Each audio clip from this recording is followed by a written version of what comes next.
It so happened that the whole world was consumed by despair, and this came as a great surprise to everyone. Humanity has never encountered anything like this before. People fell into unprecedented chaos, encountering terrible creatures that had never been seen before. The mysterious civilization demanded that the citizens be handed over if they wanted to live, but the UN refused this demand. The US leadership stated that the monsters want to use people as food. They should not give in to them. People began to call the creatures that appeared out of nowhere the attractors of misfortune. In order to deal with an unfriendly enemy, people began to use nuclear weapons. But for the monsters, it was a mere trifle. Like a bright firework, they did not suffer from it. The monsters began to take revenge, and in response to nuclear weapons began to dance on the ruins of destroyed cities. And when all hope was lost, when every man was waiting for the hour of his death, they appeared. 13 constellations. 12 were chosen by the gods and were called saints. Each of them used the powers granted by the god who chose him. And the 13th was an awakened one. He was not chosen by any divine being. It was Li Gang. They came to the Demon Tower to defeat Red Eye, who was considered the root of all evil. Li Gang and the 12 other constellations clashed with Red Eyes because they understood that there was no other way out of the situation. The journalists were very surprised, because not everyone returned from the trip to the demonic tower. They wondered if something terrible had happened to the Korean hero, Li Gang. A disheveled man with a bandage on his face said that Li Gang sacrificed himself for the good of humanity. The young man did risk his life, but he did not sacrifice himself. Li Gang, although with difficulty, was able to defeat Red-Eyed, but the 12 comrades who were with him turned out to be real bastards. They actually ran away and left Li Gang alone, even though he was able to win. The young man was very disappointed by this action of the 12 constellations, because they all went to the Demon Tower together. One of the escaped scumbags stabbed Li in the back with a dagger and left him to die in some hole. The young man was not lonely, because a nasty creature was assigned next to him. Li Gang was very badly injured. His left arm was cut off, and his right arm was very badly injured, and it would have been easier for him to die. But the young man is not so easy to sink, and he will not die just like that. Li Gang knew that he would live until he found everyone who dared to betray him, and he would come for them very soon. There were some delicious breaded drumsticks on the table, and a young man turned to Li Gang and asked him to listen to him carefully. The holy sign of Sagittarius Hugo Otis told the boy that he was destined to die tomorrow. Li Gang was very surprised and asked the guy if he really had such a low opinion of him. The guy took a chicken drumstick in each hand and said that he was talking to him like that because he had taken both legs for himself. The man looked at Li Gang and told him that he was saying his name wrong. Li Gang replied that he understood the reason for the boy's worries and told him not to worry, because he definitely would not die. He took a bite of the meat and said that he had killed more misfortune-attracting creatures than all 12 constellations combined, and asked the boy if he really thought Li could die. The man who was sitting opposite the boy folded his hands in front of him and looked closely at the young man. The Demon Tower is the home of the strongest monster that can bring death to all of humanity. It all started on the last day of the 20th century. A powerful temptation of misfortunes drove humanity into a corner with its overwhelming power. They left behind only chaos and pitch darkness, and it was during this period that the 12 gods appeared, who called themselves sacred beings. They vowed to give humanity the power to fight off all monsters and chose 12 people who was granted indescribable power. But something happened that no one expected. The 13th awakened appeared, without the blessing of a single sacred entity. He was so strong and so incredible that everyone was shocked by his abilities.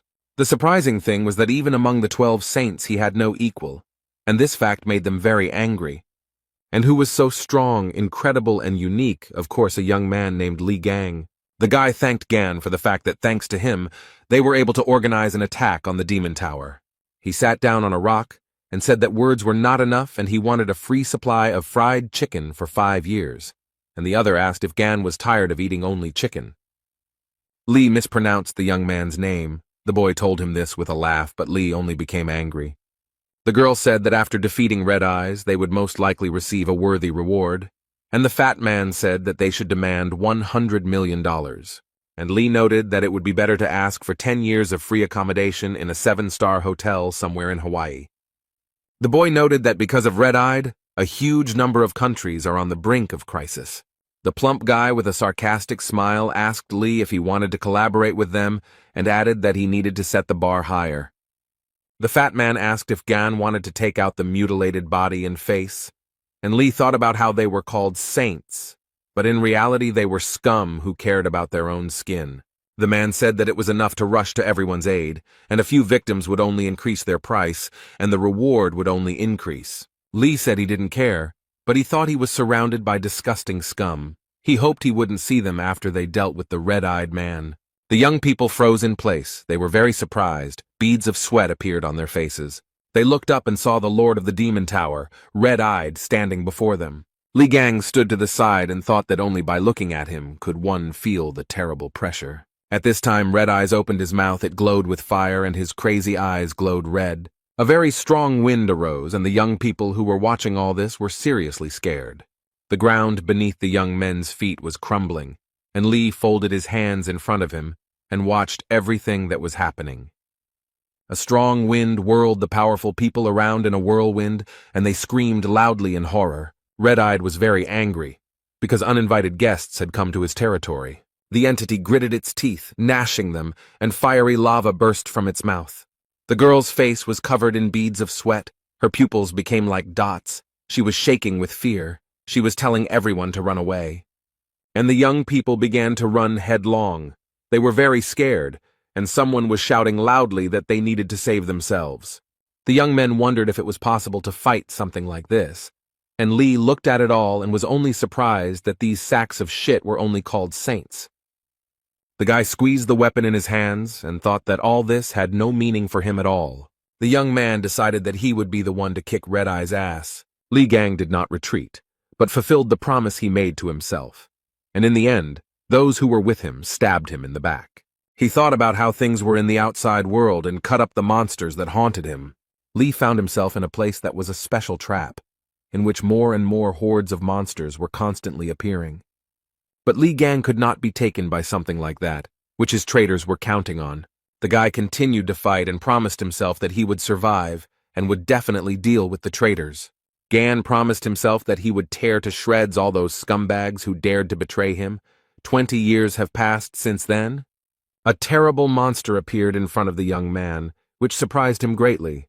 Gan asked how he managed to get here and then noted that he was the last one. The monster screamed at the top of its lungs and began asking if there was anyone left there. Li Gang told him that the monster could scream as much as he wanted, but it was already over for him. The monster called for help, but the guy dealt with it very quickly. He stood over the monsters and sighed heavily. Li Gang had beads of sweat on his face and said that it was finally over.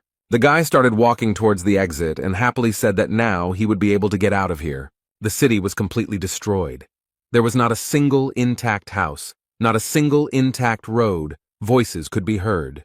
The young man was telling the other that he had chosen a less than ideal path, and the other replied that he had been told that it was safer today than usual. The boys were very surprised that they ran into high-ranking monsters that were running after them. The young man noted that they were in deep shit and said that the fortune-teller told him that today he would meet a monster with whom he should not associate himself. The monster approached the guy. He became covered in beads of sweat and began to scream very loudly. The boy fell after the blow. He lay on the ground and groaned in pain. He felt very bad. The guys were surrounded by a huge number of monsters and they felt in danger. The young man began to rise and thought that if Li Gang had been able to return from the demonic tower, then the monsters would not have dared to even show up here. And then, as if on cue, the doors of the demonic tower began to open very slowly. The young people looked at everything that was happening with horror. Beads of sweat appeared on their faces. The boys could barely stand on their feet. A strong wind was blowing in their direction, and dirt and sand were flying straight into their faces. Suddenly, a fiery tornado appeared from which smoke and sand were pouring out. It was a terrifying sight. The young people fell to the ground. They were crushed by huge boulders. The guy asked his friend what it was. He didn't have time to answer. The young man was very surprised. He told his friend that someone was coming out of the destroyed tower. Everything was in smoke, and it was very difficult to understand who was coming out of the destroyed tower. The boy stood in front of the tower, folded his hands in front of him, and said out loud that he had been hit in the back and left to rot in this hole.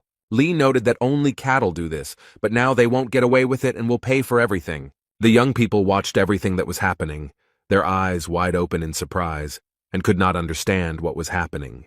And this young man, who had just left the tower, dealt with the monster very easily. The guys couldn't believe their eyes. They were surprised that Li had dealt with the dog without any difficulty. But Li Gang wasn't going to stop there. He began to destroy other monsters. The young man dealt with the monsters very quickly and was very pleased with himself. And the guys who were attacked by the monsters watched everything that was happening from the side. A few seconds later, Li Gang was already near the young people and grabbed them by the hair. They screamed in fear and pain. The guys began to ask Li not to attack them. They stuttered from fear, and Gun was very surprised that he met people. He immediately thought that they were monsters. The young man looked around and noted that the work here was finished, and the guys breathed a sigh of joy that they remained alive. One guy told the second that the man came from the tower and that it was a real sensation. The second noted that it was impossible. The man was nearby when it began to collapse. The young people would have continued to quarrel for a long time, but suddenly, completely unexpectedly, it became dark as night. A huge monster suddenly appeared behind Li Gan, its eyes glowing red and saliva dripping from its mouth. The boys were very scared. They were covered in sweat and shouted that it was the leader of the pack. Li Gang, who was not afraid at all, calmly told the young men that they should run away. The leader of the pack began to scream very loudly. Fire burst from his mouth, and the boys clenched their teeth and grabbed their heads with their hands. After a few seconds, but to the guys it seemed like it lasted forever, it was all over. The guys were very happy that they were alive. They were very scared and could not come to their senses. They opened their eyes wide. Beads of sweat appeared on their faces. The young men looked ahead. The man who had just recently advised them to run away was standing there as if nothing had happened. Compared to the guys who were holding their heads, the man was, as before, absolutely calm. The young men looked ahead and thought that the stranger had protected them from the monster. The guy with a sly smile on his face told the dog that she was a lousy mongrel. And then, literally a few seconds later, he rose up to deal with the dog. The guy made a fist, beat the monster, and said that it was an obedient little dog. Li Gang didn't put in much effort, and after a while the dog didn't pose any danger to them. The young people who were watching all this opened their mouths and eyes wide in shock. But the guy just smiled cheerfully. There wasn't a scratch on him, and he didn't look tired. He stood in front of the young people and looked very small against the backdrop of the huge monster. The guy told the boys that he had finished his work, brought his hand to his nose, and thought that it stunk. He said he tried not badly, and then he called the guys. They were very scared. The guy looked closely at the boys and began to say something unintelligible. They were very scared. Beads of sweat appeared on their faces from fear. They asked again what the man was saying. The young man laughed cheerfully and told the boys to buy him a lot of food. The guys looked at the young man. They certainly didn't expect such a turn of events. He was silent for a moment and said that he also needed clothes. The young men looked at the stranger in surprise. And the young people decided to fulfill the guy's request because he saved them, and they took him to a cafe. A few minutes later, he put an empty plate on the table with a loud bang. The young men took the bill that the waitress brought them and opened their eyes and mouths wide. The stranger ate $1,000 worth of food. The guy said the order was small because they said they didn't have much money. The guy told the boys that they themselves said that they could treat him to anything. This was the price for their lives, and ordered another portion of noodles. One of the young men approached the stranger and asked him who he was, a Templar or a bishop, and asked him what he was doing near the tower. The guy took a toothpick out of his mouth and said that he was inside the tower and then came out of it. This surprised the guys, and the stranger also wanted to ask something. The man noted that they looked like ordinary townspeople, but for some reason they emanated a magical aura. One of the guys replied that his partner was a Templar, and noted that the man was most likely also a Templar and had received the blessing of a sacred entity. The stranger took the spoon. He became angry and replied that he would not wag his tail in front of some entity. The young man wanted to add something else, but stopped mid-sentence when he saw his reflection. Beads of sweat appeared on his face in surprise, and his eyes narrowed to become like dots. He got up from the table and started shouting that he needed a mirror, and the waitress frightenedly pointed out where it was hanging. The guy took off his t-shirt, stood in front of a huge mirror, and began to look at himself carefully.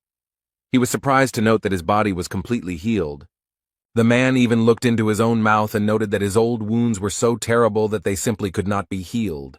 He looked at his left hand and finally realized that it was whole and fully functional. The guy began to carefully examine the pattern on his palm and could not understand what it was. He began to look closely, and after a while he saw a silhouette that looked very much like a snake. The guy grabbed his left hand with his right hand, clenched his teeth, and a system message appeared in front of him, saying that he had experienced death and accomplished an impossible feat. Lee also realized that all his skills were inherited by the new body, and the achievements would be converted into experience points. He received a divine skill. The system message also informed him that all skills and traits had been inherited and transformed, and that the power of the Ophiuchus was available to him. The young man saw Ophiuchus in front of him, touched him with his hand, and received strength from him. Literally a few minutes later, the guy found himself in a cafe and was sitting on the floor in bewilderment. The guy's face was covered in sweat from bewilderment, and his pupils became very narrow. The guys approached the stranger. One of them began to touch his hands and asked with fear if everything was okay with him. He asked the boys if they had ever imagined a huge snake, and they looked at the guy in bewilderment. One of the boys said that they hadn't seen anything like that. The man suddenly took off his clothes and ran to the mirror, and then began to scream and squeeze his wrist. The boy said that other people don't see it, and the guys thought that the longer they look at him, the weirder he acts. The guy was very surprised, because he saw in front of him a message that he had become the owner of the constellation Ophiuchus. He stood and saw in front of him a huge number of system messages and read each one carefully. The boy folded his hands in front of him and thought about how his body had changed due to the super regeneration skill. He had never heard of other saints seeing something like this. The young man thought about the fact that he did not feel the energy of sacred beings. The guy understood that no matter what, he was happy with this turn of events, because his body had fully recovered. The man thought that now he needed to track down the traitors who had left him to die, namely the bastard who had stuck a dagger in his back. He laughed and said that his body began to tremble from such thoughts. He was glad that the traitors would come to an end, and the guys who were nearby could not understand why he was behaving like that. People gathered at the place where the demon tower was and thought that it was considered indestructible, but suddenly collapsed. This news will turn the whole world upside down. One of the journalists said that this place has a connection with the hero Li Gang, and it is possible that the destruction of the tower was the work of his followers or saints who did not like him. The second journalist replied that it was all very interesting, and then told the young man to look at the one who was pulling him. The guy noted that even high-ranking saints had a hard time dealing with this monster, so who challenged him and even destroyed the tower? One of the reporters frowned, sweating, and asked if Li Gang had returned from the bathhouse alive. The guest noted that they cannot be sure of this. They can only wait until new clues appear.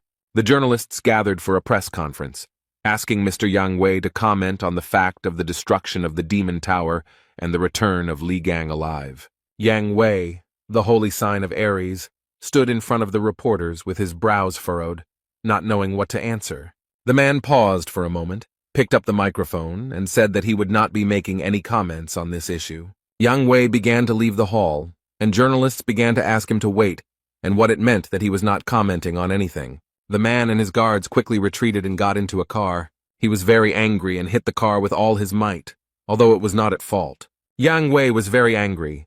He frowned and said through clenched teeth that all he had heard all day was Li Gang's name. He remembered the young man and wondered if he had really been alive and in that tower for 20 years. Yang Wei thought that this was impossible, because there were thousands of deadly beasts in the tower, and they were all black class. He thought that it was a miracle that they managed to escape from there, having stolen the red-eyed man's throat.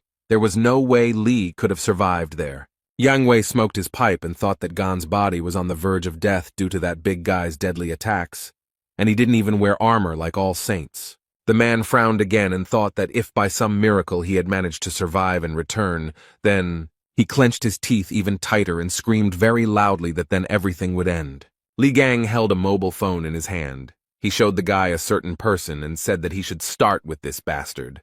There was a plane at the airport. It arrived. The doors opened and a man started getting out. The guards greeted the young man joyfully.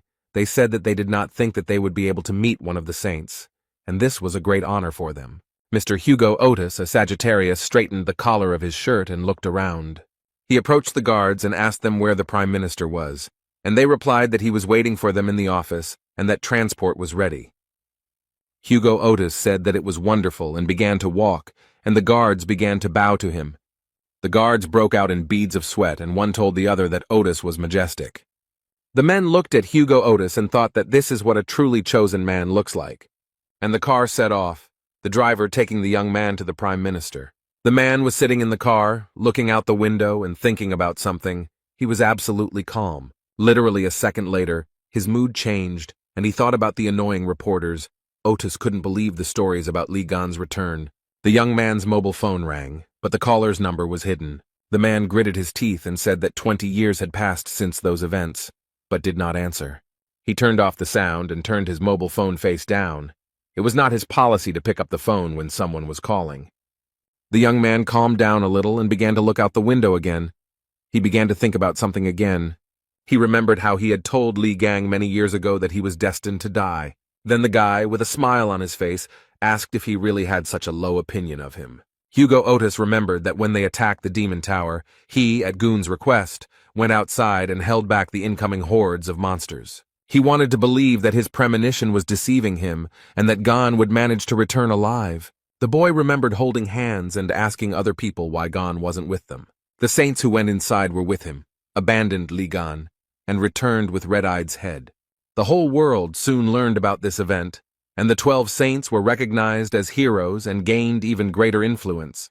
Hugo Otis could not believe that Gon was dead, so he asked the saints again and again to begin the search. Jean-Louis Morin, the holy sign of the Dark Cancer, with a sly smile, told Otis that it was enough to talk about Ghana. He noted that Hugo knew perfectly well that there were a huge number of monsters coming out of the Demon Tower, and there was no chance that Li had survived. Morin said that if Otis was so worried about him, he could go and start searching alone.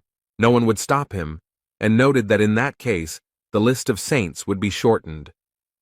The young man, who was very badly wounded, was in great despair. Hugo Otis straightened the collar of his shirt again, frowning at the old memories. He looked at the city streets and thought that although Gan was very strong, he could not cope with the monsters. A lot of time had passed, so he was definitely dead. The man began to remember again and again what Li Gang was like. He pressed his lips tightly. At this point, the driver informed Mr. Hugo that the Prime Minister was calling. He turned to Otis and asked if he could speak, and the man asked what was the matter. The Prime Minister asked if Hugo had heard the news and remarked that it looked like the Demon Tower had been destroyed. The guy grabbed his head, laughed to himself, and thought that this story was haunting him. He looked at his mobile and said that if the Prime Minister intended to ask him to start searching for Gon, he would have to refuse. The man said that Gon died that day and that the tower incident was most likely a setup by his fans. Otis said if the Prime Minister intended to take advantage of the situation and gain more votes, but he interrupted him and said that was not the case. The man said that if the report that had just been given to the South Korean government was true, then a call had been made to that number very recently. This information stunned Hugo, and he asked in surprise what kind of challenge they were talking about. The Prime Minister said the call was made from Li Gang's personal phone number. Hugo Otis started to beat his fists on the driver's seat and shout whether it was all true, and the driver got scared and almost got into an accident.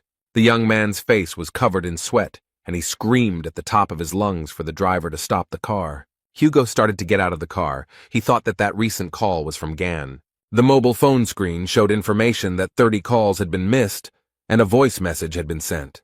The young man held a mobile phone in his hands. His pupils became narrow, and beads of sweat appeared on his face. Hugo began to dial some number, then put the phone to his ear and listened to the long beeps. After some time, someone answered on the other end of the line.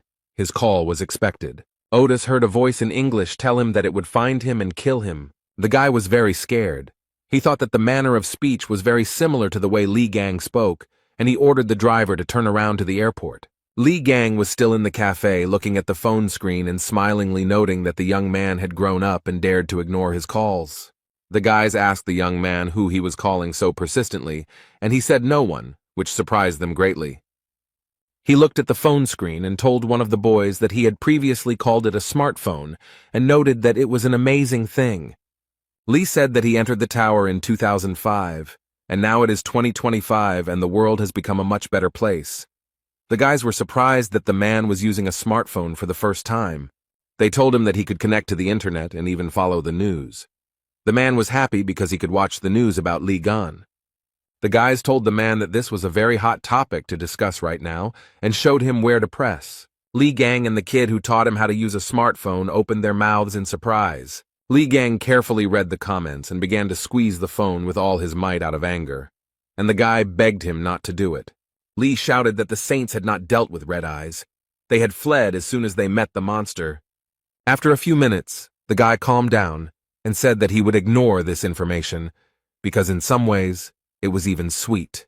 The man continued to study the news and came across information that he had made a will and all the money was to go to orphanages. Li Gang looked at the screen and hoped that the money had reached its recipients. But the next news shocked him. He broke his phone out of anger, and the news said that he had given everything to the 12 saints, since they would manage everything for the good of the whole world. Li screamed that he would skin the pathetic gods alive, and the young man cried over his mobile phone because it had died. Gan sat over a plate of food and thought about what he should do in such a difficult situation. He thought that he intended to warn them of his return, but his appearance was now very different. No one would believe that he was Li Gang and would be perceived as a freak. The man was thinking about how he had to remain quiet for a while he tortured each of the saints, and the boy was crying over his broken cell phone. The young people were sitting at the table when Li Gang felt awkward. The man received a system message that he was being watched, and he thought it was an aura. The guy stood up and started walking somewhere. The guys asked him where he was going. He answered that he was going to get some air. The man left the cafe and began to look around. What he saw surprised him. He realized that there were avatars in front of him and asked himself if it was an animal of the holy sign of the white Aries in front of him. The system message informed that the avatars had recreated the barrier in the name of the white ram, and they were demanding tribute from Li, and the man only gritted his teeth. Gan was very angry and said, even though they are sucking up to the sacred entities, who are they trying to command?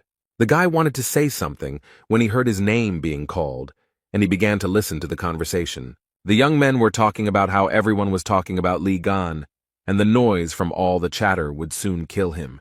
The girl was telling her companion that this stupidity was being talked about everywhere because of the damn news. The man replied that Gan's name was not tarnished, but he was amazed at how everyone had suddenly become interested in him.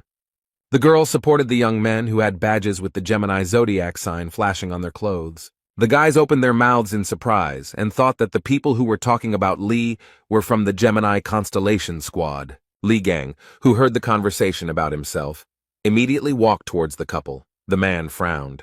The guy started shouting at him to come back immediately, as they should not be provoked. Li Gang walked closer to the young people, stood in front of them and looked at the girl and the man without blinking. He frowned and asked the guy what he was staring at, then told him to get out of there. The young men who were feeding Li and standing a little further away became frightened and thought that they were finished. The man with the Zodiac sign on his sweater took a drag and exhaled nicotine smoke straight into Li Gan's face. The young man was surprised by this attitude, and he looked at the man angrily, and he began to ask what happened, some kind of problem. The man put his face right next to Li and told him that if he had a problem, he should hit him.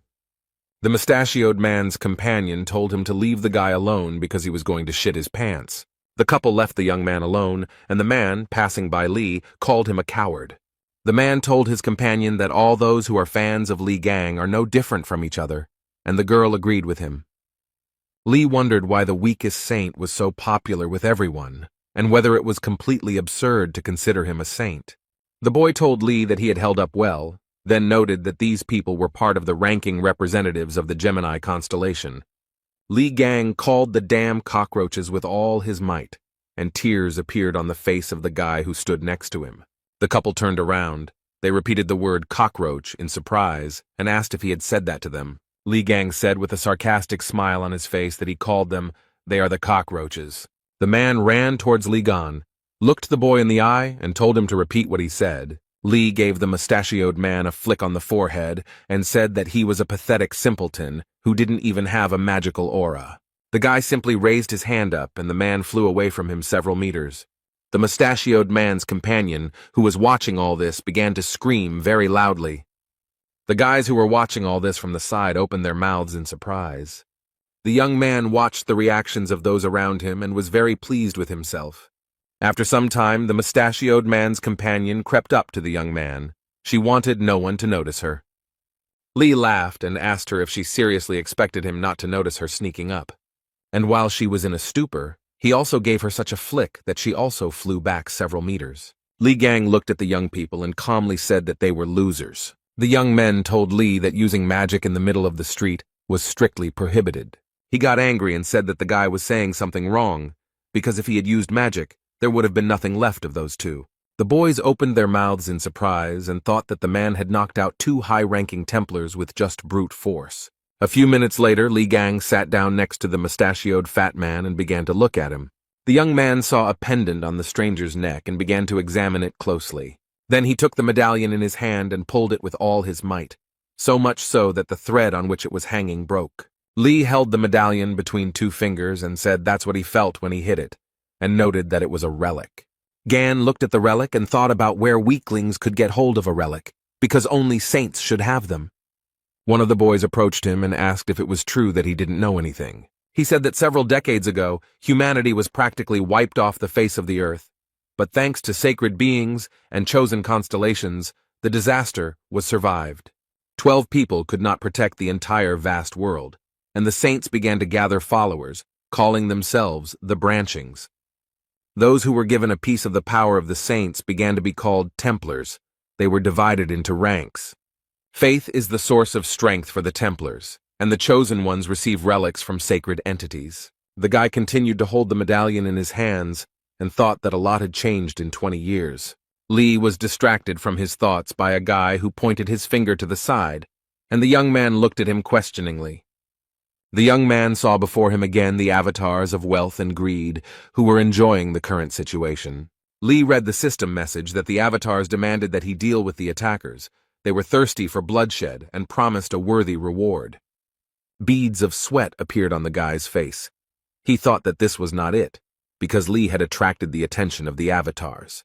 They are like reflections of the sacred beings themselves, and standing in their way is like challenging the gods. The guy started telling Li to hurry up and do as they asked, but he just laughed. Li said that he thought that where the stinking aura of Aries was coming from, it turns out that they intended to fill their bellies. Gan came to the conclusion that in the end, nothing had changed, and he kicked the asphalt with all his might. A very strong wind arose. The young people could hardly stand on their feet. They could not understand what was happening. One of the guys looked at everything that was happening with surprise, and beads of sweat appeared on his face from fear. Li put his hands on his hips and said that they were showing off despite the fact that they were worthless losers. The boys looked up and noticed that the white Aries constellation had retreated and the barrier had also disappeared. One of the boys had beads of sweat on his face, and he thought that this was not an easy person to deal with. The guy was surprised when the young man called him by name, thereby distracting him from his thoughts. Li asked the guy if those cheeky idiots really belonged to the Gemini branch. He replied that in their country the Gemini branch had the greatest influence. The elite group had gathered 2/3 of all large corporations. Li Gang asked the guy so they should have money on them, and he looked at him in surprise. The man smiled and asked the boy that the clothes they wear should be branded.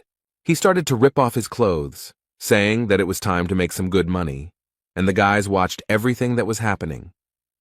In the evening, the young people stood near the building, and Li said that they were finally there and noted that the day had been very long. One of the guys showed with his hand which apartment he lives in, and his friend noted that his door was next door. The guys thanked the young man for saving their lives and even walking them home. Li began to yawn and began to ask whether they were going inside or not. Since he really wanted to sleep, the guys were very surprised. After he found himself in the apartment, he very quickly took off his clothes, got a haircut, and stood in front of the mirror. The young man began to admire himself and smiled at his reflection in the mirror. He liked it very much. The guy saw all this and told the man that a short haircut suits him very well. He said that Li now looks much cooler, and he was not prepared for such admiration. The man thought that in the past, baldness was a side effect of using his abilities, and now he tidied up his hair. Li Gang frowned and his smile turned into disgust. He couldn't understand why this happened. He looked at the huge fly and wondered what the fly had forgotten in their apartment. Literally a few seconds later, he caught the hand in a fist and squeezed it very tightly. Li opened his hand and threw away the remains, and the boy raised 2 fingers up and was surprised that he caught the fly with one hand, because even experts can't do it. The man began to catch one after another the luring one and asked what number it was and why they were sticking to him, and the guy noticed that his scent attracted monsters. Lee told them to smell his ass and said that this usually happens because something is wrong with the house. He looked at the shelf and said that the guy keeps nasty things in the house, which is why the creatures flock here. The boy looked at the figurines and noted that this could not be an abomination, since they were received from the constellation Gemini. The guy took the statuette in his hand and said that these artifacts did not belong to him, but they were blessed by the saint. But he did not finish speaking because Lee broke it. The young man looked at his hand, covered his nose, and said it was disgusting, and the guy started shaking over the broken figurine. The man picked up the mask and told the guy that it was intended to spy on the buyer. He started throwing things off the shelf, threw out the music box because it collects personal information, and the watch attracts the attention of monsters. The boy screamed from injustice. Li Gang said that the saints had appropriated his property and then started selling such disgusting goods to people. The guy got really angry and said that the very thought of such injustice made him furious. The young man who stood in front of the door heard someone shouting that all this junk needed to be thrown out. Li Gang was holding some object in his hands, and the guy was holding him by the shirt and crying really hard. The young man entered the apartment and saw all this, looking at the guys in surprise. Lee looked at the stranger and asked who he was, and the boy was very happy. He was very happy to see Songjae and called him by name, who confirmed that it was him. Sun frowned, his face became displeased, and he noted that he was the owner of this apartment.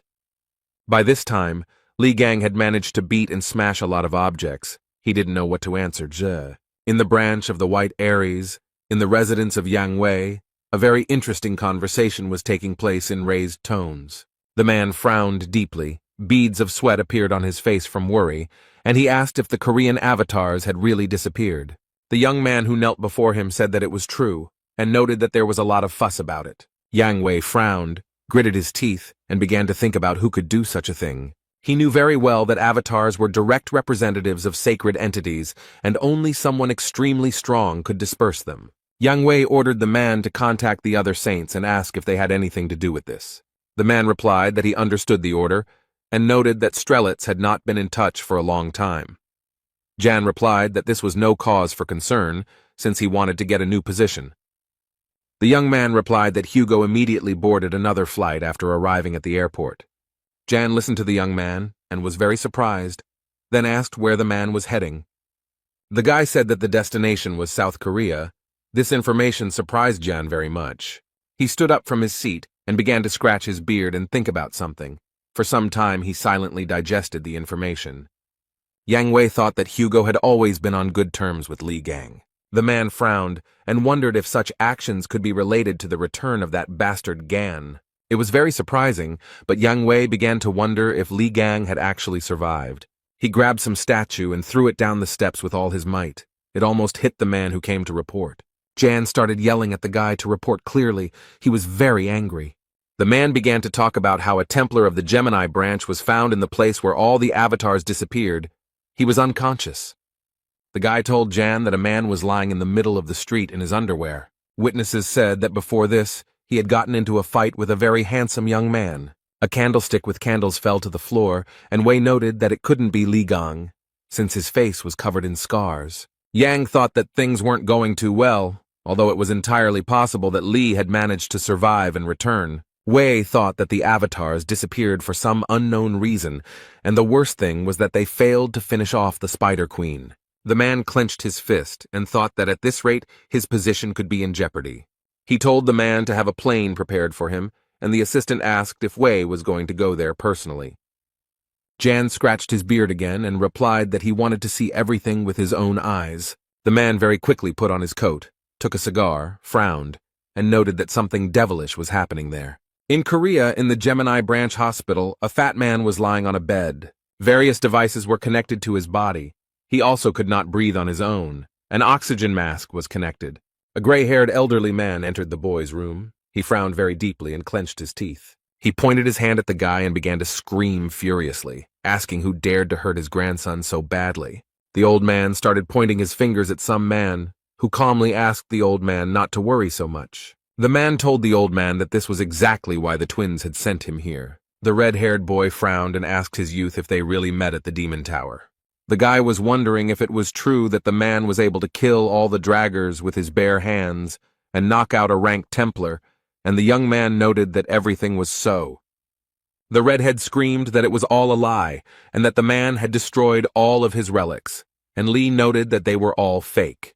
The guy gritted his teeth and asked what branch the man was from, and the guy laughed and asked if he thought he needed something like that. The red-haired man closed his eyes and asked what about the god he was loyal to. Lee replied that he didn't need 12 idiots for nothing. The guy started asking Lee about his rank, and he said that he was a production worker. Then he asked what the man's name was. The young man's pupils became like dots, and he calmly said that his name was Lee Gang. The boys who were in the apartment started talking about something and interrupting each other, and Lee looked at all this with bewilderment. The red-haired boy told Gan that he broke into someone else's house without permission and destroyed all the relics, and then he shouted furiously that the young man dared to pretend to be the great Lee Gan. Songjay started doing such things that the boy started yelling at him that he was a crazy bastard. A system message appeared in front of Lee that a burst of magic from a Gemini follower had been detected, and he noticed that the red-haired man wanted to destroy the house. Lee Gang was also able to study the guy's rank and other characteristics using system messages. The young man thought that the guy at such a young age already possessed high-ranking skills, and the genius trait was not given to him for the sake of a sounding point. The boy broke out in sweat and started yelling at the man to run away, as Song was a rank Templar and a crazy fan of Lee Gang. Zay asked Jiming if he was crazy, and then told him to get lost if he didn't want to get killed. The red-haired man was very angry and noticed that by playing with fire so furiously, the boy risked wetting his pants. Li Gan got tired of watching everything that was happening and decided to use force. Sun fell to the floor, and Gan said that at this rate the guy could not only burn down his apartment, but the whole house. The boy asked the young man if Sun had died, as he was very worried, and he replied that everything was fine. Then Li Gang added that everything was probably fine, and the guy burst into tears. He looked at Z and saw that he was shaking, foaming at the mouth, and a huge bump had appeared on his forehead. Lee began to yawn, said that he was going to bed, since he needed to come to his senses, and the guy shook Z and asked him if he was alive. Gan opened the door to the room, and what he saw shocked the young man. Everywhere in the room, on every shelf, there were figurines and statues of Li Gan. There were a lot of them. Lee asked what it was, and the guy said that Sung Jae was an ardent fan of Lee Gang. The red-haired man asked the man to be careful with the figurines, because this collection was dear to him. Gan said that they were really annoying him, and that their heads needed to be twisted off, which he started doing, and Sun started screaming like a madman. Z called the guy a psycho and asked him to stop. He replied that he was Lee Gang, and not a psycho, as Song had called him earlier. The red-haired guy was not prepared for the man to destroy his collection. Snot and tears mixed on his face. On TV, in the news, they said that yesterday, a representative of the Gemini branch was attacked. The identity of the attacker is not established, but he stole personal belongings. Hugh grabbed his head and thought that this was definitely Lee Gan's doing. He was surprised at what he was thinking, and this was the first news he had heard about him. A waitress approached the guy and asked if he was ready to order. The man told Yang Wei to shut up this clown show and get out of here. He was very angry. He said with a sly smile on his face that it was all uninteresting, because Hugh had figured him out very quickly. Yang Wei began to laugh like a madman, and then said that they had not seen each other for a long time, and he had not been able to contact Hugh for a long time. Yang told the man that upon his hasty arrival in Korea, he most likely came here because of Lee Gang, and told Hugh to tell him everything he knew. The blonde man replied that he hated Ian because he was a pervert who stole bodies from other people. The waitress froze in place. She stared at the man. Beads of sweat appeared on her face. The girl became nervous. She was very nervous and asked the man what she was doing. Hugh slammed his fist on the table, gritted his teeth, and thought that Ian was an idiot with idiotic jokes, and he needed to get to Gan faster than anyone else. The guys were in a supermarket. The boy asked Sun if it really was Lee Gang, and he replied that the stranger looked completely different. The redhead noted that Lee is a hero who saved humanity, and he would not act like a thug. The guy told Sun that he saw a man coming out of the demon tower, and that his strength was colossal. But the red-haired man was stubborn as a ram. Z said that he was confident in his words. Since his father told him so, the boy wanted to say something, but Song interrupted him. The young people went to the checkout when they heard someone shouting that there was a thief in the store. He ran so fast that he swept everything in his path. Everyone in the store was scared. The guy noted that the thief had high speed and was most likely from the Scorpio branch, and Sun noted that he was using his powers to rob the store. It turned out that the thief had stolen not only valuable goods from the store, but also wallets from visitors. He had to be stopped, since there would definitely be nothing left there. And the thief smiled sarcastically and thought that the surrounding pathetic idiots and even the Templars were not able to keep up with him. The thief realized that he had made a good profit. He had a wonderful catch and decided that it was time to get out. But he didn't succeed. Completely unexpectedly, he was intercepted by some hero. The thief was definitely not prepared for such a turn of events. He was very nervous, and sweat, tears, and saliva were mixed on his face. It was Li Gang who caught the thief, and the guy he was staying with asked what the man was doing there, and he replied that he forgot to tell the guys to buy chicken. The stranger told Gan that he was quite good, because it was quite difficult to catch the Templars of the Scorpio constellation, given their agility. The man told Li that judging by his aura, he was an ordinary follower and advised him to report the incident to the police next time. Gan came closer to the young man, began to examine him, and thought about who he was. The guy wanted to ask the man something, but something distracted him and he began to look around. There were a lot of people in the store. They were all very scared. The thief, who was lying on the floor, realized that an earthquake had started and decided that he needed to get out, because this was his chance. He didn't think about anything else, but like a bullet, he began to run out of the store. Everyone looked at him in surprise. There was a smile on the thief's face. He thought that because of that man he would be caught, but the earthquake played into his hands. But the thief didn't have time to run far. The floor covering in front of him began to come apart, and what he saw shocked the man. The misfortune bringer appeared in front of him. The thief was very surprised that the monster appeared in the green zone. He stood and thought that he needed to run as far away as possible before it was too late. The thief began to run away again and thought that this creature, although very strong, would not be able to catch him. But how wrong the young man was. He ran straight into the monster's mouth with a smile on his face. And the people who were in the store watched everything that was happening without taking their eyes off it. The monster continued to stand in place, looking with interest at the people who had gathered in a crowd. Some onlookers were even filming the monster on their mobile phones, when a message was heard that an emergency had arisen and the building needed to be evacuated. They also announced over the loudspeaker that the Spider Queen was on the territory of the hypermarket and had started attacking people. People ran in all directions, and over the loudspeaker they said that the Spider Queen had appeared on the territory. The little boy did not react to the message in any way. He was lost and crying loudly, and the monster was approaching him. Li Gang hit the monster with all his might just when it opened its mouth a few centimeters away from the child. Gan told the boy that he should be careful. The child had tears in his eyes and was shaking with horror. Li. He extended his hand to the boy and calmly asked him if the baby was scared. The child didn't say anything to the man, but just started running away very quickly. Li looked at all this with bewilderment. The guy coughed into his fist and said that most likely the boy was okay. Li Gang was surprised and asked what the hell this giant was doing here. And then he added with a smile that for the first time in a long time he would be able to have some fun. Yang Wei was driving a car and asked his driver to repeat what he had said. He replied that the misfortune bringers had appeared in the middle of a hypermarket in Pucheng City, and Wei asked the driver to tell him the name of the creature. He said that the monster's name was the Spider Queen, and this information made Jan very angry. Wei thought about how they had failed during the last raid, and he had barely managed to put the seal on it while she had managed to escape. He clenched his fist and thought about how he wouldn't be able to hold back the red-class monster on his own. After the appearance of the attractors, people began to divide locations into 6 classes according to the level of danger. The blue zone is a blessed abode. The green zone was also considered safe, and there was no need to be afraid of anyone there. But in the yellow zone, it was necessary to be on guard, as it belonged to the category of light danger. The orange zone was best avoided because it already posed a major threat to life. The red zone included locations that were simply teeming with deadly monsters. But in the black zone, life is completely impossible. There are a huge number of monsters there. The Spider Queen appeared in the hypermarket, which means that this area is now considered a red zone. The driver approached Yang Wei with a question about what to do about the situation in the hypermarket.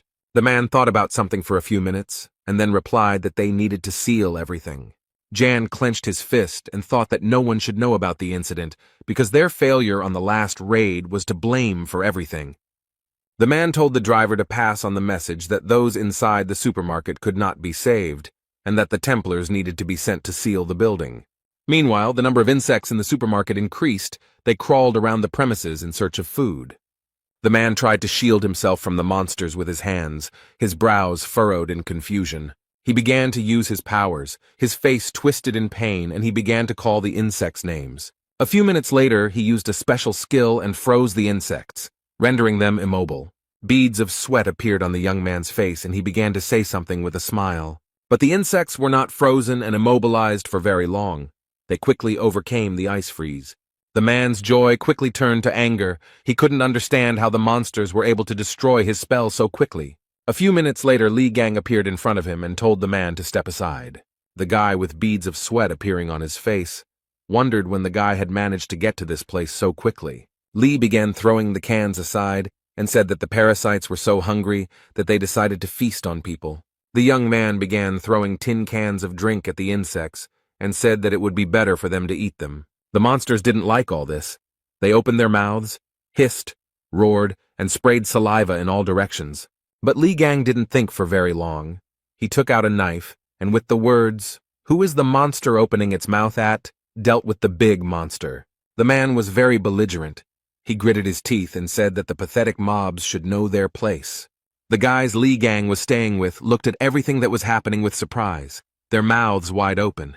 And a system message appeared in front of the young man, saying that he had destroyed the bringers of misfortune. The guy was very surprised. He read a message that his experience was increased, and he received consumables. He read that he needed to collect materials, and he would be able to create new relics and skills. The guy realized that production skills had also changed. The young man held the stone in his hands and thought that moving didn't seem so difficult to him. Perhaps he would already be able to use more energy. The guy who tried to freeze the monsters looked at Li in surprise, because he easily destroyed them.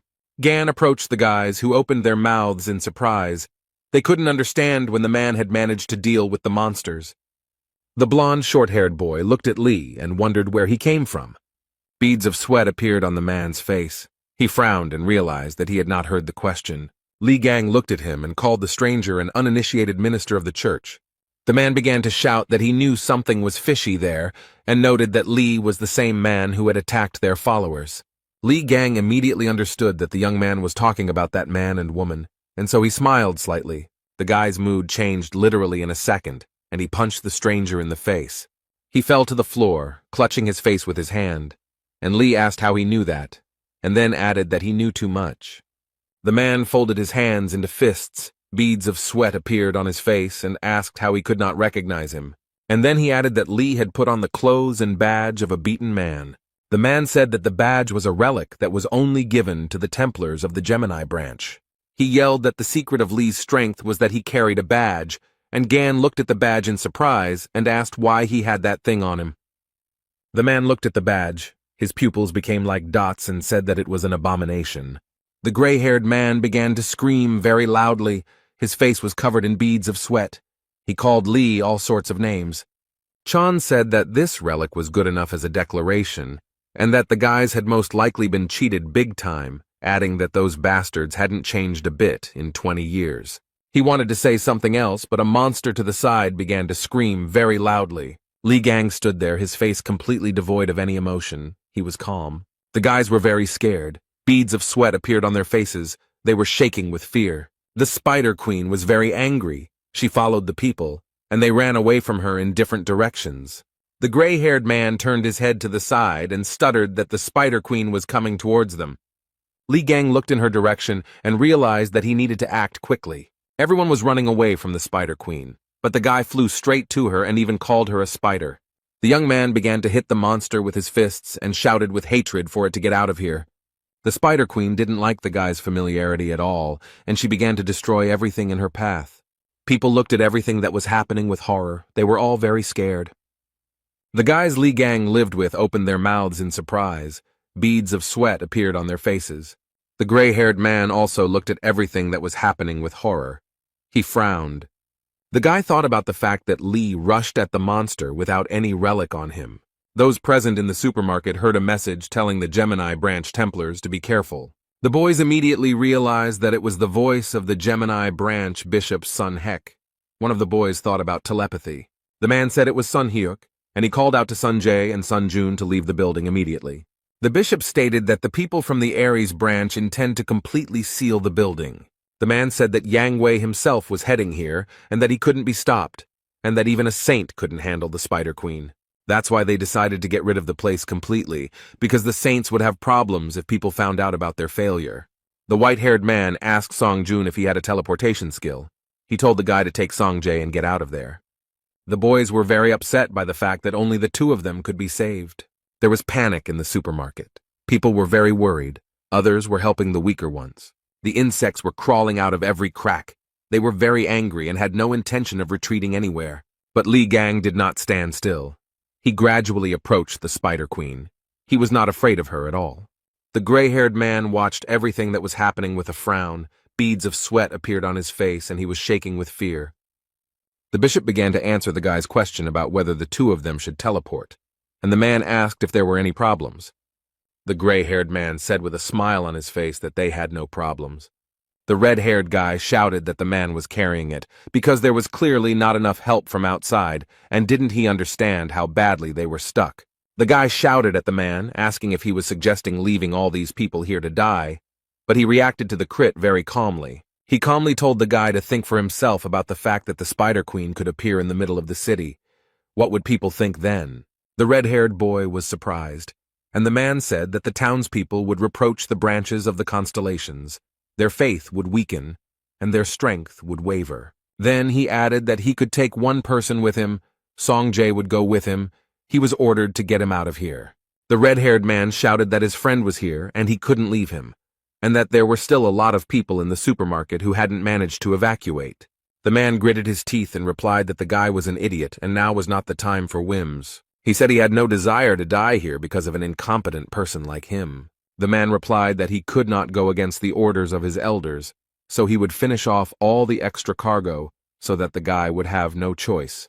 The red-haired guy clenched his fists and started yelling at the man that he was a crazy bastard. And he began to laugh. He asked Song Jae if he was going to fight him. He noted that they were on completely different levels. The man told Sun to check his conscience and make a reasonable decision. The man wanted to say something else to the young man, but he stopped mid-word. Song Jae didn't think for long, but used his strength and the man flew to the side. Li Gang ran into the hypermarket and asked in surprise why the guys were still there. The boy noted that it was very dangerous to be in the hypermarket, so he should move his buns. The guys were very happy to see the young man, and the red-haired one noted that the attractors had blocked the exit and they couldn't get out of here. The dream said that they have two ways out of here. The first is to take the teleport to the gray-haired man. The second way out is much more difficult and consists of destroying all these creatures. The guy said that there were a lot of wounded people in the hypermarket and they needed help. And then he added that the people from the Aries branch decided to seal the entire building, thereby not giving anyone a chance. Li Gang frowned and said that this was indeed a huge problem, but the gray-haired man only wheezed. A few minutes later, he stood up and began cursing Li with all his might and calling him to come to him. Gan calmly said that it seemed to him that the man had chickened out and had already run away with his heels flashing, and the gray-haired man yelled at him to shut his mouth. He looked at his mobile phone and said angrily that he would see if they could get out of here alive, and he would be able to escape alone. The gray-haired man frowned. Beads of sweat ran down his face. He was thinking about something. He didn't notice how the Spider Queen approached him and entangled him in her webs. After a few seconds, the gray-haired man realized what was happening and began to panic. He was definitely not prepared for such a development of events. But the Spider Queen did not stand on ceremony for very long. She lifted the man up in order to profit from him. The boys opened their mouths in surprise. Their pupils narrowed very much, and beads of sweat appeared on their faces. They were brought out of their stupor by Li's voice. He told the boys to take care of the wounded, and he would sort everything out. Then, when he was done, he would join them. The guys were very surprised, and Gan calmly said that it wouldn't take much time. Yang Wei arrived at the hypermarket and immediately asked about the situation. He was told that the building was already practically sealed and cordoned off. Jan said that given the fact that the work had begun before his arrival, everything was progressing very slowly. The guys began to wonder why the defense wasn't holding as it should. The second one noted that he felt like something was about to break out. A group of people standing near the supermarket began to cough very heavily because smoke was coming from the building. Those around saw a huge snake with its mouth wide open and its eyes glowing red. Yang Wei was very surprised. He frowned and seemed completely unprepared to see the snake. People started running out of the hypermarket. They were screaming to be saved and that there were people in the middle of the building. They started telling stories about some guy in a hypermarket who was fighting monsters alone. Yang Wei, who stood to the side, thought that people were talking nonsense because no one would fight monsters alone, especially since he was also not able to do it. He told the security that he would see it all with his own eyes. The security got nervous, and the guys told Jan that it could be very dangerous. Wei said he didn't care, then added that everyone should be ready and went inside the hypermarket. The man walked into the middle of the building and what he saw shocked him. In front of him was the Spider Queen. A few seconds later, he realized that she was killed and wondered who could have done this. Jan walked around the hypermarket and thought about the fact that there were traces of a real massacre in the premises. He was wondering what the hell had happened here. Wei thought that someone was specifically hunting the Spider Queen, and then said that he got rid of his headache, because he already had enough problems. The man stopped. Beads of sweat appeared on his face. He began to understand that he felt a familiar energy. Jan went out onto the balcony and began to look down. He was interested in what was going on there. Wei saw Hugo Otis and was curious about what the young man was doing there. Ian began to think that this could be Hugo's doing. He thought that it made sense. Wei frowned deeply, clenched his teeth, and thought about how Otis missed him. Then the man was distracted by a question. Someone from behind asked Jan what was wrong, the pig, and he got really scared. Lee asked Wei if everything was okay, and then noted that they hadn't seen each other for a long time. And what happened to his expression? Jan was covered in beads of sweat and began to scream like crazy. He was gasping for air and choking. At this time, rescuers were working near the entrance to the hypermarket, helping the wounded. The guys Li Gang lived with were seated aside and given warm blankets. The boy was coughing and Song was deep in thought. The red-haired man was wondering if that guy could really be Li Gang, as he said, although he looks different, his movement said otherwise. Then the young man was distracted from his thoughts by someone's voice. It was very familiar. Someone was calling the guy by name. It was Hugo Otis. He asked Song Jae what he was doing near the hypermarket. Sun asked the man why he had returned. The boy was surprised to see the holy sign of Sagittarius, and Hugo got angry, since this is not the way to greet one's own father. The dark-haired guy started laughing, and Song gritted his teeth and became very angry. Hugo noted that his son was unharmed, and noted that a little medical attention would quickly get him back in action. He told his son that he had been informed that the monsters inside the building had been destroyed, and asked if he had seen who had done it. Sun said something inarticulate, and Otis smiled and wondered who his son was like. The guy asked Sun if everything would be okay with Li Gang. Hugo, who heard the conversation, was very surprised. He ran up to the boy, grabbed him by the shoulders, and started shaking him, while Sun watched everything that was happening in surprise. Otis shouted what name the boy had called, began to ask where Lee was now and whether he knew him. The child was very scared. The boy asked if by mentioning the name Theksu he meant St. Hugo Otis. Then the guy said that the young man was in the supermarket, and he managed to defeat the Spider Queen, and he also introduced himself as Li Gang. The man listened to the boy very carefully. He continued to hold him by the shoulders and asked him to describe everything in more detail. Suddenly, a loud explosion was heard from the hypermarket, and people began to look in its direction. The explosion destroyed part of the hypermarket, and someone's laughter could be heard from the side. Yang Wei was making his way somewhere. He was covered in dust and dirt. There was sweat on his face, and he was trying to catch his breath. Li Gang appeared in front of the man and calmly said that this was all too much. Li told Yan that they hadn't seen each other for 20 years, and the first thing he did was just pick him up and attack him. Jan was sweating profusely and began asking how Gan had managed to stay alive and was surprised at his own question. Wei thought that the guy looked very much like Li Gang, but he didn't have a scar on his face. His voice seemed familiar, but different from before. Yang also thought that Li looked too young, and called the man names and said that he was imitating Gan, adding that he was momentarily worried. Wei looked at the young man in surprise and could not understand who was imitating whom. Jan started yelling that the guy dared to deceive him, such a great man, and said that he would pay for it with his life. Li punched Wei in the stomach and asked him what he was talking about. adding that he had always made money by deceiving others. Gan was so angry that he used his abilities, and Yang flew back several meters. A few seconds later, Wei fell onto the construction debris and began to groan in pain, and Gan looked at him calmly.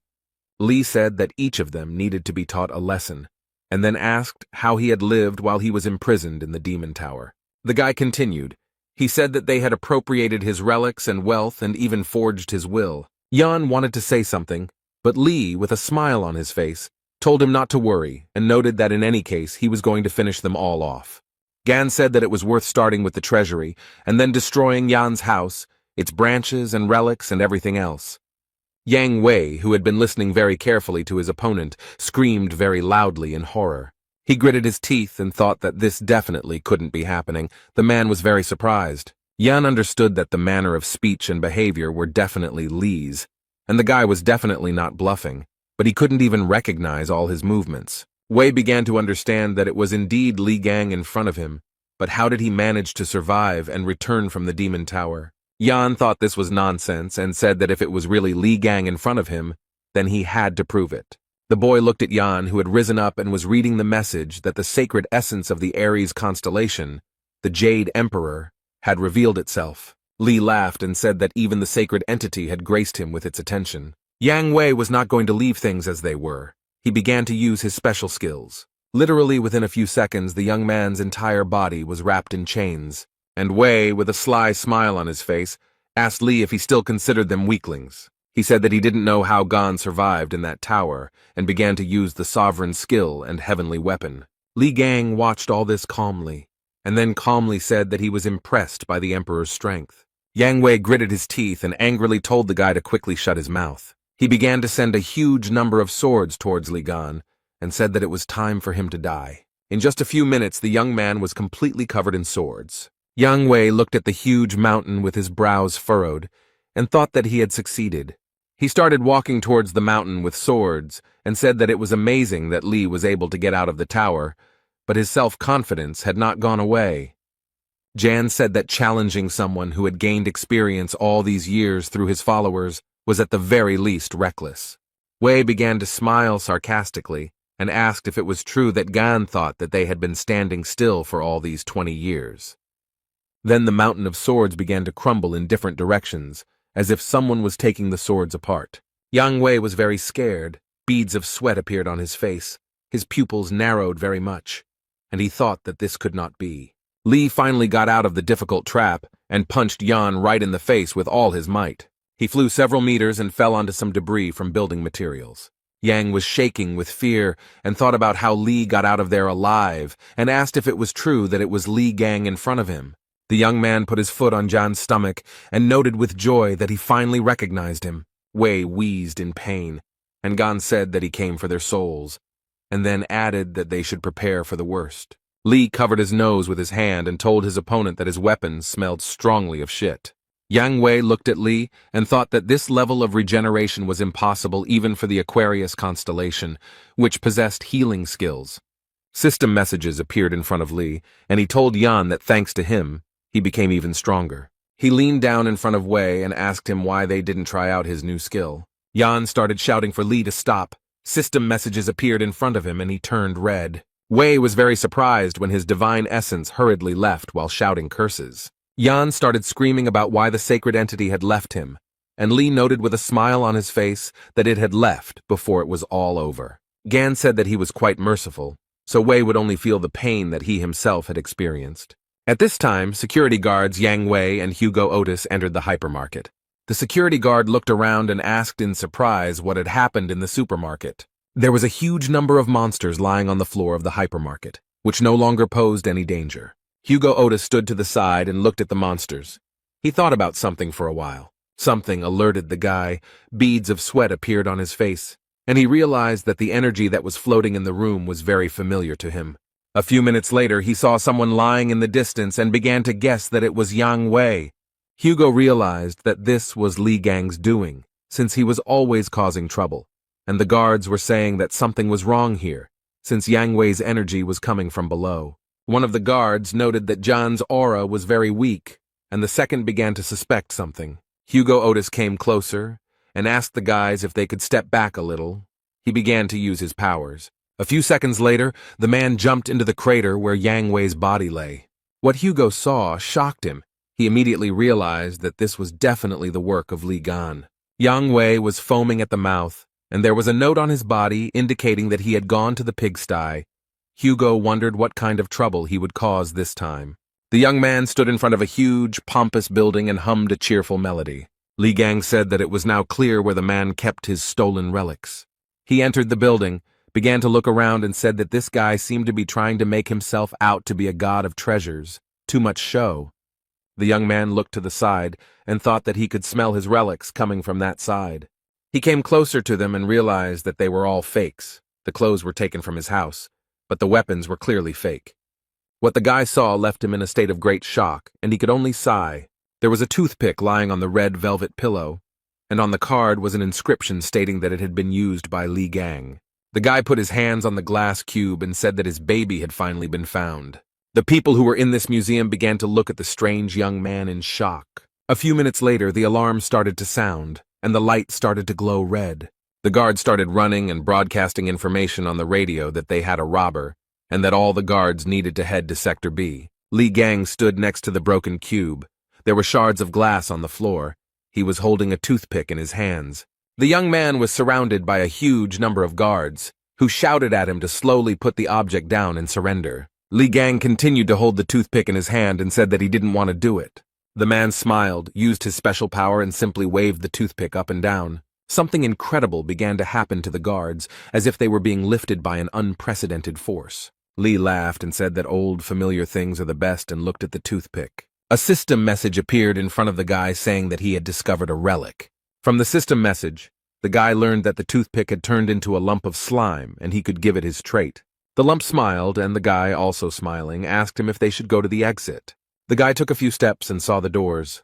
A system message appeared in front of him that he felt a strong aura of the relic of the constellation Aries. Li Gan's eyes lit up, and he said that he felt a bit sorry to leave here empty-handed. The young man put his hand on the door handle and said that it was an exciting moment to receive the award. Hugo Otis was very scared. There were beads of sweat on his face. He asked if he was accidentally late. People started running out of the building, shouting something unintelligible, and Hugo watched everything that was happening. People were shouting that there were explosions all over the building and that everyone should run away, and the man folded his fists and started saying something to Gan. Li, dragging a huge bag behind him, patted his stomach and said that he was a bit hungry. Hugo Otis wrinkled his forehead. Beads of sweat appeared on his face, and he called out to Li Gan very loudly. He was very surprised, as he was not prepared to see Thexu here, as he called Hugo. The man started running towards the building with tears in his eyes, shouting that he was a bastard. Li Gang just laughed loudly and said that he did everything for the sake of old friendship. Hugo grabbed the guy who came out of the building with Li and told him that if he was alive, then he should have found him, but he was doing God knows what. The man asked if everything was okay with his leg and noticed that there was no aura coming from him, and asked where he had been all this time. And Li looked at this with surprise. He kicked Hugo in the face and asked how he could not recognize a face and called the man names. Otis sat on the ground, and Li asked the man if he wanted to die and wondered how he dared to confuse him with anyone else. The man held his face and looked in surprise at the young man standing in front of him. Hugo saw a clot of mucus on the boy's shoulder and asked if it was all true. Li began to laugh heartily and said that Taixu needed another beating. The man very quickly got up from the ground and threw himself on the guy's neck, but Gan didn't like all this very much. Otis was crying and began to ask Li if he was alive. He was wondering if it was really Gan in front of him. He hung in the young man's arms and sobbed bitterly, his face turned blue, all of which Li did not like very much. The guy threw him off and asked how he dared to rush at him so suddenly, adding that it was disgusting. Hugo replied that it was indeed Li in front of him, and a system message appeared in front of Gan, stating that the essence of the Sagittarius constellation had manifested itself. The guy looked at the essence of the Sagittarius constellation in surprise. Beads of sweat appeared on his face. Hugo was scared. He frowned and didn't understand what was happening, but Li was calm. The men looked at the essence of the Sagittarius constellation and thought about why it appeared. Li began to think about what had happened when a message appeared in front of him that the sacred entity Apollo was doubting the truth of Gan's survival. There was also a message that Apollo was offering to verify this. Otis asked how to do this. Gan read that Apollo was aiming his arrow at Li Gan and would say that everything would become clear when he shot him. The guy wanted to get rid of the god. Li was surprised that the entity, upon meeting a person, immediately pointed a weapon at him, and Hugo calmed him down, saying that everything was fine, and Apollo did not want to offend him. Gan clarified that everything was indeed fine, and then said that they should continue where they started. The man immediately remembered the phrase about Li saying that he would finish him off, and then adding that they would see each other soon. Li said that when he returned from the Demon Tower to find his house sold, his property stolen, and his relics gone, Hugo began to stutter. Gan made a fist and told the man to let him hit him just once. Without receiving an answer, Li hit Hugo, who, with a smile on his face and tears in his eyes, said that it was definitely gone in front of him, but he himself thought that he had hit him very hard. Security guards began to emerge from the building, shouting that the offender needed to be found and captured, and that he had to return the relics. Li remembered being followed and the man asking him if he had stolen something. The young man pointed to the bag and calmly said that he hadn't taken anything special, just a couple of trinkets. Hugo was very surprised and asked Li if he had stolen the relics from Yang Wei's storage, and he agreed. The man grabbed the guy by the lapels and said that there was nothing cool about it, and Li just laughed cheerfully. One of the guards told the man that they needed to catch the thief right away, but he replied that he was beyond their reach. And then he noticed that the rascal definitely couldn't handle him, even though everyone thought he was quite strong. The guard was very surprised. Suddenly a very strong wind arose, which began to swirl the green leaves. Hugo was very surprised. At this time, a huge, muscular beast began to jump from the roof of the building. All this happened in complete silence. The head of the guard bowed his head, frowned. Beads of sweat appeared on his face, and he said that he was here. The avatar of the constellation Aries, the beast of abundance, whose name is Pishu, landed on the earth. The men looked at the huge beast, and Li Gang read the system message. It warned that Pishu could steal money and relics. Li Gang looked at the beast calmly, and Hugo Otis was very scared. He said that it was very bad that the avatar of Aries appeared. The man asked Li to leave everything and run away, but Gan told him to just stand and watch. A sly smile appeared on the young man's face, and he said that he had a plan. Li Gang ordered the slime to give him a knife, and he began to carry out the order. A few seconds later, a cold weapon appeared in the slime's mouth, and the guy reached for it. The young man took the knife in his hand and began to wave it. He was calm and collected. Then Li raised the knife up and thought that it wouldn't be suitable for fighting the avatar in this state. But the guy had an original plan. His eyes were shining, and he told the avatar to show his true form. A very strong wind blew. Hugo began to cover his face with his hand and thought about what kind of force this was. Everything around began to collapse and crumble, and day very quickly turned to night. Li said that it was much better this way, and instead of a knife, he had a huge sword in his hands. A message appeared in front of Gan that the awakened relic was imbued with the aura of Ophiuchus, and it had acquired more deadly characteristics. The guy got acquainted with the messages and was very happy that he had acquired a new skill. Li Gang smiled. His eyes were burning with fire, and he made the decision to use the power of the 13th. The guy looked at the beast and thought that now he could easily see all its weak points. Li Gang raised his weapon and said that it was time to warm up a bit. Hugo told the boy that rushing at the enemy without thinking is Li's tactic. The man noted that Gan always overcomes obstacles despite his recklessness. The man looked at the boy. There was a smile on his face. He mentally told him that he congratulated him on his return. The beast also did not stand aside and did not cool down. He was very angry and hit the asphalt with his paw. So where was Gan? Hugo Otis was so scared that beads of sweat appeared on his face. He called out loudly for Li. Aries' avatar looked at the man in surprise, and Hugo, out of nowhere, heard the guy's voice, most likely from the animal's belly. Li is under the beast, began to come out and said that there was a very strong stench there. He almost died from the smell of pork. The young man's eyes were shining with anger. There was a sly smile on his face, and he said that now it was his turn. The animal's eyes were burning with anger. It clenched its teeth very tightly, since it could not break away from the guy. Li Gang didn't wait long. He immediately got down to business. The guy wielded a huge sword like a feather, and the wounded animal screamed as if in frenzy from pain, saliva spraying from its mouth in all directions. A system message appeared in front of the young man, informing him that the beast was using its skill.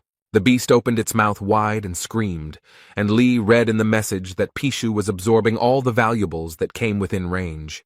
Lee squeezed his sword even tighter and said that the beast should have behaved quietly, but now it would not escape punishment. Gan raised his weapon very high and read the system message that the Ophiuchus trait had been activated. Lee's eyes lit up. He smiled and said that one slight paresis should be enough. And the young man hit the asphalt with all his might, and pieces of asphalt, dust, and dirt flew in all directions. Pishu also got caught in the crossfire. He screamed like a madman, opened his mouth very wide, from which sharp, white teeth were visible. A very strong wind arose, which lifted the boulders like feathers, and the guards who were standing nearby screamed in horror. Hugo Otis also screamed very loudly. He was surprised, and from fear beads of sweat appeared on his face. Li Gang frowned. He smiled a sarcastic smile and was satisfied with the effect he wanted to achieve. Hugo brought his hand to his face to wipe away the beads of sweat, and thought that the guy really did have power. The man looked at the boy and thought about how powerful he had been in his prime. System messages appeared in front of the guy, and he read that he had defeated the Avatar, and his experience of the sacred throne had increased. The system asked if Gan wanted to have the Beast of Abundance as an avatar, a question that caught the guy off guard. He approached the beast, which was no longer dangerous, and said that he thought that only 12 saints could have avatars. The guy walked up to the beast, put his hand on its head, and used force. Pishu came to life, and a system message reported that the beast had become an avatar of the constellation Ophiuchus, and Lee only had one avatar.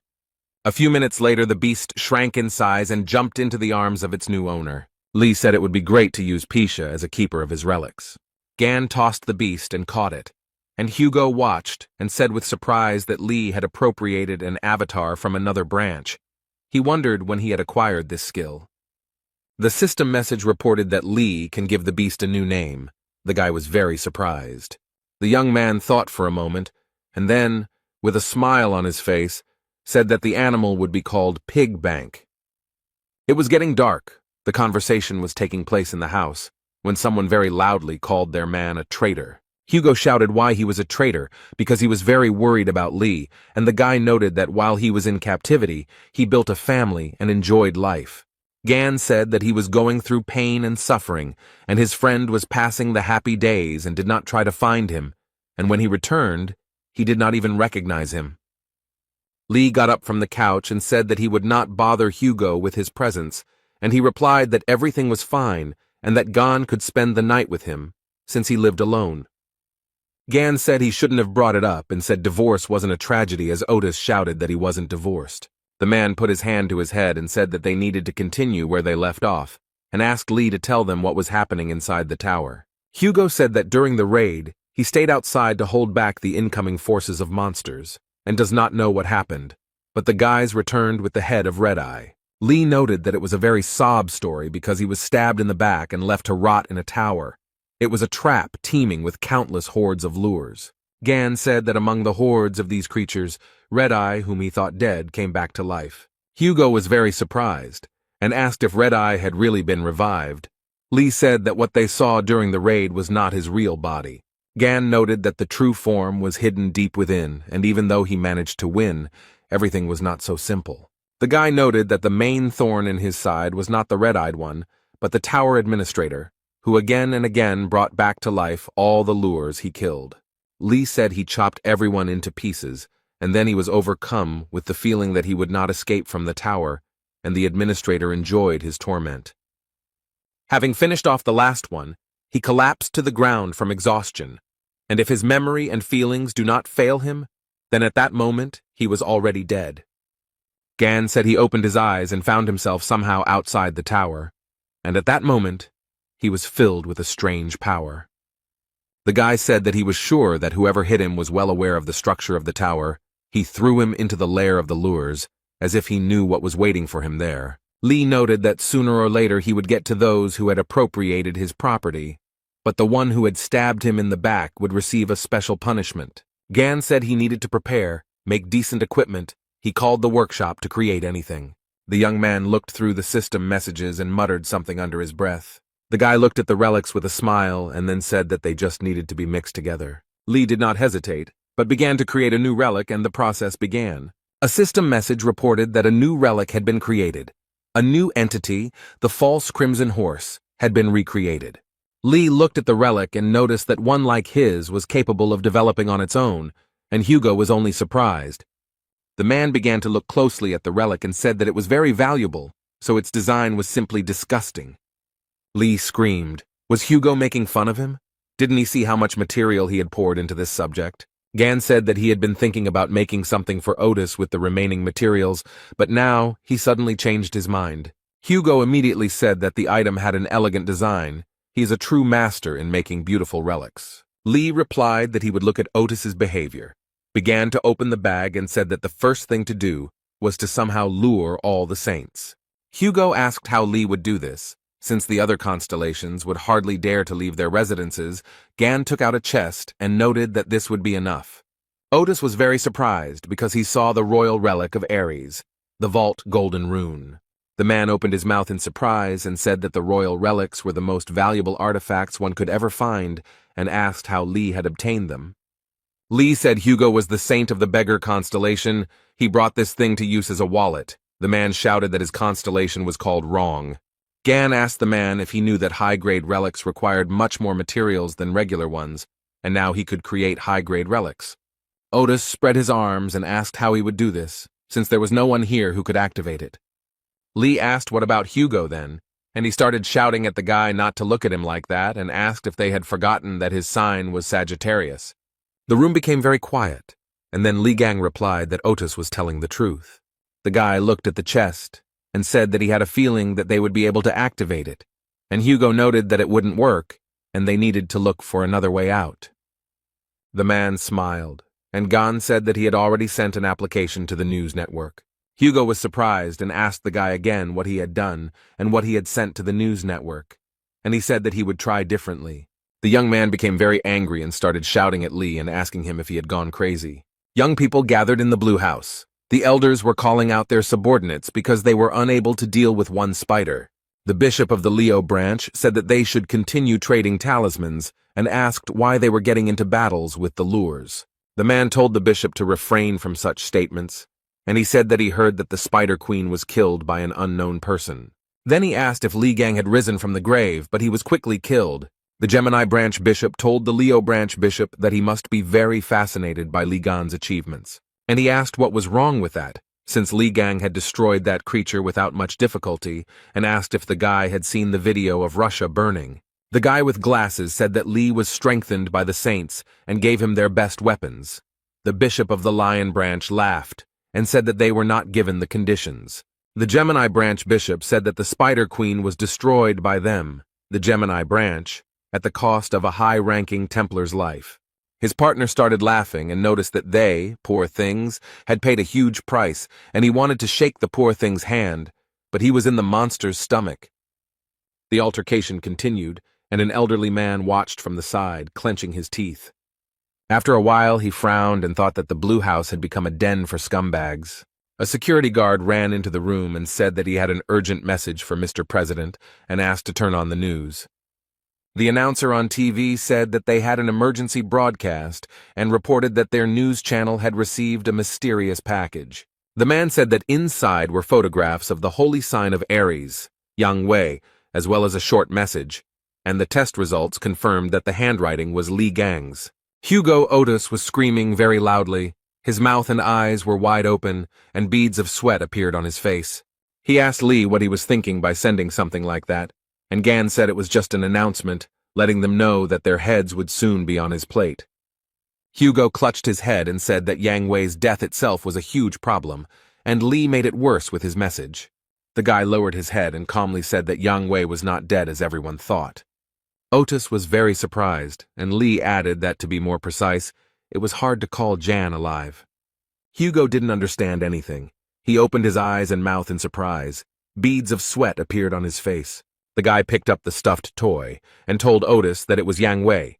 The man thought that Li Gang was a complete scumbag. The man gritted his teeth and stuttered, asking if this toy was really Yang Wei. Lee replied that thanks to recent battles, his skills had improved slightly, and he had sealed his astral body into a toy. Hugo was very surprised. He could not believe that something like this was possible, and Lee said that this was not the main thing and gave the man a dagger. Gan told Otis that this was the dagger that was stabbed into his back, the weapon that was the reason for his imprisonment. Hugo took it in his hand and thought that this was the object that almost caused Gan's death, and the dagger, judging by its shape, was far from ordinary. Otis said that if Lee was injured by him, then it was definitely not Yang Wei. The guy asked if maybe he should apologize to Yang then. Gan told Hugo that he was going to visit the shopping mall, and then asked why he needed to do so. Lee replied that the pig said that she had seen a blade with a similar shape there, and asked Otis to lend him some clothes, which he did not refuse. The young man quickly changed his clothes and told slave number 2 to protect the house, and the man asked if he had slave number 1. The guy waved his hand and said that he would be back soon and called Otis slave number 1. He got very angry and started screaming like a madman. A group of people arrived at the site where Yang Wei's estate once stood, but it was now completely destroyed. The girl said into the earpiece to Miss Sacred Aquarius that as expected. But the constellation of Aries has not been there for a long time. The aura of the sacred essence is not felt. Miss was just taking a bath, and with a smile on her face, asked where he could have disappeared to. The security girl said that he most likely took his property and intentionally disappeared somewhere, and added that everything was very bad if he made deals with other saints. Sophie Mard was wondering where the bald, fat man had run off to, and the security guard asked if Yang Wei had been kidnapped by Li Gang, since there were rumors that he had returned. Miss Saint Aquarius began to laugh very cheerfully after these words. She could not stop for a long time. After some time, she let go and told her friend that it was a very stupid joke. The girl replied that she was very sorry, as she said it without thinking, then added that they would visit the shopping mall as they had planned earlier. She wanted to say something else about the auction, but Sophie's bathroom door opened and security shouted that they were in trouble. The girl informed Miss Saint that another saint had expressed a desire to take part in the auction, which surprised her greatly. There were guys in the sports club who were very scared, with beads of sweat on their faces. They came up behind Mr. Stephen as he was lifting the barbell and called him by name. One of the men said that they had received information that the relic, which belonged to Li Gang, would be auctioned off. The athlete threw the dumbbell on the floor in surprise, then smiled and asked if the time had really come. Stephen was incredibly happy. His eyes were shining, he said with a smile, that they would take the relic for themselves. Lee told Sun that the teleporter was a very convenient thing, and he noted that they were very expensive, but members of the Gemini branch could use them for free. The guys were standing near the relic trading complex and looking at the signs. There were a huge number of them there. Gan told the young man that he was grateful to him, because he needed the help of an expert, and he volunteered to help him. Sun replied that he was always ready to help, and he himself remembered the words of the bishop of the Gemini branch, who asked to recruit the man who killed the Spider Queen. The young man took out his phone and read his boss's messages, and Lee noted that his boss was pestering him despite that incident in the hypermarket. Gan extended his hand in which lay the dagger and said that he was returning it, and added that the weapon had helped a lot in the battle with the bugs. Song said he thought the blade had broken after that battle. Lee said he had completely restored it, and then noted that the effectiveness might change slightly. The boy put the blade to his chest and thanked Gan, who put his hand to his forehead and noticed that they had already arrived. He looked at the light that was pouring from the windows and asked the young man if they had come to where the rank assessor was. The young man looked to the side in surprise. His pupils narrowed very much. He was definitely not prepared for this. He blushed and said that it was amazing to see such a person in such a place, and the guy who was standing next to him could only say that she was beautiful. Surrounded by a huge number of guards, Miss Saint Aquarius walked. Sophie Mard was absolutely calm, looking at those present with a slight smile. Miss approached one gentleman and told him that she wanted to get rid of several relics before the auction began, but he replied that the appraiser was currently busy with another client. Sophie was very angry, but she didn't show it. She said that everything was fine and she would wait her turn. Miss Saint stood near the building where the appraiser was located and wondered who was inside. There was Lee, who asked the youth if the ranker really owned this place, and then noted that the prices were in keeping with his rank. The appraiser picked up the statue and asked Song Jae who made it, and Li Gang calmly replied that he did. The man who was conducting the assessment began to stutter and then asked if he was somehow related to Li Gang. Song was very nervous, and replied that the guy next to him was a Gan impersonator, and the appraiser asked to leave them with Lee. He wanted to ask a few questions. The red-haired guy went to the exit, and the appraiser began to ask how the young man was connected with Lee Gan. He could not understand what was going on. The man said that many people don't know that Lee Gang is famous for his fighting skills, and besides that, he is also a skilled craftsman. The appraiser stated that the relic the young man brought was definitely not a fake, and his instinct told him that Lee Gang himself had a hand in it. The boy laughed and told the man that he seemed to be very knowledgeable about Ghana, and he agreed. The appraiser blushed, frowned, narrowed his eyes, and quietly said that he was Lee's favorite student. The guy looked at his friend in surprise and wondered why he had blushed. Lee folded his arms across his chest, squinted one eye, and thought that he didn't remember ever having any students, and the man noted that the boy could not learn from him, since he was very young, and then added that the work amazed him, and he almost believed in its authenticity. Gan was very angry. The young man realized that he was dealing with a fraud, and the appraiser showed the item and said that he had received it when he was recognized as Lee Gang's disciple. The guy looked at the notebook and thought that he had once lost it and began to suspect something. Lee remembered the annoying newcomer who followed him around everywhere in China. He was so fed up with him then. The young man thought that he had aged a lot in 20 years, and the appraiser said that Lee Gang had a keen sense of beauty. But when he disappeared, he left a notebook in his house, and the guy thought he had lost it, but it turned out that the man had simply stolen it. The appraiser opened the notebook and said that he could not decipher Lee's handwriting and that there were many brilliant ideas hidden in this notebook, and Gan remembered that there was a list of his victims in it. The guy thought that after waking up he always received information with what he fought with, but this guy would be able to get much more information. But the mustachioed man handed the young man a notebook and said that it would serve the young talent better than him. The guy picked up the notebook and was happy, because it contained his first sketches, and he was very upset when he lost it. Lee held the notebook and saw a message in front of him that the item's dormant magic had reacted to the owner's aura, and it had been transformed into a relic. The appraiser shouted that it was a memory-type relic, and then said that Lee Gang had cast a spell on the notebook when he was alive. Someone entered the room and told the gentleman that they had big problems. He was very surprised. The man asked what had happened, and the young man said that the saint had been waiting outside for a long time. Usati calmly said that they raised a fuss over a mere trifle, and Lee was very surprised when he heard the name Saint. The girl continued to wait. She folded her arms across her chest. She was guarded by security, but the paparazzi still tried to take pictures of Sophie.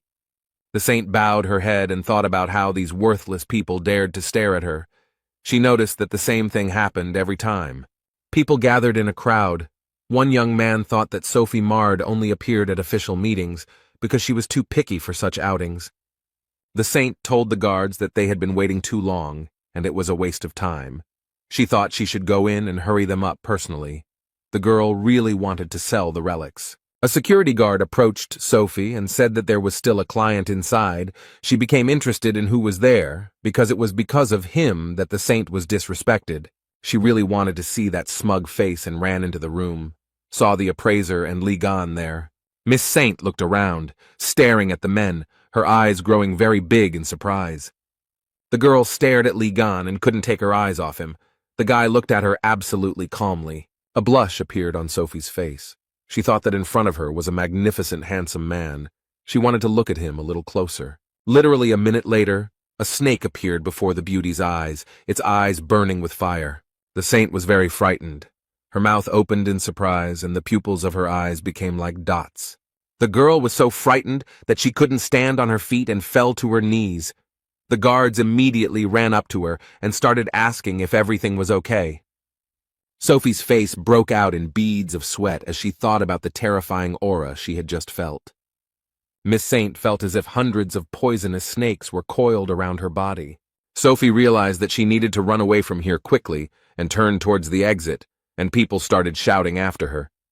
The appraiser wondered why Saint had run away, and Lee noted that the girl had become unwell. A system message appeared in front of Gan, indicating that a subordinate of another sacred entity had approached him. He thought that this was not the same as magical power. He clenched his hand into a fist and read that divinity was necessary to maintain the powers of the sacred entity. Gan asked the man if it was true that the girl who came in was a saint, and he was surprised and noted that she appeared in all the news stories about saints. The appraiser paused for a moment and said that it was Sophie Mard, the holy sign of Aquarius. Lee was surprised. The guy laughed so hard that tears came to his eyes and said that he was puzzled that everyone was so upset about the saint, but it turned out to be Sophie.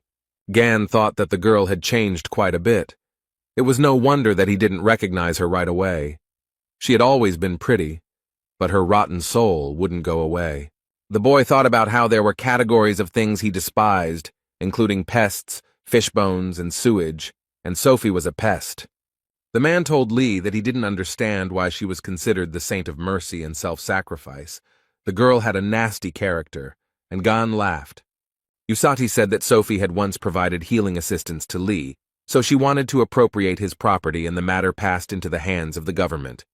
The appraiser told the boy that he thought Sophie would call his name and noted that they probably knew Saint. Gan replied with a smile on his face that they were old friends. At this time, Miss Saint ran wherever her eyes looked, with security running after her and shouting if everything was okay with Sophie. The girl remembered Lee's face, who asked her if she wanted to die, and thought about why she remembered his face at that moment. Sophie said that the magical aura that wanted to absorb her was similar to that person's aura, and noticed that she became very scared. Death did not frighten her so much. Miss Saint told the security guard to go back to the pawn shop and find out who the man was. The assistant asked about the appraiser. Sophie thought about something for a few seconds, and then with a smile on her face said that she had changed her mind. Miss Saint's eyes lit up with a blue fire. She became cheerful, and the girl told the security to finish them off.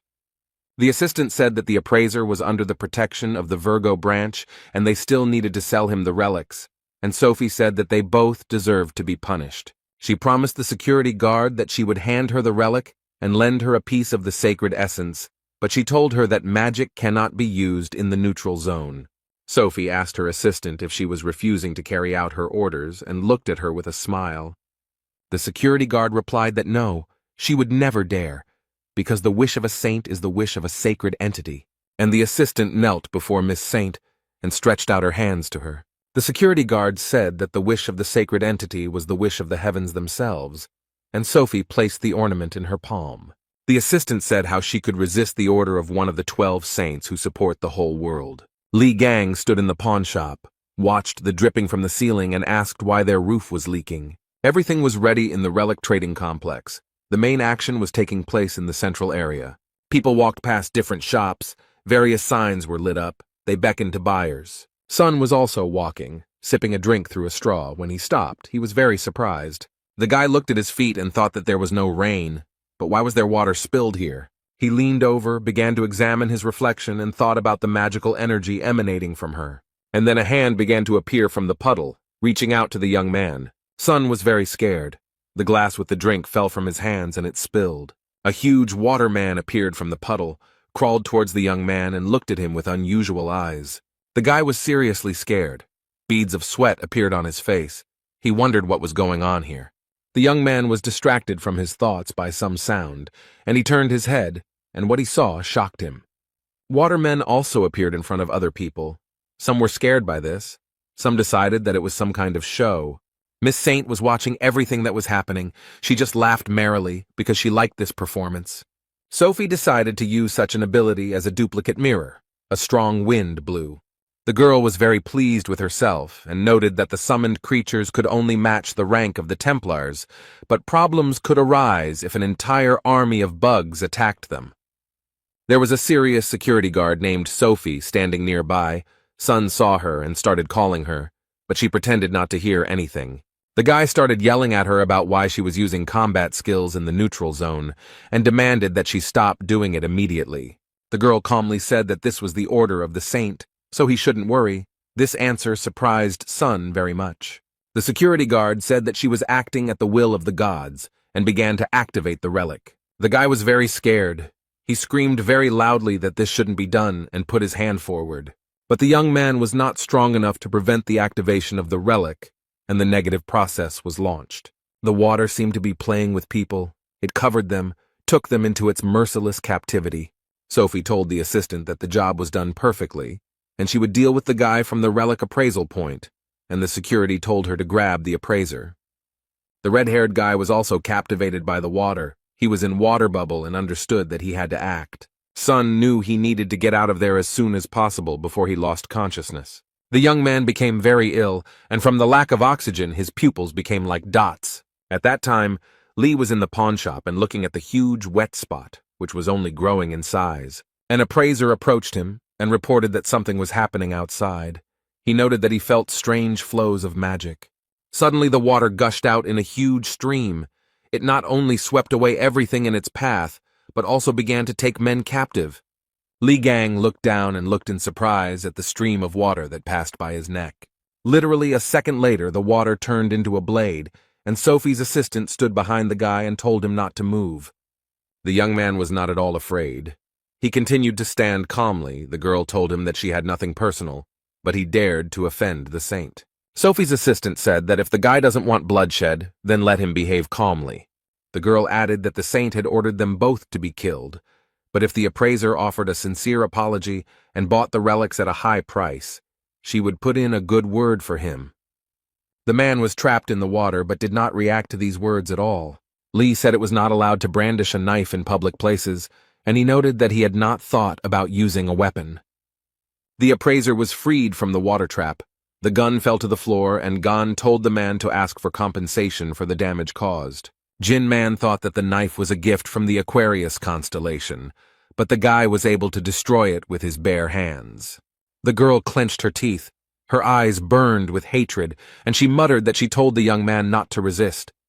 Miss Saint's assistant began to use her special powers. The appraiser was thrown back several meters by water sweat, and Lee stood as if nothing had happened. The guy was having a lot of fun. Then he clenched his fist tightly. The water didn't scare him at all.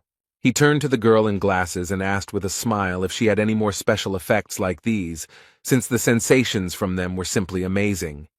She got really angry. She thought that this was some kind of nonsense. The guy destroyed a rank clone with one blow. She knew it, because Saint felt bad for a reason. The girl looked at Lee and understood that he was dangerous, so she needed to deal with him as quickly as possible before he created even more problems. Sophie's assistant took out some artifact. She was very nervous and concluded that he definitely wouldn't be able to handle it. The streams of water appeared again, and the girl noted that they were created by the purest magic of the saint. The girl held the artifact in her hand and began to summon orange-class monsters. Water wolves began to appear. Li Gang smiled cheerfully and noted that these pests were very happy to see him. The young man took the blades that were lying on the display case and asked the appraiser a question. The guy asked G-Man and told them to take what he liked and said that he would lend these blades. The man didn't even have time to answer, let alone blink, before the young man had disappeared. Li Gang used his powers and went to meet the water wolves that were near the saint's assistant. The guy immediately began to attack the monsters. He was happy like a child and said that these daggers were very good. The water wolves' faces were distorted, and Lee said he had the feeling that they were no stronger than yard dogs. He understood that it was the weapons. The guy didn't stop. He said he was just planning to have his items evaluated, but he got something much better. A huge number of system messages appeared in front of the young man. His experience was increased, which could not but please. The girl who held the artifact in her hands thought that this couldn't be, because the guy had destroyed the saint's calls so easily. Lee felt a surge of strength and turned his head to tell his assistant Sophie that they weren't finished yet. The girl began to shake with fear.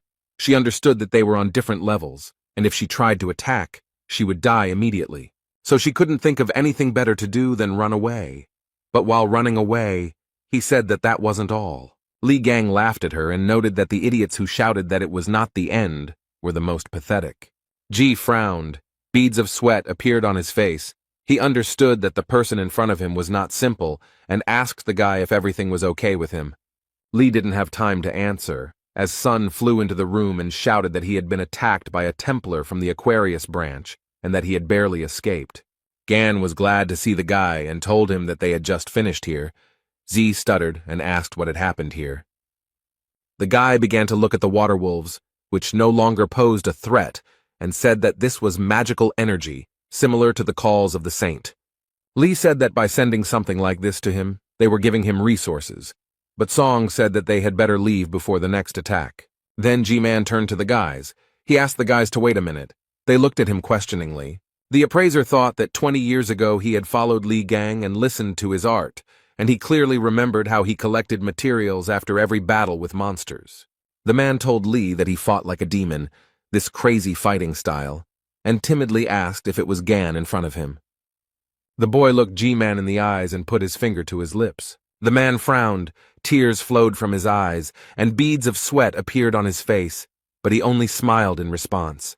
Li told G that he would return for the materials and asked him to keep a close eye on them, then added that he still had some questions. The boys went to the door, and Man leaned over and said that they should definitely come again. The red-haired man began to ask Gan why the saint was so focused on him, and he replied that she was probably unhappy about something. Sun asked if Li had offended her in some way. The young man closed his eyes and replied that this was also possible. The man smiled. His eyes were burning with fire. He said that the boy would soon see something funny. The guys went to a cafe. Li ate ice cream and told Z that it was just awesome here, and offered him to eat as much as he wanted. Sun said that he was very grateful, and then quietly asked if Gan was sure he had enough money, because it could cost a pretty penny. The guy was silent. He was just remembering how the saint's assistant ran away and dropped something. He told Sun that everything was fine, because earlier he had picked up an interesting thing, and with it they had access to many privileges. Li showed it to the young man, and noted that as far as he remembered, this emblem was similar in functionality to a bank card. With it, he could also rent other people's skills. Sun looked at it in surprise, and said that he had not noticed before that it had the Aquarius emblem on it, and he himself thought that they might have problems, because it also serves as an identifier. Li was eating ice cream and told his friend to forget it and think about it after eating, while Song was wondering if he could eat it. A man with glasses walked into the cafe and told Z that he was glad to see him, and then remarked that he didn't think he liked the ice cream there. At first the boy couldn't understand who was talking to him, but he turned his head and saw Bishop Sun Hek. He smiled and asked if he could join them, but no one answered his question. The bishop placed his hand on Jae's shoulder, and Li looked at him and thought that this was the same boss who was bothering Sonu. Sun sat down at the table and said that he was glad to meet them, and introduced himself, and then turned to Gan and asked if Z had told him that he was unfriendly. Hek replied that the young man had told him that he had met a truly amazing person who had been able to defeat the Spider Queen, while Yang Wei had failed miserably. Li Gang continued to eat his ice cream, looked at the man, and then asked him what he had to do with all this. The bishop said one of his main tasks is to recruit promising awakened people. The young man was very surprised, and then asked Sun what he could offer him. He laughed and said that one of the 8 relics of Li Gang himself would be auctioned off, and suggested that they continue the conversation and enjoy the auction process. The guy was surprised, and thought that they were playing a prank on his relics. Sun knows how to intrigue. The boy replied that it all sounded quite interesting, and then asked how far the auction house was from here, and Song told him to wipe the ice cream off his face first. The bishop smiled and replied that the auction would be held nearby and noted that there would be very rare relics there. The man said that the premises were located 16,000 feet above the ground and housed the largest auction house. In the floating city of Drachma, there was a large auction house of Drachma. It was very tall.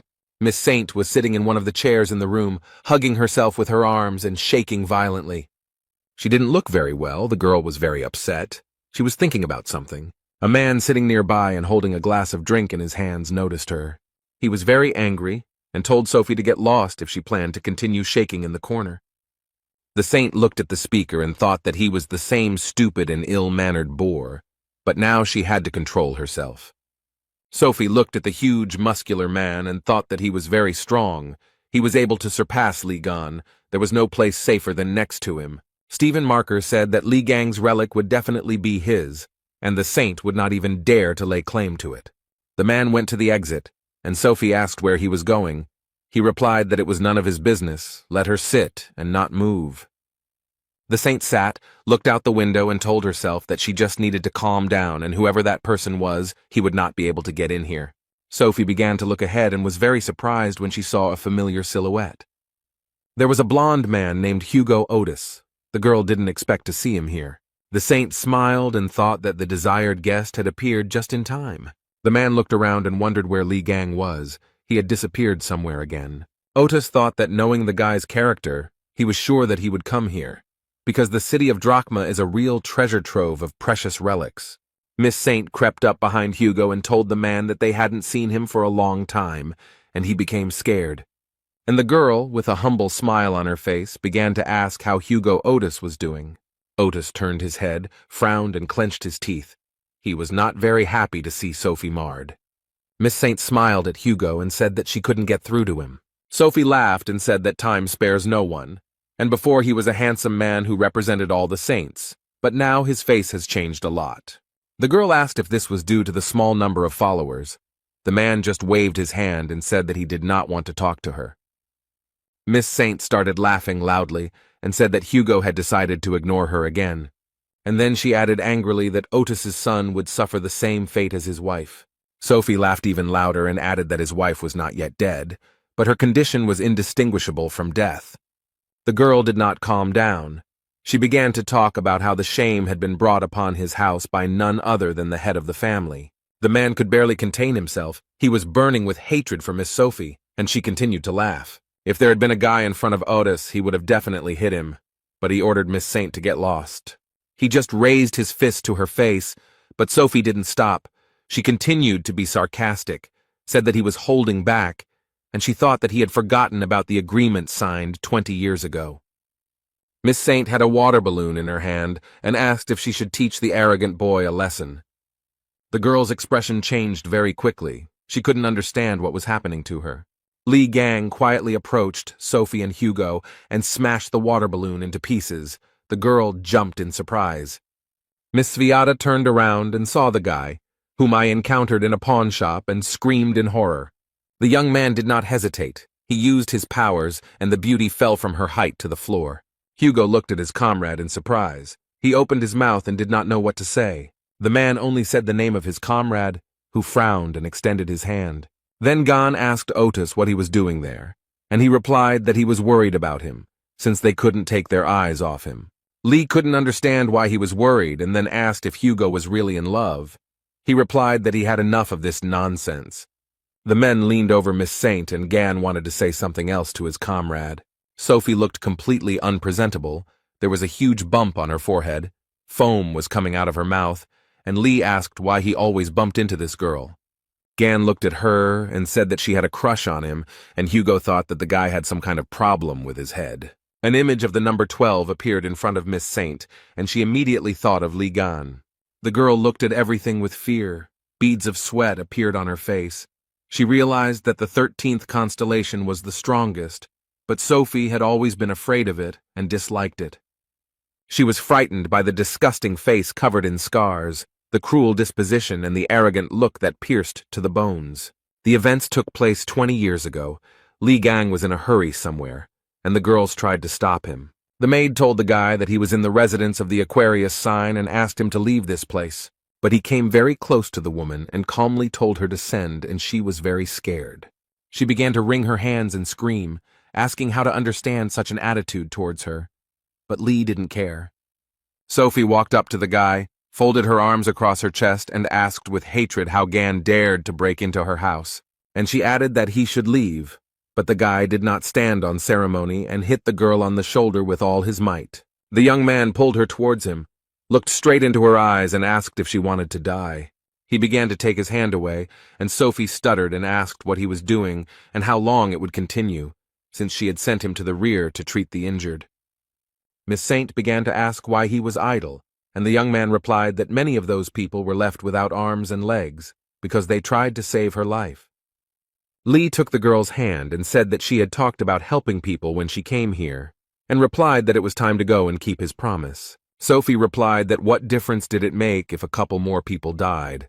On the contrary, they should be happy that they had the chance to save her, because she is a saint. Lee continued to pull the beauty by the hand, and she said that due to constant stress, she had developed problems with her facial skin, and she was not going to go there for the sake of stupid choirs. The young man stopped, turned his head, looked at the girl, and then asked what she said.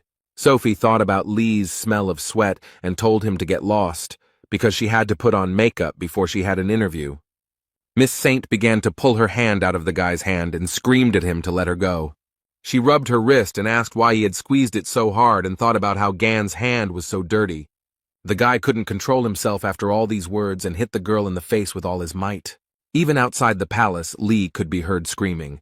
If the girl weren't a parasite, she might be reachable, but he wouldn't get anywhere until he beat all the rot out of her.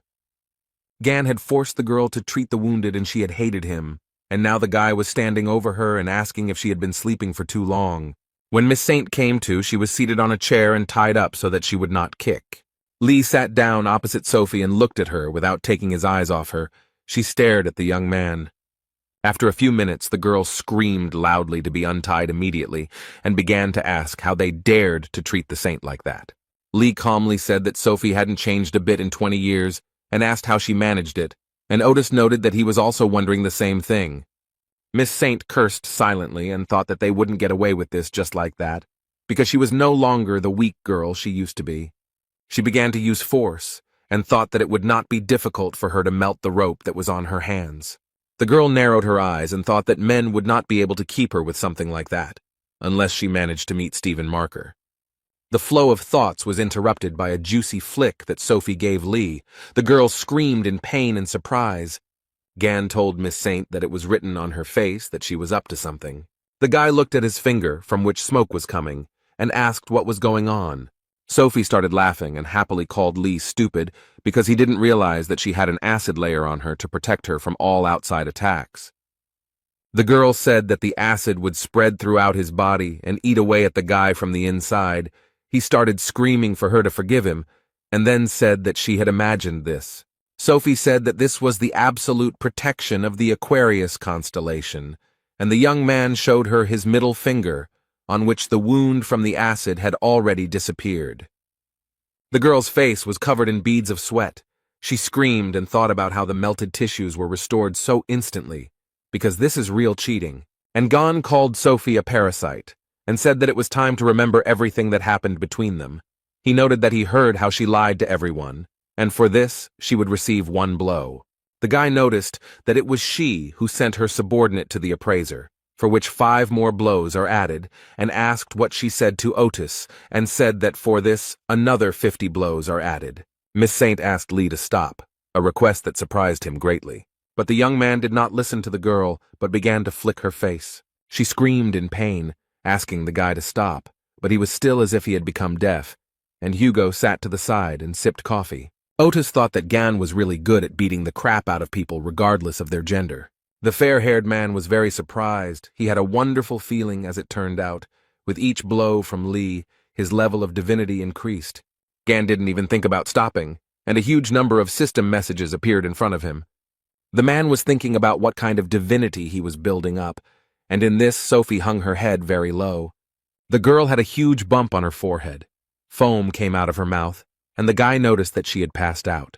Lee read the message that her divinity was unlocked, and the boy said to be reminded of what it was. And before the guy there appeared explanations about what divinity is, how it can be obtained and lost. He scratched his head and thought that now by kicking asses he was taking away their divinity, but he couldn't knock it out of Yang Wei because it wasn't unlocked at that time. The guy looked at his hand and thought that he had to become stronger anyway. Otis asked Gan if he thought he should ask Sophie about the dagger. He replied that she wouldn't have had the balls to attack him, and then added that he had found someone who could look at that dagger. Hugo thought that Lee was just teasing Sophie for fun when the guy's phone rang. Gan showed him the time, and Otis asked the young man where he got the smartphone. He replied that he borrowed it from a red-haired guy. Lee told the man that it was time for him to go to the auction room and asked him to clean it up thoroughly and suggested throwing the saint into the nearest trash can. The guy started to enter the room and told Otis that he would call him as soon as the auction ended. The man wanted to tell him something, but he retreated very quickly. Hugo thought about what to do with him. Someone entered the room and the young man asked him what he was doing there. Otis wondered why, of all the people, the one who was definitely not expected was here. It was Stephen Marker. He put his hands behind his back and began to look around the room and naturally saw Miss Saint. Hugo looked at him, his forehead furrowed and his lips pressed tightly together, but he said nothing. Marker was very angry. He frowned, his eyes were burning with fire, and he told Otis that he had to explain himself. The jock started to take off his glasses and said that he and Otis had not seen each other for a very long time. Stephen frowned so much that his veins bulged, and then said that Sagittarius didn't seem very happy to see them. Hugo calmly asked Marker what he was doing there, and he replied that he and Aquarius had made a deal. Sophie had asked him to be her bodyguard. The man said he had some business in Drachma, and he agreed, and Miss Saint was still sitting unconscious, tied to the chair. Stephen said that it was his turn to ask questions, and asked why Otis was here. He replied that he also had his own business. The jock angrily asked if he was aiming for Ligon's relics, and Hugo asked in surprise if his relic would really be auctioned off. Marker smiled and asked if Sagittarius didn't know that, and then added that he was the most pathetic creature and still couldn't afford her. Hugo replied to Leo that he was always going around picking up old relics of Ghana. He added that Stephen had tried to ignore Lee for a long time, but his inferiority complex grew and he had sunk to the point of collecting all the relics. Otis asked Marker with a smile if he thought he could become as strong as him this way. The jock got very angry. His anger caused a loud explosion and stones flew in all directions. Hugo thought that Stephen had definitely gone crazy. As soon as Gan was mentioned, he couldn't control himself. Marker grabbed Otis's arm with all his might and told him to stop talking nonsense about that weakling and stop saying his name. And then he added that he had long ago become much stronger than him. Leo's eyes burned with hatred. A young man ran into the room and told Stephen that they had problems. He said that the Gemini branch was buying up all of Ligon's relics, and Marker was very surprised. Leo told Sagittarius that he didn't have time to mess with him, and he just laughed. Stephen went to the door and told Hugo to do whatever he wanted with her, and he was very surprised. The man thought that the jock had come here to save her. The Marker replied that the auction was more important to him, and he had to get there as early as possible, and decided to give advice to Sagittarius so that he would choose his words wisely if he wanted to live long. Otis frowned, then laughed and said that he was very grateful for the unsolicited advice. Hugo was again left in the room with Miss Saint, who still had not come to her senses, was unconscious. The blonde man thought that Stephen Marker was a shitty person. Then he looked at the hand that he was squeezing with all his might and thought about the fact that Lev didn't even consider him a weakling. And at this time, in the Drachma auction house, in the VIP room, an auction was taking place that many were so eagerly awaiting. The presenter happily said that once again the Gemini branch is taking another lot. The woman said that the first stage of the auction had come to an end, and after a short break the second stage would begin. Li Gang was incredibly happy. He said with pleasure that he received another lot. Bishop Gemini began to congratulate the guy, and noted that he could buy whatever he wanted. The young man told the man that he was too kind because he invited him to the VIP room, and now he buys everything he asks for. The bishop remarked that it was the least he could do for him, and Sun asked if he was sure, since they had already spent an indecently large sum. The man smiled and said that everything was fine and asked Sun to pay for the alcohol, as he had forgotten his card, and he would send the money later. Z agreed, and thought to himself that he had already forked out a lot of money today, but he couldn't object since his boss had asked for help. Lee told them not to worry about the alcohol. He showed the card and noted that he had already paid the bill. The bishop thought that the guy had his black card. He had no idea when he had time. The young man told him that he looked quite drunk, so he paid in advance, and noted that he could not get his subordinate to pay for everything. Bishop Gemini said with a laugh that he was just about to pay with his card, but he thought that the guy was quite young, but already damn rude. The man in glasses understood perfectly well that in front of him was a genius who had managed to defeat the Spider Queen, and if he recruited him, then alcohol was just a pitiful price. He told the guy that they had relaxed a bit, and it was time to get to the main topic. The bishop said he had high hopes for the future, and told Lee that he had every chance of gaining rank, but that was not all he could do to earn the favor of their saint. And Gan thought that the fog that covers the mind control is practically invisible to anyone. The effect is not strong, but it makes you believe that idiot.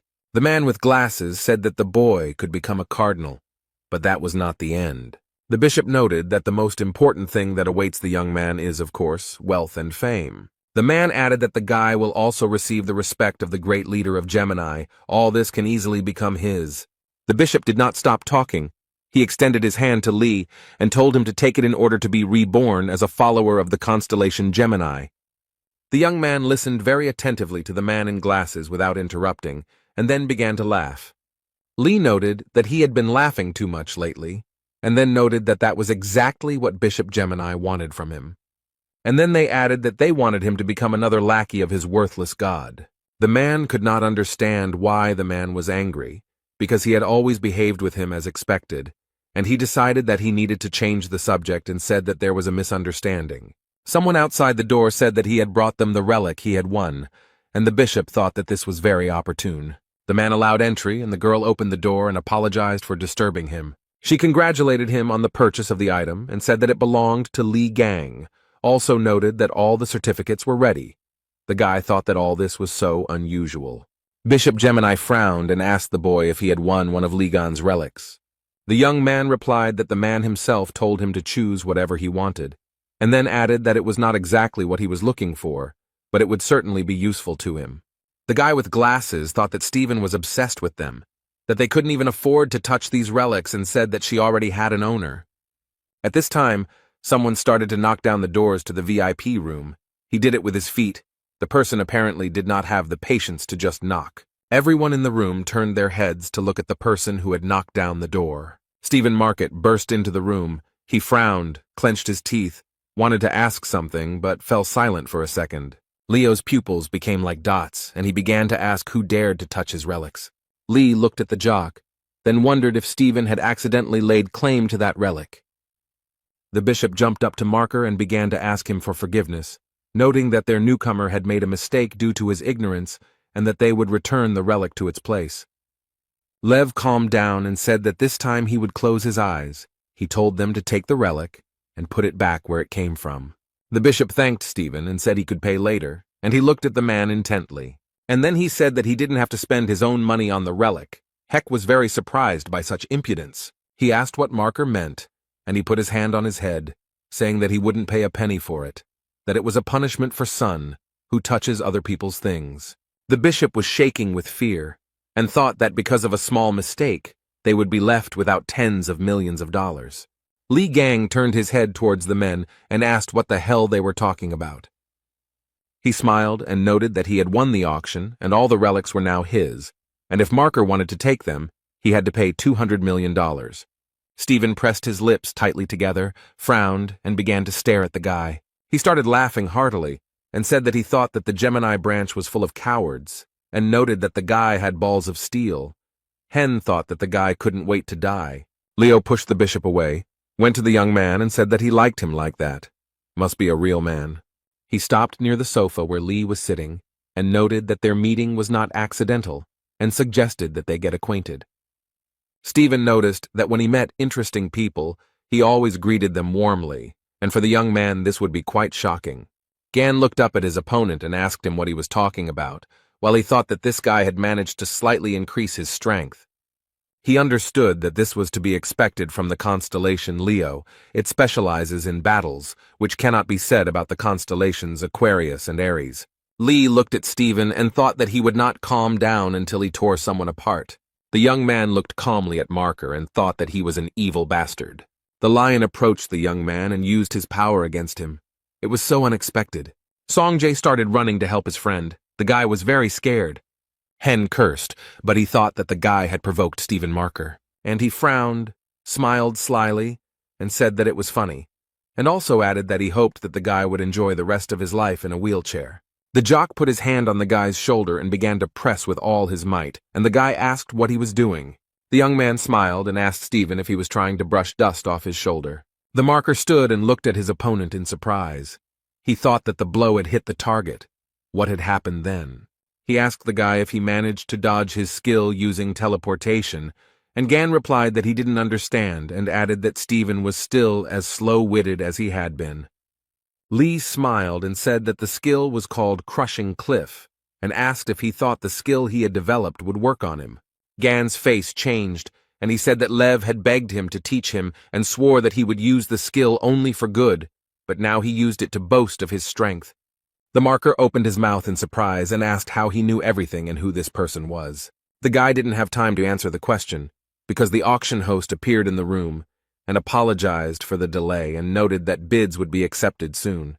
Stephen asked in surprise if it was already time for the second stage, and Lee was thinking that another batch of his relics would be presented again. The jock stood up pointed his finger at the guy and said that he had a lot of questions for him, but right now he had more important things to do. Marker, leaving, told Lee not to lose the pendant and that he would return for it immediately after the auction. Sun approached Gan and asked if he was okay. He was very scared. Bishop Gemini looked at the guy and thought about how he managed to survive such an attack.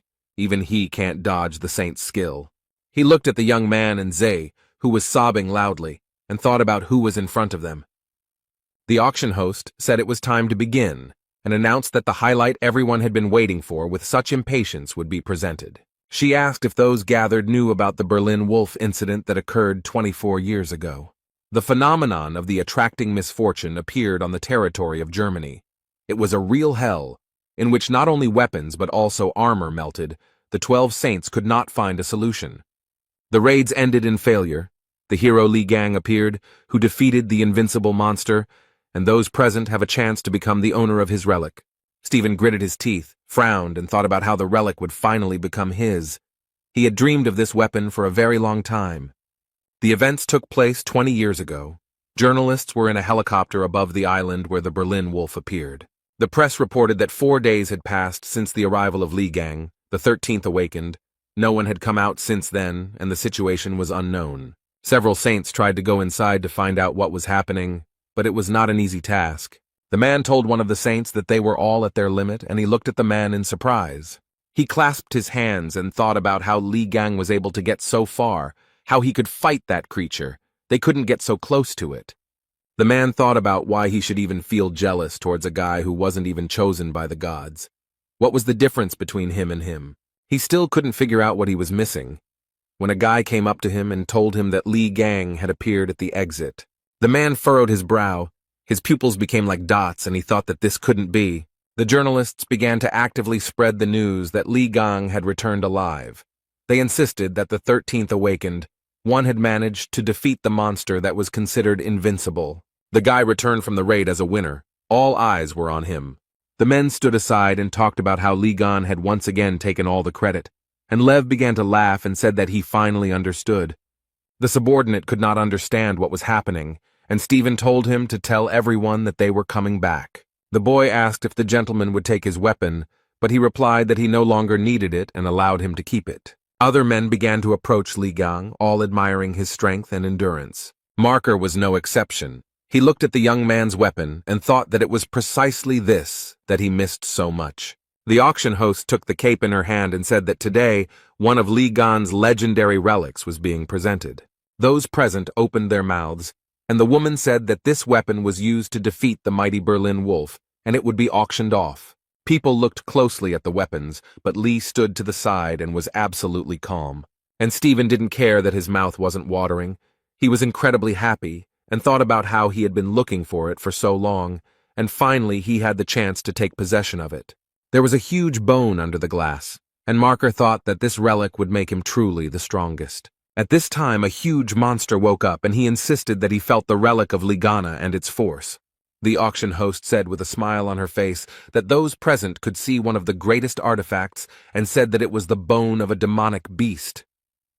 Those present shouted that they could not believe what they were seeing with their own eyes.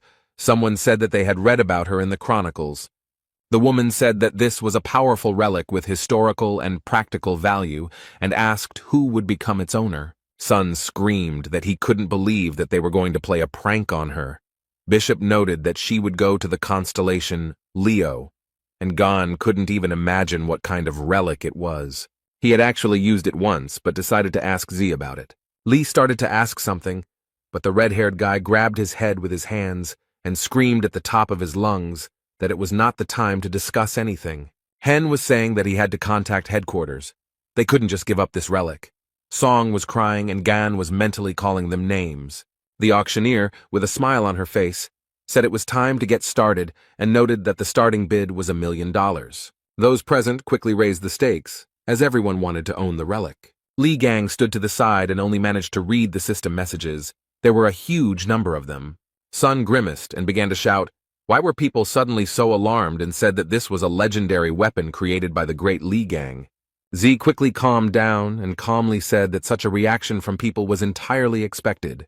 No matter what Li Gang created, the relics were always of the highest quality, and anyone who understands them dreams of getting their hands on them. As for Stephen Marker, he is an ardent admirer of these relics. He is ready to go to the ends of the earth to get them. His incredible power and influence allow him to go very far. Sun said that he was sickened by the fact that Gon's greatest creation would be in Stephen's collection, and the profits would go to Lee Gon's account, and he belonged to the government, and they had to come to terms with that. The man thought about the fact that the money would be transferred to his account regardless of who buys the relic, and the guy began to watch how quickly the stakes were raised. He was interested in how far they could go. Stephen Marker got tired of this mouse fight and shouted that he was betting $1 billion. The room became so quiet that everyone present opened their mouths in surprise. The jock started to descend the stairs and asked sarcastically if everyone had heard his bet. And then he happily added that he was buying the relic for $1 billion, or could raise the bid to $10 billion. The auctioneer was taken aback and began to stutter, as she had no idea that the bid would be so high. The people who were in the hall were in complete shock.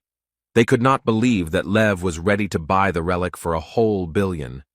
The host started the countdown. Sun started shouting for the bishop to do something, but he understood perfectly well that they had no chance. And Li Gang calmly watched everything that was happening.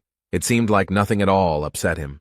The presenter banged the gavel and loudly announced that the final bet was $1 billion. The cleaners were passing by the room where the auction was being held. One told the other that something had been sold for $1 billion. The second replied that he was very interested in who this crazy person was. The man sighed heavily and noted that workers like them should not even dream of such sums, and said that he wanted something to change. Their wish came true very quickly. The guys saw a huge monster outside the window. One of the guys immediately said that he was taking his words back.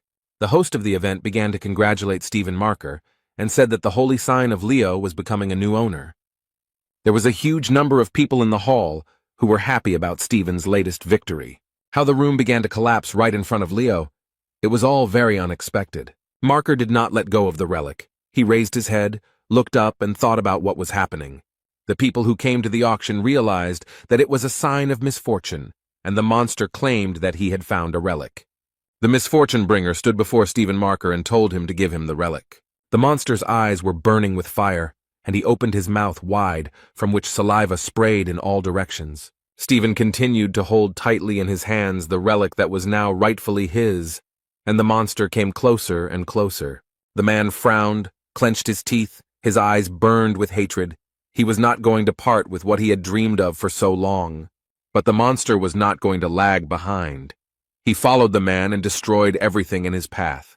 The lion began to laugh cheerfully and said that he had never been so happy to see the one who was attracting him before. The man was very happy. He thought that this was a great chance to try out his new toy. Those around him tried to somehow stop Stephen, calling him by name, but he paid absolutely no attention to anything. Sun looked out the window and shouted loudly that the magic tower in the teleportation zone was destroyed. People were very scared. Someone was shouting that if the tower fell down, the island would not withstand it. The elderly man began to shout that it was necessary to stop the tower with all possible force in order to prevent a tragedy. A huge number of men, who were armed to the teeth, began to shout that they would help. They began to talk about the need to combine all their forces in one blow, because this is really very important. Everyone acted together. Some held weapons in their hands, and some used magical powers. Someone from the crowd said that the tower weighed a lot, and they would not be able to destroy it. This was beyond their power. Someone from the crowd shouted for people to run away as the tower began to fall. A very strong wind arose. Such was the fury of Apollo. Dirt, dust, and embers flew in all directions. The man said that everything burned very quickly, in the blink of an eye, and they answered that it was all because of the enormous force. People saw Hugo Otis, who was squirming in the clouds. Despite everything that was happening, he was absolutely calm.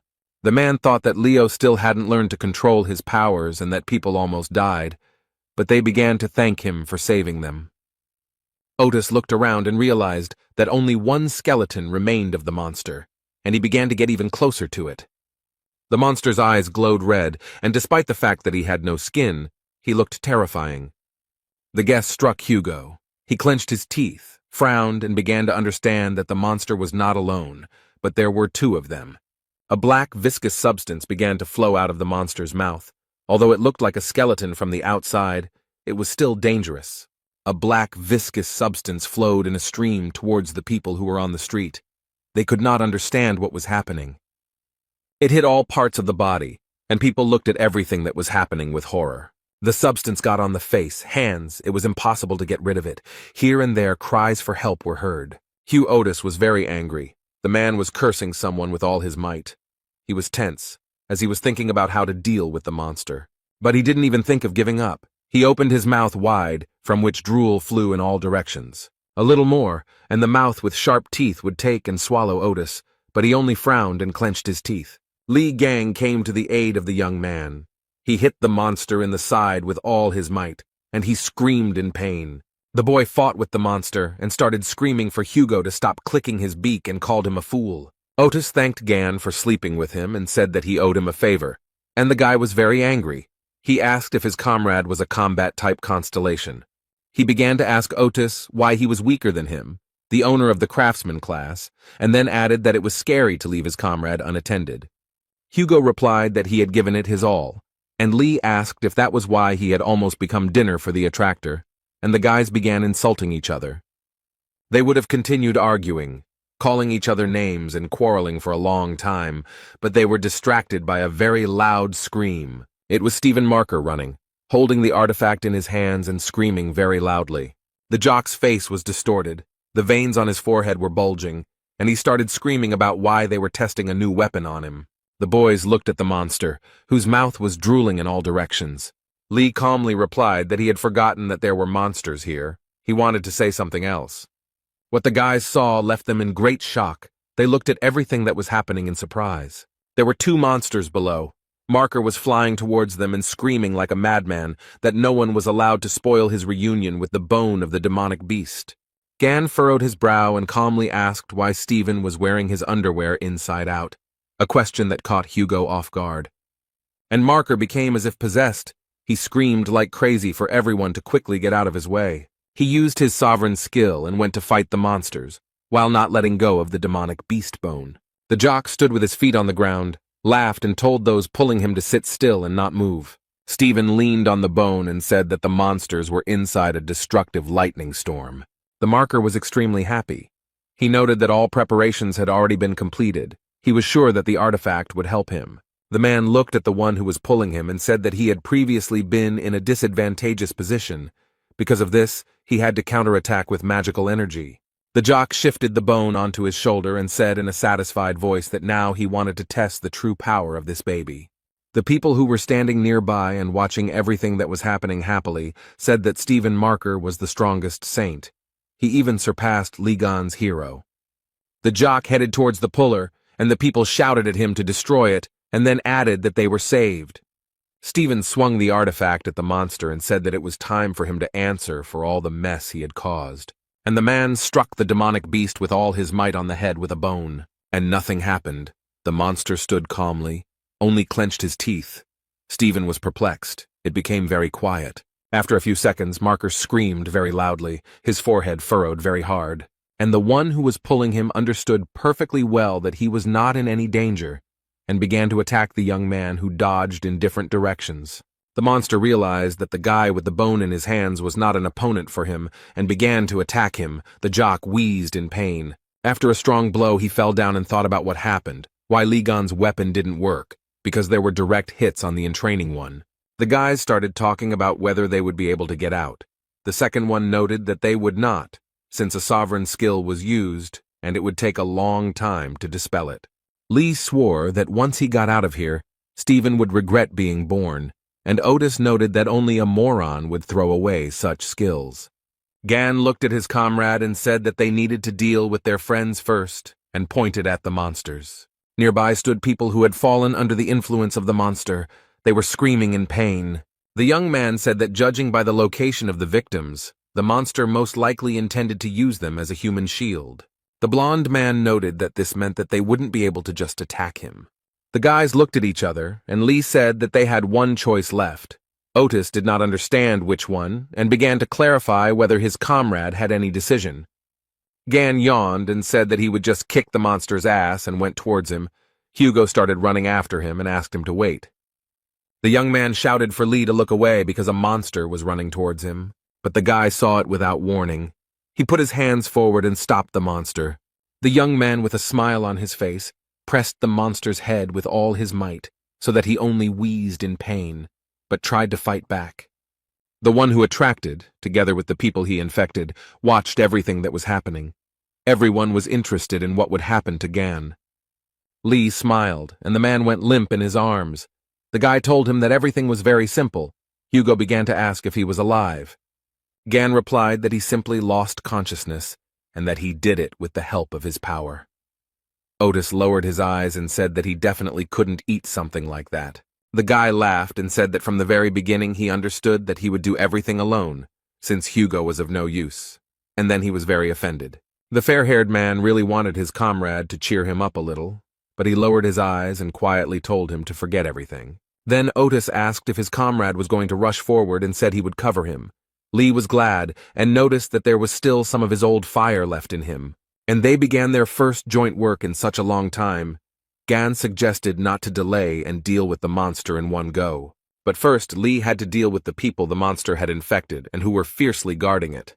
The monster watched everything very carefully and began to growl because he did not like all of this. And after a while, it started running towards the guy and spewing out all its viscous, jelly-like poison.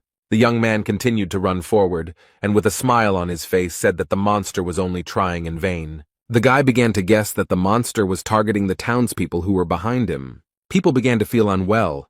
Some fell straight to the ground, holding their heads with their hands. And behind him was Hugo, who held a fire bow with fire arrows in his hands and covered Gan. The guy felt his friend's support, and with a smile on his face told him that he was a good boy. Lee was already very close to the monster and told him to stop wasting his time and just give up.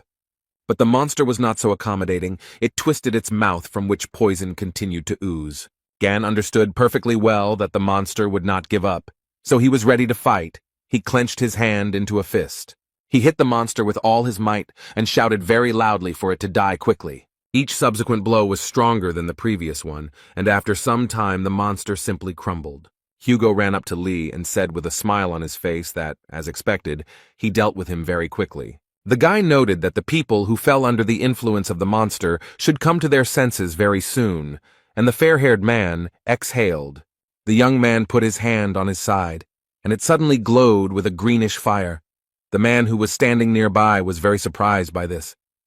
Gan began to examine his hand and thought about what it all meant, and on his palm he could see the silhouette of Ophiuchus. The young people looked up and saw a huge number of system messages. Lee looked at them very carefully. He was interested in the fighting instinct. He thought about the fact that this skill requires a certain charge of divine energy. The guy continued reading system messages and thought that it was high time to test the new skill. It was unclear how Stephen Marker appeared out of nowhere, still holding the bone of the demonic beast in his hands. He wondered why things had turned out this way, and remembered standing in front of the monster. The jock wondered why the artifact wasn't working, whether he was unable to reveal its true power, or whether he was simply too weak. Stephen walked up to the monster and began waving the recently acquired artifact in front of its nose. The people who were watching all this were shouting that the gentleman was losing, and someone started laughing cheerfully. One of the guys pointed his finger up. Everyone began to look where he pointed. There was Li Gang, who began to use the skills he had recently acquired. Marker raised his head up and couldn't understand how this was all possible because his sovereign skill was broken. The monster realized that there was danger in front of him and told himself that first of all, he needed to kill them. Gan looked at him from under his forehead, frowned. His pupils became like dots and he told the monster to shut up. A few minutes later, the monster's huge body lay on the ground, wheezing in pain and humiliation. He asked Lee how it could be that a person had such enormous power. With the last of his strength, the monster said that it was most likely not a human being in front of him. Gan leaned over the dragon and asked him what the hell he was muttering under his breath. The guy used his special power, a strong wind blew, which lifted huge stones up like fluff. Marker watched all this from the side and thought that he simply did not believe his eyes. He gritted his teeth, frowned.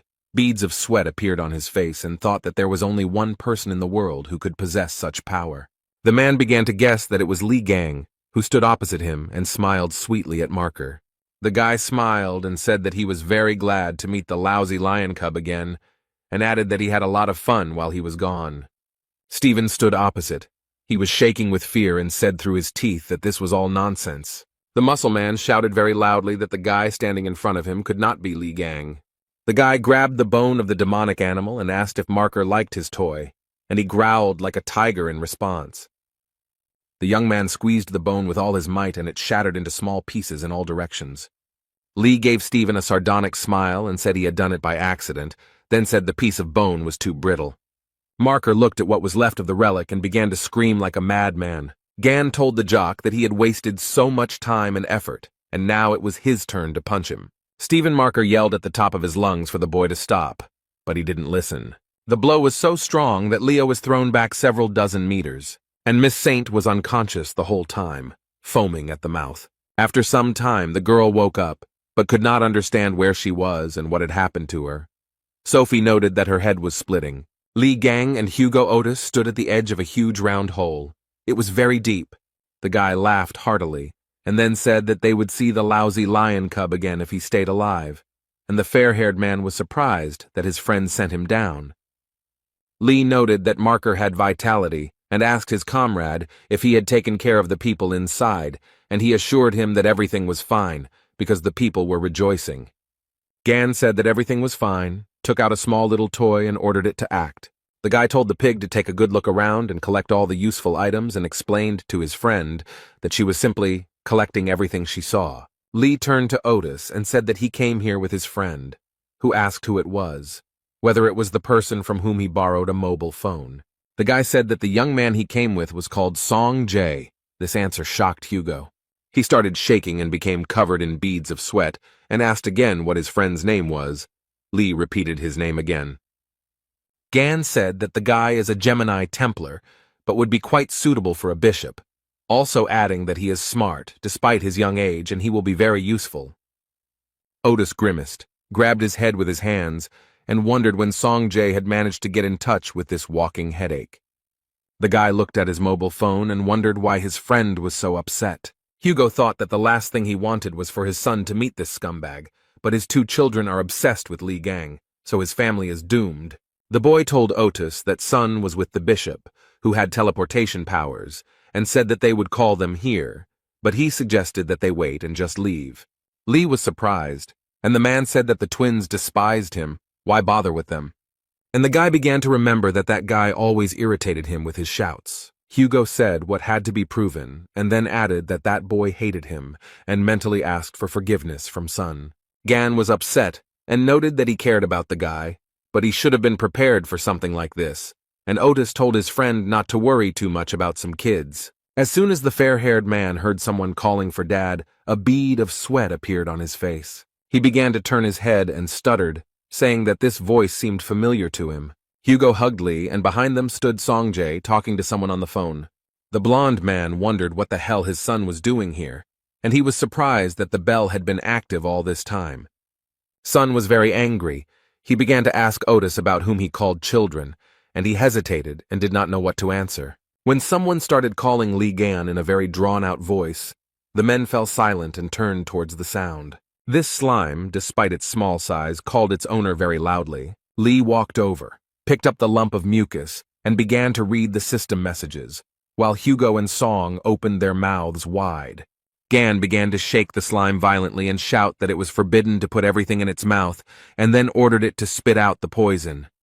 The guy pulled the lump of mucus in different directions, and the fair-haired man thought that the poison fell out of the remains of that bony monster, and it could be very dangerous. Song watched the whole thing, and said that this slime was just like the one from Li Gan's relics that he had read about. The guy took a few steps forward and told the young man that his skills and inexhaustible supply of magical energy were amazing. Then Z added that the only friend of the 13th awakened was his father, and then he clarified whether it was really Li Gang in front of him.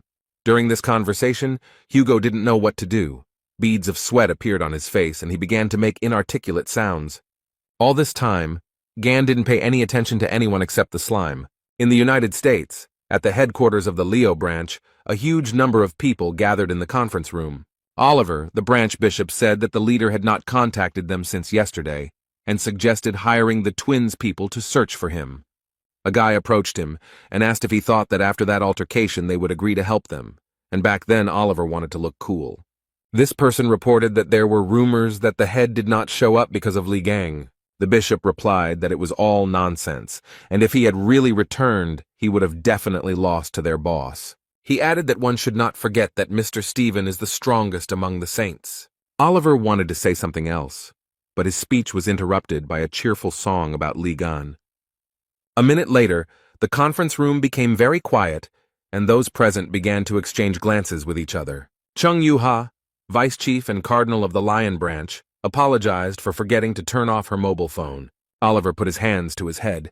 He couldn't even imagine that the vice chairman was capable of such a thing, and told her to take the conference more seriously. Yuka folded her arms across her chest and asked why they were all looking for that jerk, and everyone present's jaw dropped at these words. Then Chan said that she was guilty and said that there was no need to look for the head. He was tenacious and added that he was completely fine. Those present thought that she was right. Yuha was reading something on her phone, and Oliver told her that she should lead the search, but the girl didn't hear him. Chan stood up from her seat and said that she would leave early today and that they could handle everything themselves. The conference room became very quiet. Everyone was perplexed by the situation that had happened. Suddenly Oliver, the bishop of the Lion Branch, grabbed his head and began to wheeze. He was shaking very badly. A huge number of people gathered under Sophie Mard's residence. Everyone was wondering if the incident in Drachma was connected with Li Gan, who kidnapped her, and what this truth from 20 years ago was. Representatives of Mrs. Saint told reporters that there would be no comments today and that Sophie needed rest, and promised that she would answer all questions later. At this time, the girl watched everything that was happening from the window of her residence. She was very upset. A few minutes later, she sat up on her bed and began cursing and calling Li Gan names. She was so nervous that she started biting her nails and thinking about how dare the guy make such a big deal out of that incident. The doors opened, and Sophie came out. Her security began to push journalists and onlookers aside so that the girl could pass without being asked unnecessary questions. But then the girl's face changed. She was very scared. Someone used force against her. The people who were near Miss Saint opened their mouths in surprise. They could not understand what was happening. There was a version that it was a terrorist attack. Sophie's security was also very scared. They assumed it was a message. And indeed, a system message appeared in front of Mard asking who killed Li Gan 20 years ago. The girl clutched her head and thought about what she should do, because if she told the truth, the other saints would not leave her alone. But if she remained silent, Li Gang would create even more problems. Sophie couldn't believe that the guy could pull such a stunt while she was out cold. She couldn't even take off the necklace. Saint screamed and accused Li in time. Meanwhile, the guy was sitting quietly with his artifacts and thinking about whether he should make some ramen. The TV news reported that Sophie Mard was not leaving her residence and was not giving any comments. The announcer said that of all the incidents that occurred at the drachma auction, this one would cause the most unrest. The man, who had been listening attentively to the news, propped his head up with his hand and calmly said that this was not right. Near the house of Hugo Otis, men were shooting from a bow. The owner asked if Gan liked the new bow. He replied that it was much better than the one he had before. Otis asked what the comparison was, and Lee hit the nail on the head again, so the blond man had an interesting idea. He blindfolded the boy and told him that this was how he should shoot. The young man asked if the man was making fun of him, and then added that it was a lot of fun. Hugo started screaming and asking if he was shooting at his target on purpose, and Gan, with a smile on his face, said that it was really funny for him to bother him. Suddenly a glass of drink appeared in front of Lee with a lot of ice cubes in it. The dream said that he brought a towel and water, and the young man smiled and thanked the boy. While Lee and Zay were talking to each other with a smile, Otis watched everything that was happening with anger. He even clenched his fist. Hugo walked closer to the boys and told his son that his dad could use a drink too. Song Jae's expression changed, and he said that there was water in the refrigerator and that his father could go and get it himself. Gan read his system message and said that his stats had increased after the skirmish in Drachma, and he could afford some small investments, and Sun laughed at Otis. Lee learned that the sacred abode of Ophiuchus, the Serpent Palace, had been rebuilt, but the space was limited due to the low level of the sacred abode. The guy also read that in the sacred monastery one can live, train, and test the level of one's strength, and he can control it. The system message stated that Lee could summon a low-level pigbank avatar to the abode and strengthen its power by bringing human avatars to the abode. Song approached Gon. He noted that his uncle said that it was time for him to leave. He noted that he had things to do, and they could move out together. Lee noted that he hadn't even noticed how time had passed. Z asked if he had an appointment, and the young man answered in the affirmative. The young man smiled broadly and said that he would be meeting a lot of people today. The Gemini branch bishop asked him with a smile on his face if he would like to join them. Gan chewed chicken drumsticks, and with his mouth full replied that the guy had more than enough strength, and he said that he was swamped with work.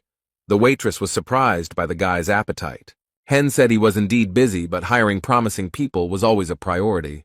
He looked at Lee slyly and asked if he was going to leave them after they bought items worth $1 million with the Gemini branch money. Gan looked at the man with wide eyes and continued to eat the chicken drumsticks. The guy took a napkin and began to wipe his mouth. His expression did not change, and the bishop thought that apparently the guy had planned to do this. Gan thought that at first Hen seemed annoying to him, but everything turned out pretty well, because he dealt with pig, parasite, and lion cub. Now the next person he needs to deal with is that bitchy purple witch. And Lee said that he would join the Gemini branch. Bishop wanted to discuss the official date, but the guy noted that he had a condition. The guy took another drumstick and declared that Hen should give him his badge. The guards began to call the young man names because the emblem was given to the bishop personally by the Holy Lady, and Gan told them to stand still. And he added that the assistants should not interfere in the adults' conversation, and noted that the emblem was needed to enjoy all the privileges, but he needed to get something in his hands. And Lee asked the bishop with a smile if he was willing to make a small investment. Hen frowned and said that he needed to think about such a proposal. The man looked at the shin that Lee had pointed at him. The guards became alarmed, and the young man suggested that the bishop decide faster because he had another meeting ahead of him. Sun was sitting in a cafe, writing messages to Gan and thinking that this cafe had very tasty ice cream and that Uncle Lee should appreciate it. The guy blushed and thought that he could call Gan his uncle. Nuna would be shocked. He would be able to look at her shocked expression. Z picked up the dagger that Gan had subdued and thought that when Lee came, he would ask him to leave an autograph on it. Sun heard someone start talking about how playing with knives is very dangerous, and the dagger started falling out of the guy's hands. The blonde guy said with a smile on his face that Z might get hurt, and then added that he would confiscate the dagger for himself. The red-haired guy jumped up from his seat, looked at the guys, and asked what it meant. The boy smiled slyly, showed his badge, and said that he was Yun Shivu, a Templar of the Gemini branch. Sun asked him what he had forgotten and ordered him to give back the dagger. Yun replied that it was not customary to greet an elder like that, and noted that they also often dropped in here. Z was very angry. He thought about how Shivu was always bothering him because he was a little older, but he wanted to beat the crap out of him. But he can't get into a conflict with him, because this bastard is the son of the holy sign of Libra, and that's why he so boldly turns up his nose. Sleep shouted very loudly to the guy, asking if he knew what it was and ordered him to immediately return the dagger. The guy started to twist the red-haired man and shouted loudly for him to calm down. Z did not expect such an attitude at all. People who were in the cafe started talking about how they needed to be quieter in public places, while others wanted to break up the fight. Song asked Yun if he thought he could get away with all this, and Yun replied that these were very big words for someone with his face pressed to the table. Blondie was curious about why Z was so concerned about this thing and asked if Li Gang had made it by accident. Yun mocked the boy and asked if the dagger belonged to his incapacitated mother. These words made the boy very angry. He began to call his opponent names very loudly. A system message appeared in front of Yun, who continued to hold the dagger, notifying him that the owner of the relic was in danger and that a random skill had been activated. The blonde guy was very scared. A greenish light flashed in his face. He screamed loudly, covered his eyes with his hand, and could not understand what was happening. The guys who entered the cafe with him were very scared. They screamed in horror. The visitors were also very surprised, their mouths wide open in shock. The dagger was not simple. It attacked the blonde guy. The guy was horrified by everything that was happening. A few minutes later, he fell straight onto his back, tears streaming from his wide-open eyes. And only Song Jae was happy, because he guessed what was happening and called Uncle Lee. Gan asked Song Jae and grabbed his head while he managed to punch Yun in the nose, who was crying loudly. The boy asked his uncle with a smile how he knew he would be here, and he said that he was in the restaurant a minute ago and noticed that the one-time summoning skill had worked. Lee looked around, assessed the situation, and said that all this had not happened in vain. He looked at Yun, whose nose was bleeding, and noticed that these jerks were bullying him. Gan folded his hands and asked how they dared to offend his nephew. Someone tried to be sarcastic, and another guy said that he was scared. Lee smiled sarcastically and said that he would now show them what happens to those who bother his loved ones. The guys were very scared. And in the restaurant, a couple of minutes before the call, the bishop agreed to give Lee the emblem, but only on the condition that he join them immediately. The guy agreed. Hen smiled and thought that this was a ridiculous price for such a loot, and then he could get the emblem back. He would just add an inconspicuous clause to the contract. He handed Gan the emblem and told him to use it wisely, and he replied that he would try. The man in glasses asked the guard to hand over the contract. Lee looked at it all in surprise. The bishop said that the contract needed to be signed and raised his head, but the guy had already disappeared. Hen and the guards remained near the fried chicken drumsticks, thinking that the guy had simply disappeared. A few minutes later, the waitress came up to them, brought them the bill, and said that they owed $190. Z's two offenders were lying on the floor of the cafe, foam flowing from their mouths. They no longer posed any danger. Yun tried to ask Lee if he knew who he was, but he didn't listen to him and immediately punched him in the face.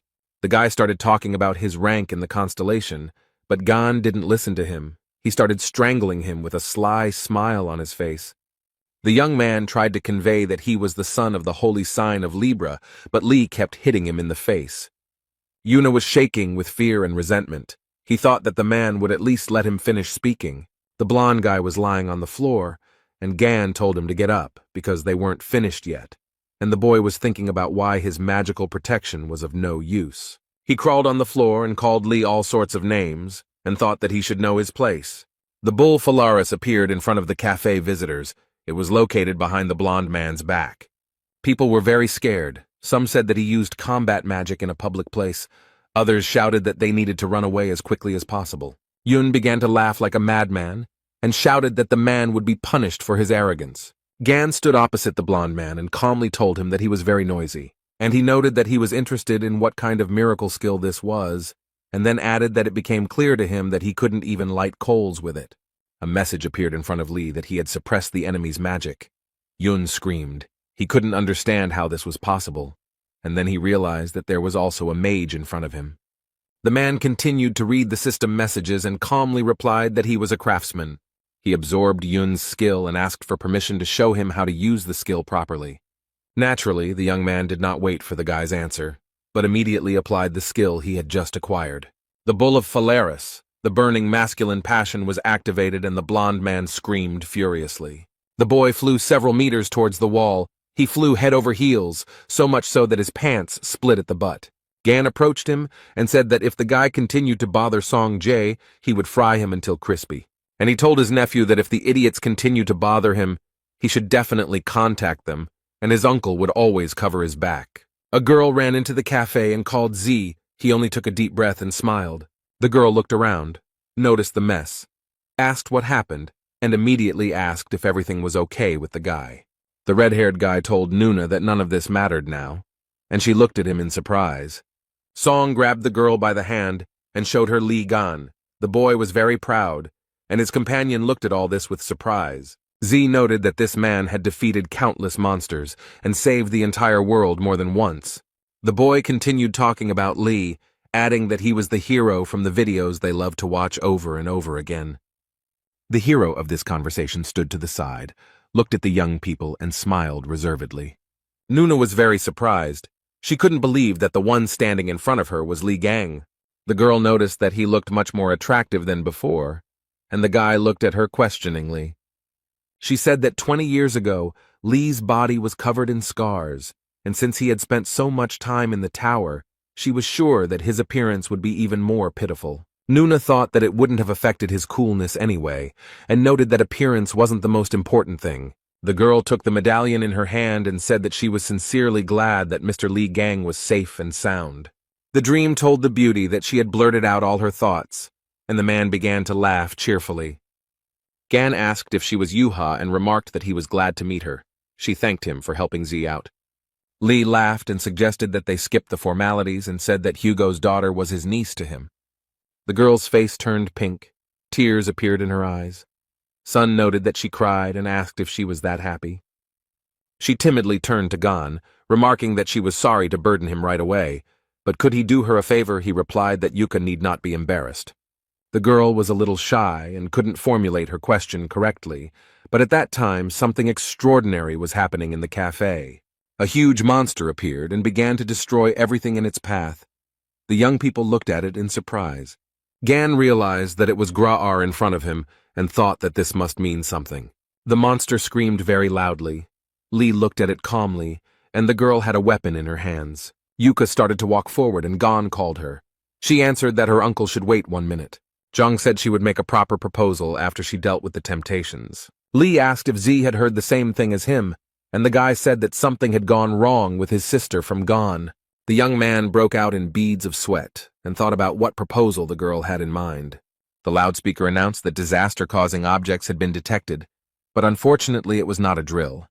It was also announced that people should evacuate to safe places, and the monster destroyed everything in its path. Literally a minute later, chaos settled in the city, fires broke out here and there, and destruction occurred. There was not just one monster, others joined it. They inspired fear and horror. Zhang Yuha was holding a huge spear in her hands, and most likely she was trying to defeat the monsters with it. Within a few minutes, they surrounded the girl from all sides. She was so small and defenseless.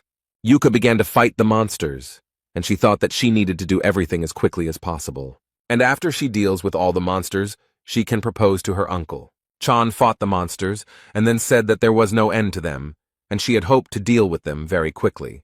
The girl thought that she could destroy all the monsters at once, and began to use her special skills. She threw the spear and screamed very loudly that they should not dare to interfere with her love. Zhang Yuha used an ability called Lotus Flash and watched the events unfold. Li Gang stood to the side and watched what the girl was doing. He did not come closer. He was interested in the result. The guy smiled and thought that he followed her because he was worried about her safety. But there was no need, and he noticed that her instincts were sharper than Hugo's. The girl felt that someone was looking at her and turned her head. She waved her hand to her uncle. A very strong wind arose and the young people flew up like fluff. Zai was very scared. Yuhei was scared. She opened her eyes wide. Beads of sweat appeared on her face and she began to call for her uncle. The cap fell from the girl's head and began to burn. In a few minutes, only ashes would remain. The monster was surprised that Gon had reacted to the attack and noted that there were interesting creatures in the world and promised to make a tame animal out of the boy. The monster sat on the dragon's back and said that at this rate they would wet their beds, and Li calmly said that he needed a furnace to create relics. The guy frowned, smiled slyly, and told the monster that it would become the first gas burner. The monster smiled and said that the young man in front of him was very funny. Zhang Yuha looked at the monster and thought that they belonged to the illusory race. Li touched the girl's head and asked what she was thinking about, whether she wanted to try to deal with everyone alone again. Gan asked the guys to leave everything to him, and then asked them to take care of the evacuation of the residents. The man smiled and noted that he trusted them with all this, because he knew how strong they were, and noted that they should also trust him. The boys smiled cheerfully at their uncle, even though he didn't see their smile, and agreed with his words. Li replied that it was all wonderful, and then, a little more quietly, said that the fun would begin very soon. The monster smiled vilely, telling the guy to resist even harder. A few seconds later, the young man was tied with a thin but strong rope. He did not understand how it happened. The monster was having a lot of fun, and told the guy that taming him would be incredibly fun. The monster pulled the rope with all his might and it rose up to the very sky. He was incredibly happy. The monster raised the rope, then lowered it, and the young man hit the ground, from which huge pieces flew off to the sides. After some time, the guy found himself on the ground. His clothes were very badly damaged. He stood up, tore the rope apart with his hands, and calmly said that there was a lot of talk and no sense, and then asked the monster if that was all it was capable of. The monster frowned very deeply and began to laugh very loudly. He had come up with a new plan for revenge. The monster told the guy not to make him laugh and began to attack the guy using fire. At this time, Songjae was telling people that they should evacuate as quickly as possible. There were special centers for this in the city. The guy was very pleased with himself because he successfully completed one job and helped people at the same time. Za told his sister that he helped those civilians who had not yet managed to evacuate. And at this time, the girl looked into the distance with interest. She was very interested in what was happening to Lee. She thought that her uncle was strong, but his opponent was a representative of the illusory race, one of the most dangerous ones that brought misfortune and belonged to the red class. The girl understood that Gan could have problems. She thought about what to do if old wounds from the time of the tower made themselves known. Yuha thought that she needed to help her uncle and went to him. Her brother reminded her that Lee told her not to interfere, and her sister replied that she would be right back. The monster thought that it had gone too far and burned the young man to the ground. The monster was happy and already thought that such a solution was also possible, but what he saw exactly shocked him. Lee said that a real flame should be exactly like this, and noted that the fire of that brat from Gemini could barely warm his palms. The guy smiled widely. His eyes were shining, and he told the monster that from now on it would be his burner. A message appeared in front of him that fire could be used in the workshop. The monster lowered his head. He thought that this couldn't be. How could that man survive the hellfire? Li Gang raised his hand with a heavy weapon. He was tired of the messages that fire could be used in the workshop of creation and decided not to delay. The young man was very pleased with himself and showed with his hand that he wanted to enchant. The monster couldn't understand what was happening, and then began to scream furiously that he wouldn't let the guy do this. Lee saw the monster raging and ordered the skill to be activated, and a loud roar of lightning was heard. It was Chan Yuha who arrived, who was very worried about her uncle and wanted to help him. The girl stuck her spear into the monster's shoulder, and it clenched its teeth and began to ask how she dared. The monster was very strong, and he tore the attacker away from himself and threw her aside like a feather. The girl flew back so many meters. Fear and horror were visible in her eyes. She didn't think that the monster was so strong. The monster told his dragon that dinner was served, and he went to the girl. The monster ordered the dragon to devour Yuha, who began to open his huge mouth wide. Achan looked at all this with fear, her face covered in beads of sweat. She understood that she had no other way. At this time, Gan ran up, grabbed the dragon, and began to ask where he was going because his opponent was him. The guy pushed him with all his might. He fell with a loud crash, and rock fragments flew in all directions. The lizard opened its mouth very wide and screamed in pain. She could not even imagine what awaited her. The monster watched everything that was happening, and thought about how easily the guy had thrown away the lizard of the underworld. Lee stood up and calmly said that if the monster touched Yuka again, he would not leave a single wet spot of him. The monster felt uneasy. It began to be covered in drops of some substance and thought about what was happening. The monster grabbed his head and wondered what was consuming him. His representative of the illusory race, was it really some kind of pathetic person? The monster began to understand that the games had finally come to an end. It hovered high, and Lee watched all of this. Yuka, who was nearby, began to cover herself with her hands. She thought about what these absurdly huge streams of magic were. The monster told Gon that he didn't like this form because he couldn't train in it, and he had to acknowledge him. The monster changed a little and said that there really was an enemy standing in front of him and promised to incinerate him, and then everything in the area. The monster began to use the skill of disaster. A very strong wind was blowing, but the young man calmly resisted the monster. Chan Yuha was very worried about her uncle. She began to call him very loudly, and tears appeared in the girl's eyes. A bright light blinded the entire city. It became very quiet. Only dust and dirt flew in the sky. The city was burned. The monster flew towards its competitor, its teeth clenched tightly. The monster's hand was grabbed by Li Gang, who was wearing a special glove that was designed to come into contact with fire and was enchanted with hellish flames. The monster couldn't even believe it, as he didn't expect the attack to be stopped by an ordinary glove. Gan frowned so much that the veins stood out on his forehead and told the monster that it would get it right now for daring to burn down the entire city. The monster clenched his teeth. His mouth twisted. He thought about how humiliating all this was. The guy started laughing and asked what he meant by humiliating, whether the monster was belittling the capabilities of his glove. And then he looked closely at the monster and noted that it couldn't even imagine how useful the glove was when eating chicken. A system message appeared in front of the guy saying that the negative energy was too strong and needed to be cleansed. The guy replied with a smile that he had a cleansing fist. He repeated the phrase about the cleansing fist, and the monster prayed for the young man to stop. The monster fell from such strong blows, and Gon asked him why it still wouldn't cleanse itself.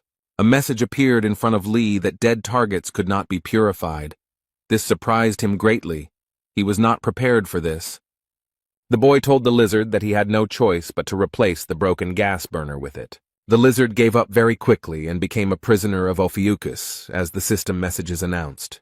The young man stood in front of a huge lizard and asked her what would be the best name for him, and she chose the name Torch. Young Yuha and Songjae ran up to Lee and asked if their uncle was okay, and he asked if they were hurt. The girl replied that everything was fine and added that she had not had time to ask a question. Gon was very surprised. A moment later, he remembered Yuha talking about proposing after she dealt with the monsters. The young man coughed and wanted to say something to the girl, but she interrupted him. Chan asked Gan if he sacrificed himself in the demon tower. The guy looked at her with surprise. The girl frowned, lowered her eyes, and said that this question had been tormenting her for a very long time. Yuha said that the other saints claimed that Li Gang sacrificed himself for the sake of all mankind, but the fact that the strongest died in the battle with Red Eyes seemed absurd. Chan clenched her fist and added that it was impossible to get proof, and she had harbored her suspicions, but now she saw him fight with her own eyes. The girl said she was sure that Li did not sacrifice himself, but became a victim of a cunning plan. The man listened carefully to the girl, and with a smile on his face answered her that she was very smart, as expected from Otis's daughter.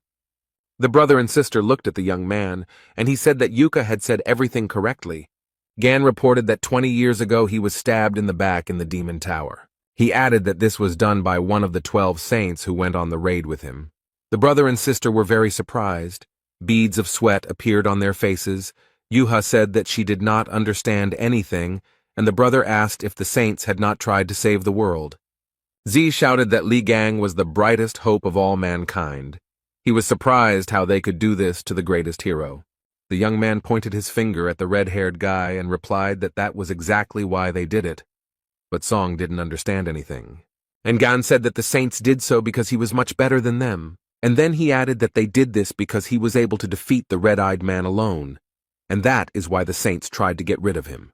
Lee said that since the strongest attractor had been killed, the entire world could be at their mercy, and the only barrier between them and their ambitions was him. The guy noted that it is impossible to know everything for sure. This is only the most probable theory. The young people were silent for a moment, and Songjae said that it was all so terrible. The guy lowered his head and said that Lee was locked in the demon tower all alone, and they even took all his merits for themselves. The brother and sister began to cry bitterly. Sun, smearing tears, snot and drool on his face, said that Gan, despite everything, is the true savior of the world.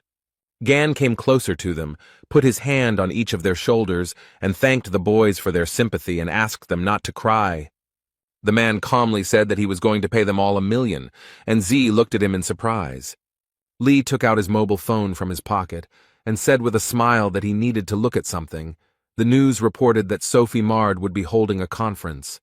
Miss Saint flew to Korea especially to hold a conference at 7 o'clock. Everything was ready for this event.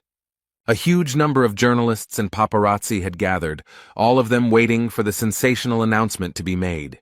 The journalists were talking among themselves about the fact that 20 years later, the truth would be revealed about what made Sophie travel such a long way for the conference.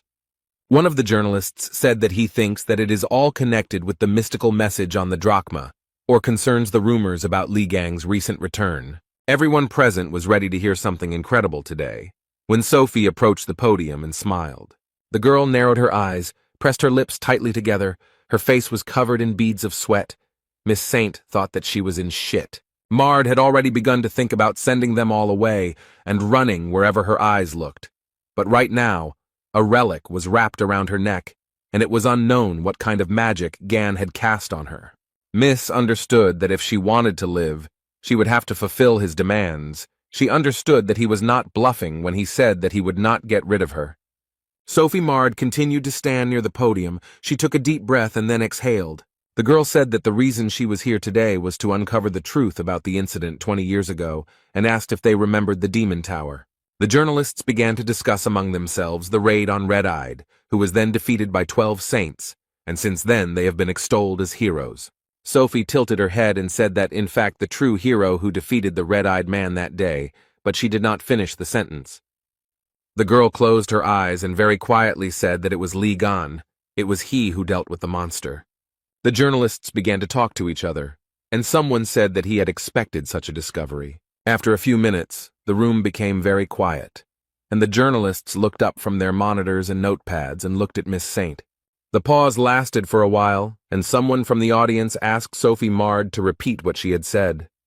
And then the journalists seemed to burst out. One after another, they began asking questions about whether it was true that Gan had killed the red-eyed man, whether it wasn't Stephen Marker who had dealt the final blow.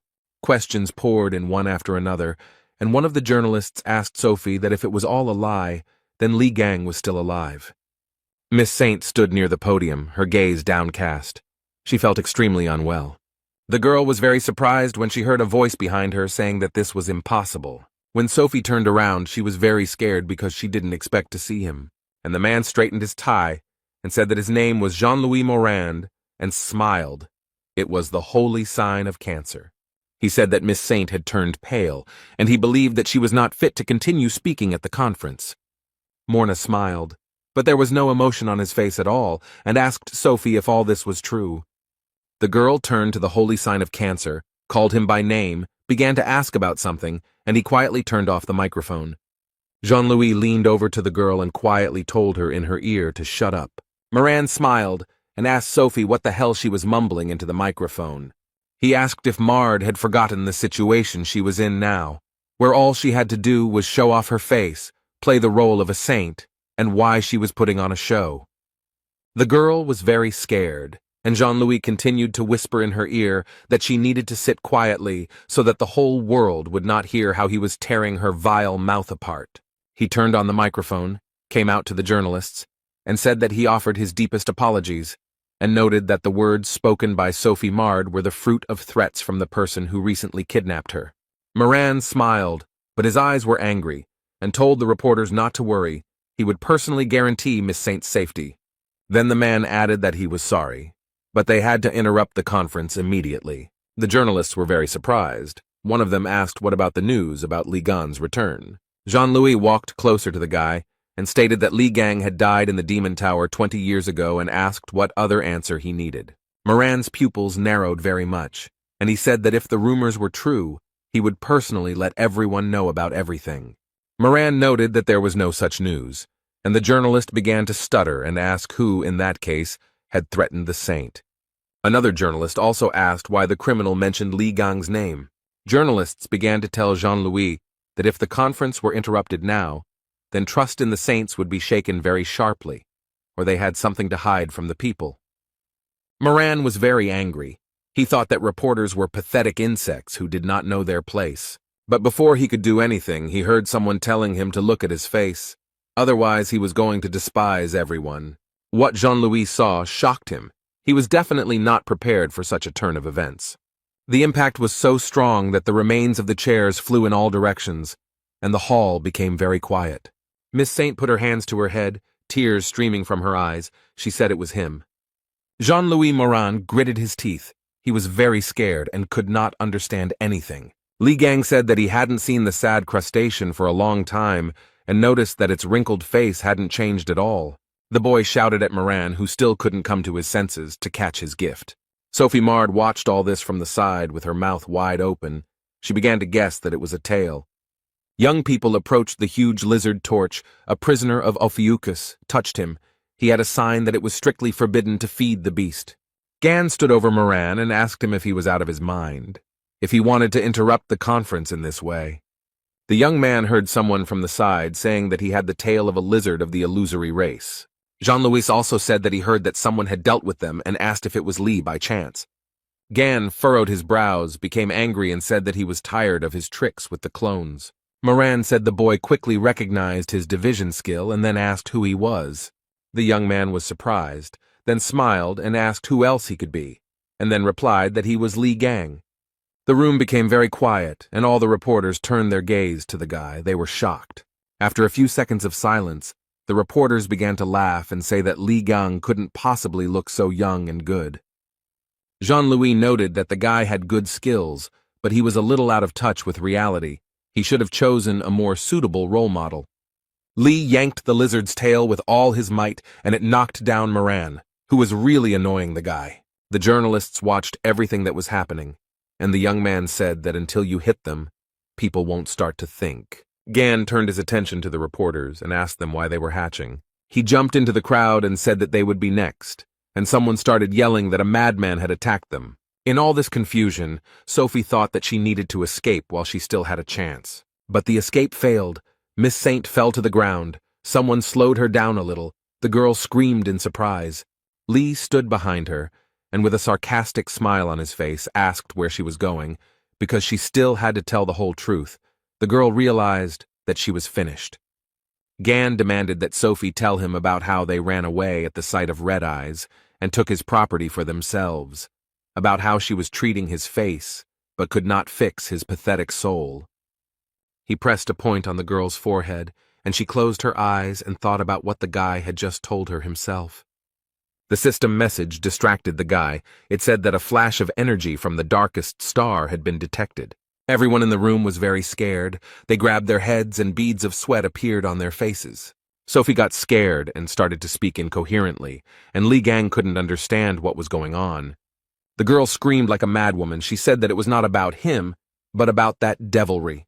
Li looked at Jean-Louis and thought that the energy of the constellation was emanating from him. He gritted his teeth and muttered that this was all incredible.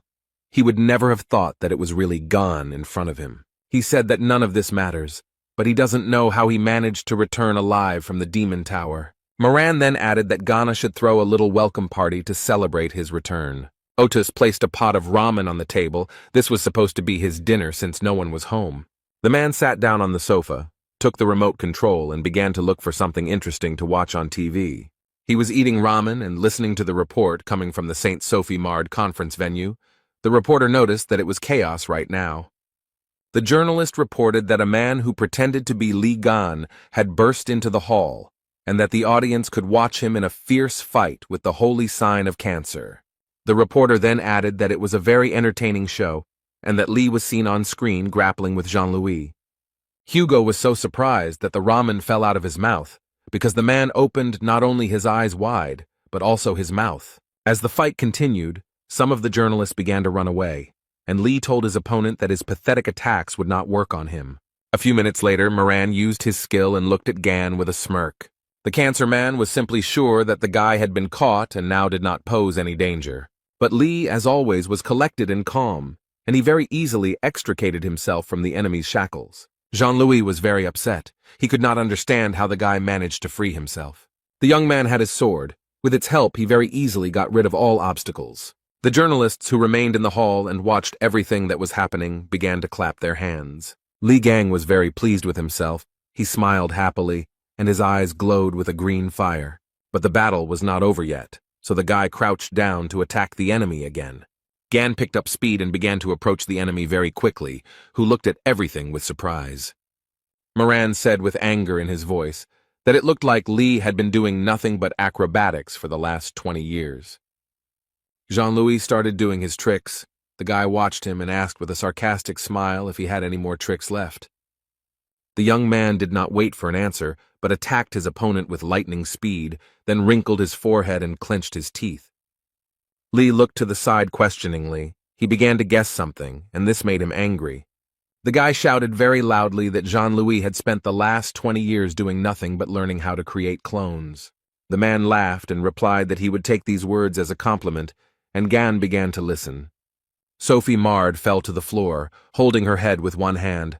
A strong wind was blowing, and she was screaming very loudly. Something incredible began to happen in the room. All the objects that were lying on the tables began to circle in the air. The people who were in the hall felt very bad.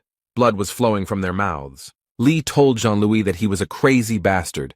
He asked if he was out of his mind, and then asked how he was going to clean up the mess. The young man's opponent most likely hadn't thought about it at all, but calmly replied that he would figure it out somehow. The man said he simply decided that he had to deal with Gan as quickly as possible while he still had the chance. The guy turned to Moran and, enunciating each word, asked if it was he, the bastard who had stuck a dagger in his back. Jean-Louis and his clones began to laugh wildly. He replied that Li was trying so hard to find the culprit. The man said, with a smile on his face, that it was not right for a hero to dwell on such petty grievances, because people were more likely to take him for a street thug than a saint.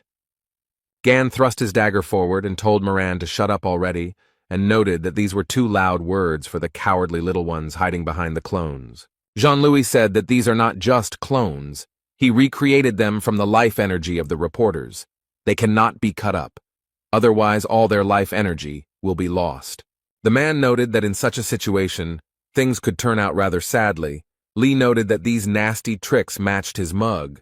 Moran laughed and noted that these were the young man's last words and said that now he would die. And Jean-Louis, along with a huge number of clones, surrounded the guy. Just a little more and everything will be over. But the clones began to look at each other. They were very scared. They saw the lizard's tail, which shocked them greatly, since the clones had no idea where it came from. Lee waved his hand and calmly said that this was a new skill he had learned in Drachma. The guy said, "Get hit," and hit the man with all his might. He gritted his teeth and watched all this with fear. Jean-Louis screamed loudly as Gan used the take-hit skill instead of me. The young man said that in front of him was not just a clone, but a part of Moran, and as soon as he finished him off, dealing with the rest would not be difficult. The man screamed very loudly. Where did the guy find out about all this? His face twisted in horror. Lee calmly said that he had said that Jean-Louis was a bloody, rotten piece of crap, and added that one would have to be a real idiot not to realize how much he stank. The guy had a huge pink stone in his hand, and shouting jackpot, he raised it up. Moran was surprised to hear that even the twins were unable to find the core, and asked how he had managed to get it. System messages appeared before Lee that a fragment of the cancer core was in his possession, meaning he could absorb the power of cancer. Sophie continued to hide under the podium as before. She listened attentively to what was happening near her. After a while, the conference room became very quiet. Only smoke and dirt rose up. The journalists began to come to their senses. The girl asked what it was, and the guy noted that he thought he was finished. He asked what happened. Gan stood over Jean-Louis, who asked the boy what he had gone through in that tower, and said that he felt as if the power of God himself was pressing on him. Lee replied that the man was talking too much, and said that he would definitely put the core he had taken from Rak to good use.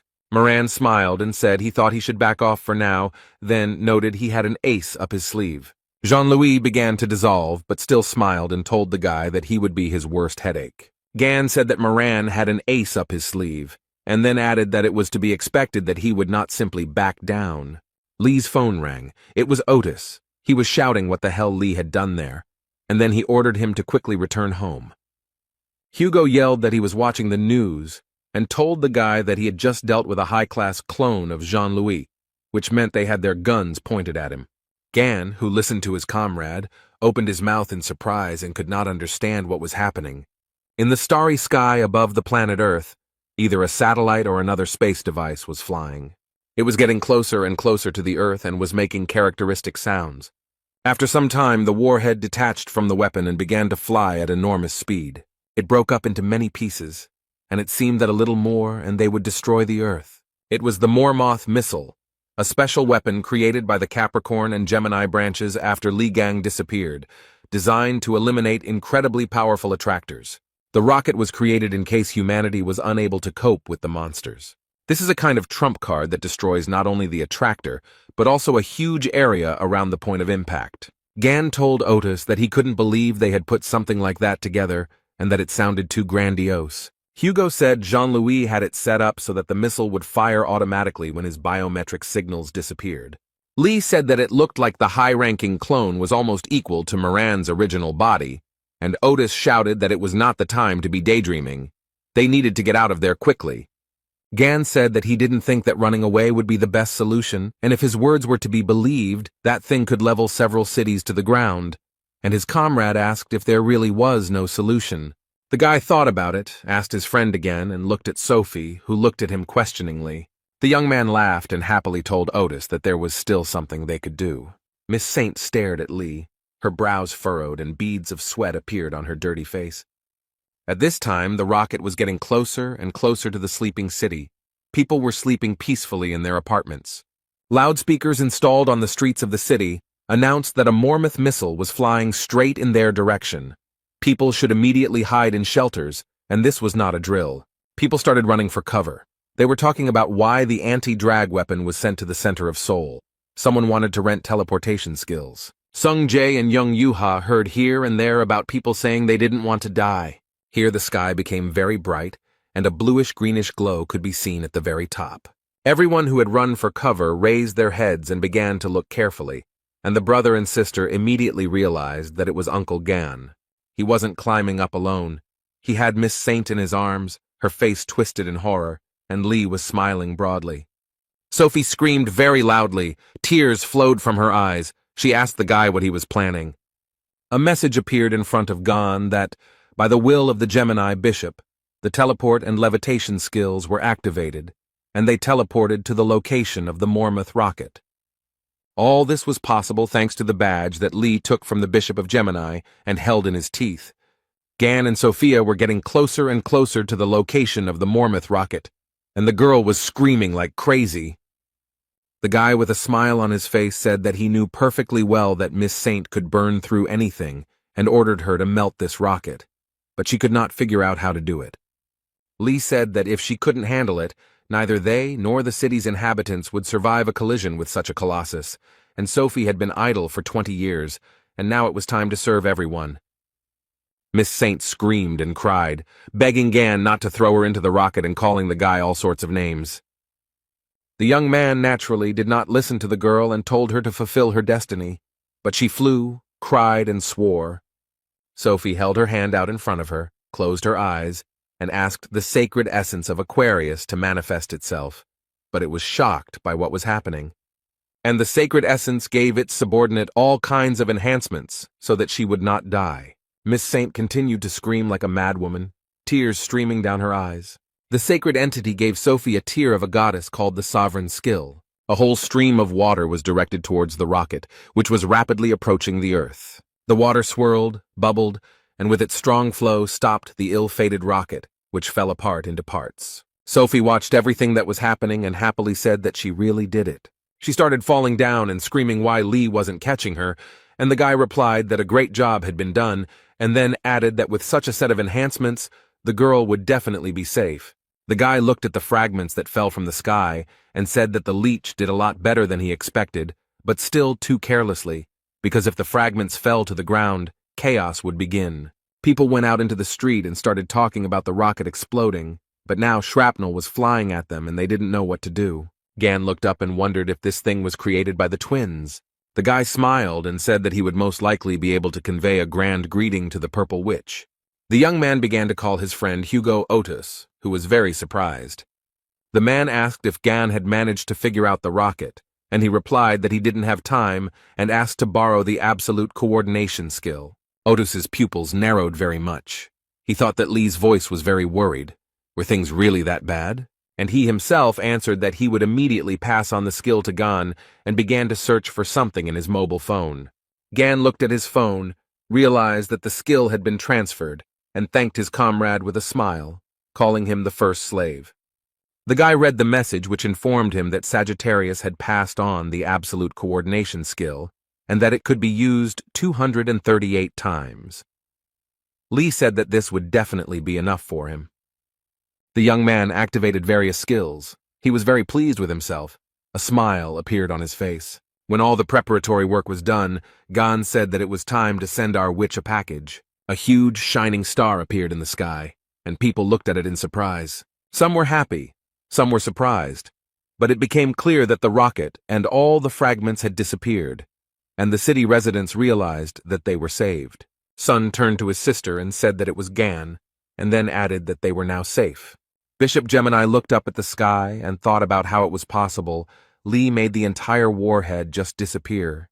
Choi Sun-hyuk heard someone calling him by name and he started stuttering because he couldn't understand who it was. The bishop replied that it was him, and the man started shouting that he was an idiot and what had he done with his skills. The man stood outside the window and was very scared. What he saw shocked him. A huge amount of debris from the Mormouth missile fell on the Yin-Yang Palace. It was a terrifying sight. The conversation took place in the Blue House in the presidential office, and the man asked in surprise what it meant that Lee Gang had returned.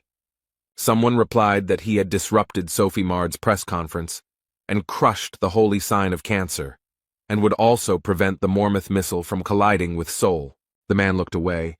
He was very scared and asked what this nonsense was. Li Gang flew into the presidential office from the ceiling, holding the Gemini bishop in one hand and Hugo Otis in the other. Everyone present in the room was shocked by such an act. They couldn't even find the words. Li asked them why they were whispering like rats, and whether they had done something wrong. And he added that since he had taken on the matter, he would see it through to the end, and then he added that he had come for his money. The parliamentarians knelt down and wondered if Li Gang was the real deal, and he said that he knew that they were keeping his bank account to themselves, and that funds were being deposited into it. The guy said he tried to open his own account, but it didn't work. Then he said he left Otis's name as a proxy, but they were mean. A man stood up and said that the Korean government could not entrust such responsibility to Mr. Hugo alone. Li Gang looked at the man who had the courage to contradict him, and he added that Mr. Otis was a foreigner, and after his disappearance they could not trust a saint from another country, while they no longer had one of their own. Li was also told that the Sagittarius branch, due to many circumstances, lost its former influence. Hugo frowned as the man spoke of how they had ultimately turned to someone more reliable for help. Gan became very angry. He punched the speaker in the face and shouted that he knew that out of all the possible candidates, the Purple Witch was chosen. The guy was very angry. He said he was trying to control himself, but they decided to make such a lame excuse. He noticed that they were nobodies to look down on Hugo, who thanked his comrade for worrying about him and asked him to finish this, but Li got carried away. Gan said that he was Otis's master and could treat him like that, but who were they and who did they think they were? These words surprised Hugo very much. But Li got carried away. He said that his comrade's only virtue was his pretty face. Hugo asked him to calm down, and Gan shouted that the people in the blue house shouldn't treat him like shit. One of the men noted that they had not said such a thing, and the second told him to stand still, but the guy continued to shout for them to respect his comrade. Then Li started yelling at Hugo, asking why he tolerated such treatment. The man noticed that the young man made him feel guilty and became very upset. Gan calmed down a little, folded his hands in front of him, and said that in any case, before he started causing a pogrom here, the authorities had to give him his money. Finally, everyone understood why the guy had come here, when suddenly a voice was heard from somewhere asking Li to shut up. Bishop Gemini frowned and then said that the voice sounded familiar to him, but that couldn't be true. A girl began to slowly approach them. Everyone looked at her and the hall became very quiet. Li was very surprised by her appearance. He clenched his teeth and said that she had finally appeared. The beauty said that Li Gan's account had long been confiscated and told him to shut up. It was Heiji, the holy sign of Gemini. The girl wrinkled her brow and said that she was going to use the money from Li's account to restore her yin-yang palace. And then she added that he was a bastard who launched fragments from a Mormouth rocket at them. Heiji screamed that her palace was in ruins, and then asked the boy if he realized how bad the damage was. Then the representative of the holy sign of Gemini told Gan to prepare for the consequences. Li narrowed one eye, the other one glowed green, and asked the girl who she was anyway. And she just bit her lip, lowered her head, frowned. She didn't expect such a question. Heiji came to her senses very quickly. She screamed at the guy to shut up and said that she was going to teach him a lesson now. She used the energy flash skill, and the people in the room started screaming that they would also be covered. Bishop Gemini clenched his fist and joyfully said that this was the most powerful technique of their constellation, a summoning of a spirit from another world. Heiji activated spirit summoning and the spirit queen Lily Quinn responded to it. The people who were in the hall watched everything that was happening very carefully. Haim happily said that here she was, the queen of spirits, whose power was almost equal to that of the sacred entities, and noted that she would look at what she could counter Li with. The young man flew up to the girl, unexpectedly grabbed her by the chest, threw her back with all his might, and in addition wished her a successful flight. She flew with such force that she broke through the roof of the blue house. Heiji screamed so loudly that her blood ran cold, and Bishop Gemini stood under the hole that appeared in the building and called for his mistress. Before Li, a system message appeared stating that the magical energy of the Gemini constellation was dissipating, and that the spirit queen Lily Quinn wished to return home. The young man put his hand to her head and thought about something. It became very quiet. Then he grabbed her by the braid and asked where she was going, and the queen began to scream for the guy to let her go. Li asked her if she thought she could get away so easily, if she thought he was an idiot, and she begged him to spare her. But then something out of the ordinary happened. Gan frowned in surprise. Through a hole in the ceiling, Heiji flew into the room. Bishop Gemini asked her if everything was okay with her. System messages appeared that the owner had lost consciousness and magical control had been broken, and the transformation skill rented from Aquarius was dissipating. Lee asked if anyone around him had seen it, and then noted that he had said that he was seeing her for the first time. Did she really hope to defeat him with the Queen's help? Spirits. Gan addressed the people gathered in the president's office and said that the purple witch would not help them. Then the guy smiled broadly and asked whether they would give him his money back or not. After some time, Li Gang and his comrade Hugo Otis came out of the Blue House. Gan was very happy. He said that everything was fine because they had received the money, which meant they could go and eat something tasty.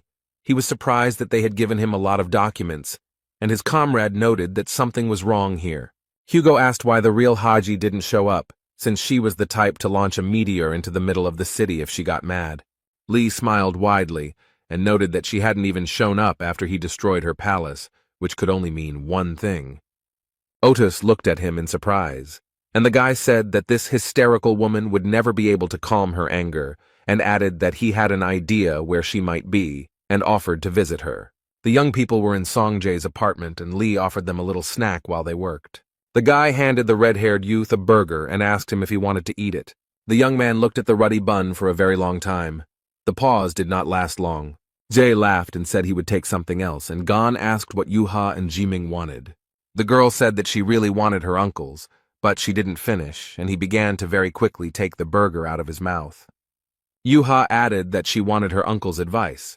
Jiming laughed and said that his niece was making fun of him, and Lee cursed in his mind. Gan was asked if Hugo would come too, but he replied that he had asked his comrade for a favor, so he would be a little late. They stood in front of a very strong relic case that contained the Spirit Queen. Lee told her that he advised her to answer all questions honestly, and she broke out in a sweat and agreed. The guy told her that it was much better to be locked in a transparent box than in a book, and told the Queen of Spirits to think carefully. She agreed. Gan said that bitchy purple witch still hadn't shown up and asked if she found it strange, then noticed that she was unable to make herself known. The guy noticed that he was most likely imprisoned somewhere in Songjae's house. The Spirit Queen answered this question affirmatively. Lee took the book in his hands and said he was giving it one chance, then asked where it was. The captive understood perfectly well that she had no other choice, but she was in no hurry to be frank. The guy was very angry. He asked the Queen of Spirits through his teeth whether she would tell him herself or whether he had to force her. She was shaking with fear like an aspen leaf and pointed her finger somewhere and answered that it was there. The guys followed where she was pointing with her fingers and saw a beautiful figurine on the shelf near the TV. Gan realized with surprise that this was the statue that had recently broken, but now it was whole.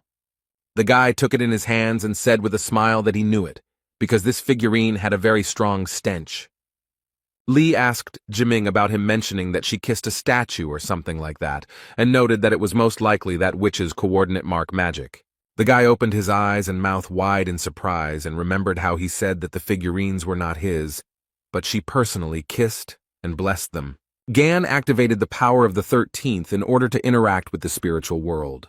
And then the statuette turned to Lily Quinn and asked why she had gone and blabbed everything to them. Chung Yuha was very surprised. She opened her mouth and eyes wide in surprise and began to guess about something. She said it was the Gemini Saint Lady Heiji. It was indeed her, but she appeared in spirit form. Heiji was very angry and thought about why she was caught by the most terrible guy in the world, and why everything turned out this way. She furrowed her brow and thought if only everything hadn't gone wrong that day. It was on that day when the demon tower was completely destroyed that this happened. Heiji was fiddling around near the dining table and felt some kind of energy in the room and noticed that the aura was very creepy. She wrinkled her forehead, clenched her teeth. Beads of sweat appeared on the girl's face, and the purple witch began to guess that Li Gan was alive. The fact that he returned is confusing, but of all the possible places, he went to Songjae's apartment where his friend's son lives. Heiji thought that this was good, because that zone was already under her control, and decided to see with her own eyes what they were doing there. And she couldn't think of anything better to teleport to the chosen location. Her skill allowed her to teleport only the soul.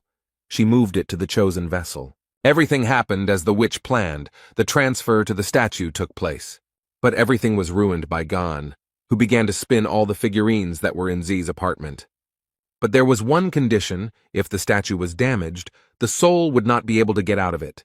Heiji began to think about whether there were ways to get out of here, because she would forever remain in the stout.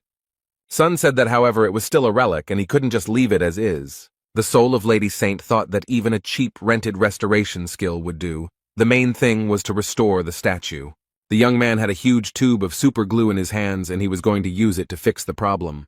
Lady Heiji's spirit was very happy when the guy started gluing the figurine. And then she began to sob loudly, as a system message appeared in front of her that the chosen vessel had turned into trash, and she could not leave it. Lee held the statue in his hands and asked how he should torture it so that people would appreciate his efforts, while Heiji screamed at the Spirit Queen to do something, at least try to get out of the fragile case. Lily Quinn stood up and replied that she would not do that because if she tried to escape, Mr. Gan would catch her and asked him not to ask her to do something so senseless. The guy laughed and noted that the Queen of Spirits understood her position well, and the spirit of Heiji said that his brain would boil.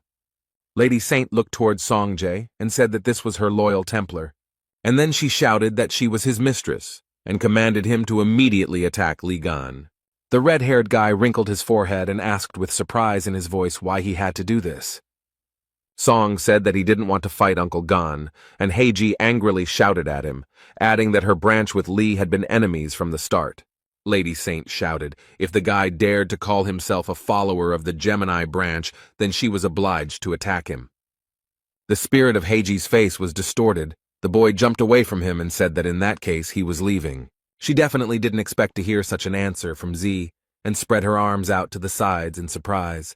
Sun said that although he was a member of the Gemini branch, Uncle Gon was his hero. The guy took a badge out of his pocket and noticed that being her follower automatically made him her enemy. The young man threw the badge straight at the Lady Saint and said that he had decided to leave. The badge fell to the floor with a clang, and the room began to shake as if during an earthquake. Heiji began to shout that this was not the holy retribution of the sacred essence. So Jay's faith had switched to the constellation Ophiuchus. The sacred essence of the Gemini branch was furious and sent down punishment. The magical energy struck the guy. Young Yuha and Jimin, who were watching all this, were shocked and screamed loudly. Z became so ill that he could not control himself. He began to fall, and his sister ran to help him. Heiji wouldn't leave the guy alone. She screamed at him to beg for forgiveness and immediately attack Li Gan, as he was a cruel and dishonest person and shouldn't be trusted. The young man was tired of hearing all this from the sacred entity, and despite the fact that he felt very bad, he said with all his might that she should shut up. And he himself remembered what happened in the hypermarket and noted that they are ready to abandon people to their death if it is in their interests. The guy noted that Uncle Gon is not like that at all. He always comes to the aid of those who are in trouble. Sun added that they are all hypocritical scum and can only throw around false phrases about wanting to save the world. And his hero, the young man noted, is completely different. He always helps out and doesn't let you down. Z remembered how in the cafe, Gon told him to speak up if the guys bothered him again, and added that his uncle would always cover his back. Sun lay on the floor, punched it with his fist, and shouted that they were fucking bastards who had no right to look at Uncle Gan. From above, the sacred essence of the Gemini constellation Freya has revealed herself, increasing Song Jae's punishment to the highest degree. Li Gang watched everything that was happening and felt sorry for the guy, so he decided to use the skill. It wasn't simple. It was called the Deep Cutter. Heiji was very scared when she heard about it. Meanwhile, there were many people in the Yin-Yang Palace, and they began to clear away the rubble. The man shouted that the fire was getting out of control and asked to bring everyone who knew water magic. The man with the beard was very surprised, as he was unable to gather magical energy. He frowned, looked at his hands, which did not obey him. A girl started running towards him. She asked what was wrong. She was very scared and talked about Bishop Ken not being able to use magic, and then added that they had stopped feeling it altogether. The man with the beard was shocked and started shouting whether they had contacted the Templars from other regions. Bishop Hen reported that they were unable to use telepathy or teleportation, and noted that the portal was completely dissipating. He was asked about the Templars, who were supposed to be hunting monsters now, and was told that it was impossible to contact them because telepathy did not work. Someone said that Gemini's magical energy suddenly completely dissipated. The young people in Jay's apartment were very surprised. Yuha said that the magical energy of the sacred essence had disappeared. Lee told the red-haired guy that everything was okay now and noted that because of him, he almost got into big trouble. He thanked the young man for trusting him until the very end, and he noted that he truly appreciated it. Sun smiled at the man, and tears of gratitude appeared in his eyes. He wanted to tell him something. But Haiji's spirit began to scream furiously, and she began to ask what Li Gong had done to her. She was very angry and began to ask in a raised voice why she had lost contact with the sacred entity. A message appeared before her, stating that she had dispelled the connection between the holy sign of Gemini Heiji and the sacred essence Freya. Sacred entities expend a great deal of resources and also take great risks when they personally enter our world. That is why they send their energy to their subjects, to the saints, so as not to take risks, and the saints, in turn, pass on their powers to the followers of the branch because it is very convenient. The sacred essence can be compared to a huge, powerful electrical station. The saint in this chain is a substation or transmitter of energy, and the Templars are various switches, sockets, and forks, so the disappearance of the energy of the sacred entity immediately affected all of its followers. Lee asked Haiji what it was like to be an ordinary person and threw the statuette on the floor. But the witch did not understand what the young man was talking about and looked at him in surprise. Gan smiled slyly and said that it was that stinking Cancer's favorite skill, to sever connections with the help of the deep cutter. The Cancer constellation's sovereign skill can cut through anything, and when mixed with Lee's power, the result is very interesting. The boy smiled and told the witch that he had managed to cut the bonds between her and her pathetic little god. Heiji started screaming at him about what he had done, and then noted that the sacred entity would not leave her just like that, and Lee would become the target of her true wrath. And he said that he didn't care, and he wasn't against it. He raised his finger and said that he would very much like those little gods to show themselves to him in person. Heiji looked at the young man with fear, but he was completely calm. A strong wind blew, crows began to circle and caw loudly, thunder rumbled and lightning flashed. The people who watched everything that was happening were very scared.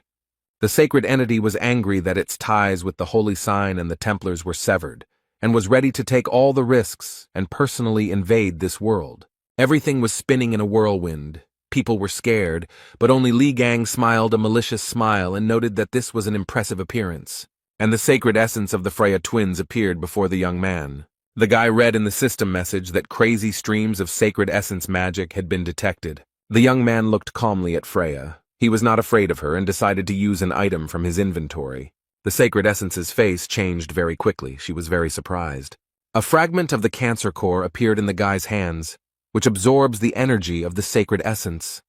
Li Gang held it in his hands, and the sacred essence of the twins was struck by the presence of a fragment of another essence. The guy held out his hand with the core in front of him, and said with a smile that he was very sorry because he didn't have the Heaven's Fury skill. And then he said that if he had it, he could allow anything, including these pathetic little gods. Li Gang smiled wryly, called the creation workshop, selected suitable materials, and said that there was no other choice. His eyes glowed green, and he said that he would have to use the best of what he had. And he created the whirling scythe of the abyss, a weapon that was created by merging the Cancer core fragment and the Gemini whirlwind and lightning, but its durability was very low. But Li Gan was fine with it, and on top of that he activated the combat instinct skill. The guy struck and the sacred entity screamed very loudly. She was not prepared for such a rebuff. And before Gan appeared a message that he had caused significant damage to the sacred essence of the constellation Gemini, and it fell into agony and felt humiliated. Yuha, Ze, and Haiji were watching the guy. They couldn't believe that Li had injured the sacred essence. They didn't understand how it was possible. A system message announced that the vortex scythe of the abyss was broken, and the young man said that this was the price for improvisation. And at this time the sacred essence of Gemini fell into madness. She clenched her teeth and looked up. Freya was so angry that she intended to summon all her powers into this world. From all sides, people began to gather around the sacred entity. There were a lot of them. A message appeared before Lee that the sacred entity and its armies had entered this world, and Freya said that there were enough of them. Gan looked at everything that was happening. The fire was spreading in all directions, but he was absolutely calm. A man appeared from the clouds of smoke and fire. He was dressed in brown clothes. His head was covered by a hood, and his face was not visible. Sung Jae and young Yuha opened their mouths and eyes wide in surprise, and beads of sweat appeared on their faces. The man, who hid his face and was dressed in a cloak, which he soon threw off, turned out to be their father. He looked at Freya and told her to stop her intrusion immediately. Otis's eyes were burning with fire, and he said that a little more and all this could be regarded as a violation of the rules. He asked Freya to retreat, and then asked if she had forgotten that sacred entities were forbidden to invade this world in their true form.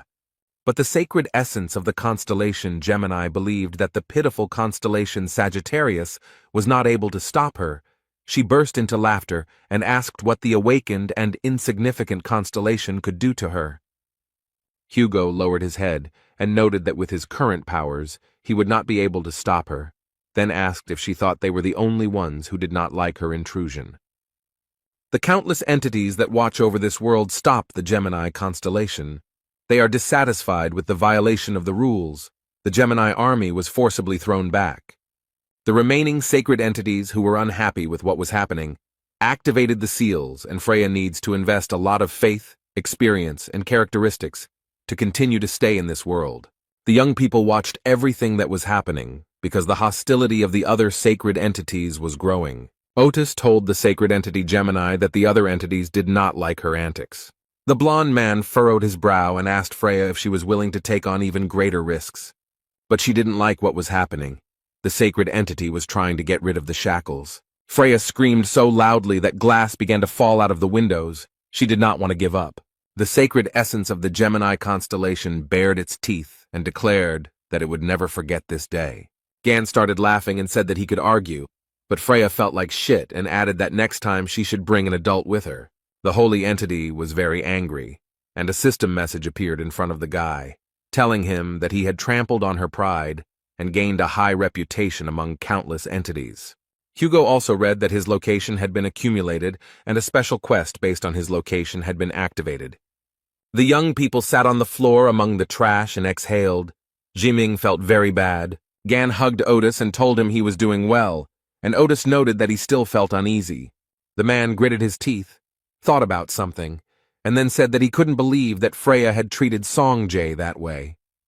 He clenched his fist and said that even shooting an arrow at her head would not have been enough. Lee hugged his comrade, smiled and told him to wait. He would see everything soon. And then he frowned, laughed, and said that he would definitely teach his friend's children.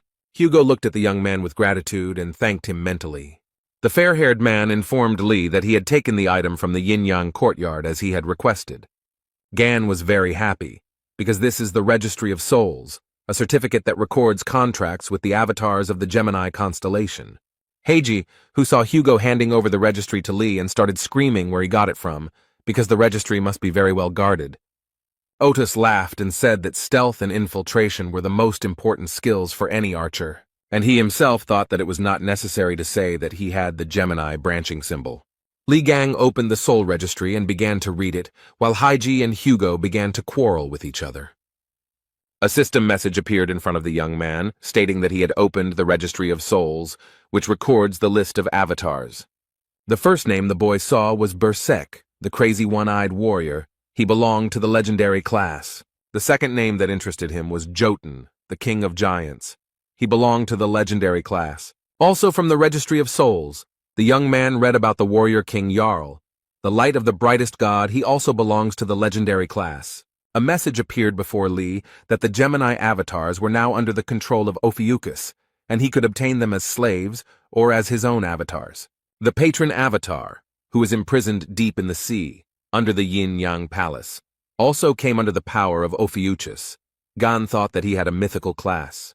The guy looked at the registry and said why he should believe that they really surrendered. First, they need to show their loyalty. And then something incredible began to happen. Even Gan Li did not expect it and screamed in horror. Everyone who was with the guy opened their mouths in surprise. No one was prepared for such a turn of events. Heiji was flying from a great height, and everyone looked at her carefully, unable to understand what was happening. The Holy Spirit who was imprisoned in the statue was distorted with horror, and a message appeared before Lee that the avatars of the constellation Gemini presented him with the body of the saint. Lee Gang and Hugo Otis came closer to him to take a closer look and realized that it was definitely a witch in front of them. The guy had a fit of hysterics. He grabbed his head. After a while, he replied that this prank counted as evidence. Thus, he accepted the loyalty of the avatars of the Gemini constellation. Gan was very pleased with the fact that the avatars of the constellation Gemini came under the power of the constellation Ophiuchus. He was asked to give names to his avatars, but the guy was too lazy to do it. So he named them Man 1, Man 2, and Man 3 in order of hierarchy. Heiji's spirit watched everything that was happening. He grabbed his head and screamed that all this was nonsense and a nightmare. Lee grabbed her by the neck and said that everyone had turned their backs on her, including her pathetic little god. He angrily advised her to answer his question honestly, and asked if it was she who had stabbed him in the demon tower. Heiji started laughing, repeated Lee's phrase, and said that she didn't understand what he was talking about. After such an answer, the young man suddenly released her, but she did not expect this and was very scared. The guy said that it was a fragment of the vortex scythe of the abyss that he had used earlier, and it was capable of frying Heiji's soul, which had shattered into pieces. The young man was very angry. He shouted like a madman for her to answer the question and not make a fool of herself. Tears began to well up in Heiji's spirit's eyes, and she began to scream that she really didn't know anything. Lee shouted so loudly that he would torture her to death in her spiritual state that the young people became afraid. Heiji began to say that she guessed that it was most likely Virgo. She explained why she thought so. Since she had not seen anything with her own eyes, she noted that it was the Virgin who was assigned the condemnation of heaven. Li Gang released Heiji's spirit from his hands again. She flew down and screamed loudly. The guy smiled. His eyes glowed with green fire, and he said that there was nothing complicated. She could have avoided the torment by telling everything at the very beginning. The young man noted that since she shared useful information, he would return her body to her. Heiji grabbed her head and thought that she was alive. She looked down and saw feet on a huge platform and was very surprised. Lily Quinn raised her hands and said that she was grateful that Gan had given her freedom, even in this form. The young man looked around, then laughed and noted that he had been slightly mistaken. The guy told Heiji that he accidentally gave her body to Lily Quion and thanked her, and she threw herself into Lee's arms and began to thank him. The bunny that Yang Wei was enchanted into told the girl that there was no point in trying to restore them, and she became angry that he was interfering with her. Lily approached Gan to borrow the soul registry. She was confident that she could improve all contacts. The guy agreed with her. The young man heard some sound and began to look around. He could not understand where it came from. His attention was drawn to a huge plastic box, which was where the sounds were coming from. Heiji, whose soul was enchanted into the statue, began to beg the boy to let her go. A system message appeared in front of Gan, telling him that he had a new skill available, Snake Contract. He could skip it once or not skip it 3 times. The boys heard someone talking about how they had become Li Gan's avatars, and they praised him in their speeches. After all, becoming avatars is truly a great honor. They talked to each other about what excites them from just one look at Li Gan. Otis said that this was the first time he had seen something like this, because usually avatars are very proud. How then the avatars started pointing their fingers at Hugo and talking about how a human servant dares to interfere when Mr. Li Gang is standing in front of him. Otis's face twisted. He opened his mouth wide in surprise and couldn't believe his ears. While Hugo was freaking out, Lee folded his arms and told the avatars that they had messed up a bit. The guy smiled, raised his finger up and said that this was not a servant, but his slave. Otis fell off his feet from such words. The avatars said how dare a pathetic slave open his mouth in front of their master, and they, along with Gon, laughed. Lee said that enough was enough about Otis. He would tell a little about himself. And he asked the avatars why they had turned away from the constellation Gemini in his favor. They reported that they could no longer stand the fiery nature of the holy branch of Gemini. Gan was surprised, and the avatars said that they were very surprised when he finished off the holy essence, and the guy noted that he encourages honesty. One of the avatars said that not only they, but also other avatars, including their commander, want to serve Li Gan. He added that the captain was trapped deep under the sea and therefore could not be present. Avatar reported that at the moment the attractors have already taken half the planet from humanity. He noted that at first glance it may seem that the power of the two sides is approximately equal, but in fact they are no longer able to regain their lost territories. Gan listened to the story. and thought that if the avatar was trapped under the sea near the Yin-Yang Palace, then it must be the Pacific Ocean. The guy thought about the fact that it was located close to the territory of the attractors, and he would have to visit there. At this time, the avatars were saying something to the young man, but he did not hear, as he was thinking about how to save their captain. And they began to bow to him and say that since from now on he was their patron, they would swear allegiance to him. The young man smiled broadly at them and said that he relied on them and called them brothers. Song-jae and young Yuha watched what was happening. The boy said that he expected nothing less from his uncle. And then he added that avatars of such a high class are afraid of Gan, and that's cool. The sister agreed with him. Yuha told Zae that she was very glad that she had finally decided to propose to her uncle. This conversation was heard by Lee Gang, who opened his mouth in surprise, and Hugo Otis, who did not immediately understand everything and thought about it. He came closer to his friend and asked what had happened and what his daughter was talking about. Otis's eyes narrowed very much. They became like a dot, and the man began asking again and again what proposal he was talking about. The bunny that contained Yang Wei's soul shouted that Hugo was Gan's father-in-law, and then remarked that it was an interesting family tree. There was silence, and suddenly, unexpectedly, a toy, but not a simple, soft toy, began to burn. The hair began to scream as if he was being cut, and he caught fire because Hugo Otis shot him with an arrow. Beads of sweat appeared on Gan's face, and he began to tell his comrade that it would be better to lower the bow, but he refused to do so. The blond man started shouting that his daughter never said she loved him even on Father's Day. The holy sign of Sagittarius was furious. Hugo held the bow tightly in his hands. He was so angry that if he touched it he would explode, and Lee was confused. He understood that in such a state his comrade could cause trouble, so he shouted for him to calm down. The man exhaled, his eyes were burning with fire, and he told Gan in a calm tone to forgive him, but he could not leave him alive. Without waiting for any answer, the holy sign of Sagittarius began to use such a skill as stealth. Lee said through gritted teeth that it looked like Hugo was seriously angry. He used the skill God's gaze to detect his comrade's magical energy. And a fight began between the old comrades. Otis attacked with all his might, driven by anger. Gan parried the blows and said discontentedly to Hugo that he was very annoying, just like a fly. And many system messages began to appear in front of the guy. They informed him that Lee had shaken the honor of Sagittarius, his disposition had increased, and he had received the experience of the divine throne. But Otis had no intention of retreating. He was going to use such a sovereign skill as the Ring of the Sun God.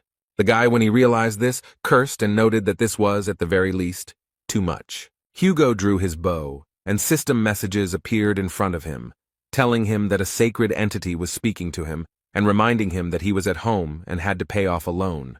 Lee realized who Otis reminded him of. Because that idiot didn't care about the destruction of his apartment, he remembered Song-ju, who was also furious. But the men forgot that they were now broke.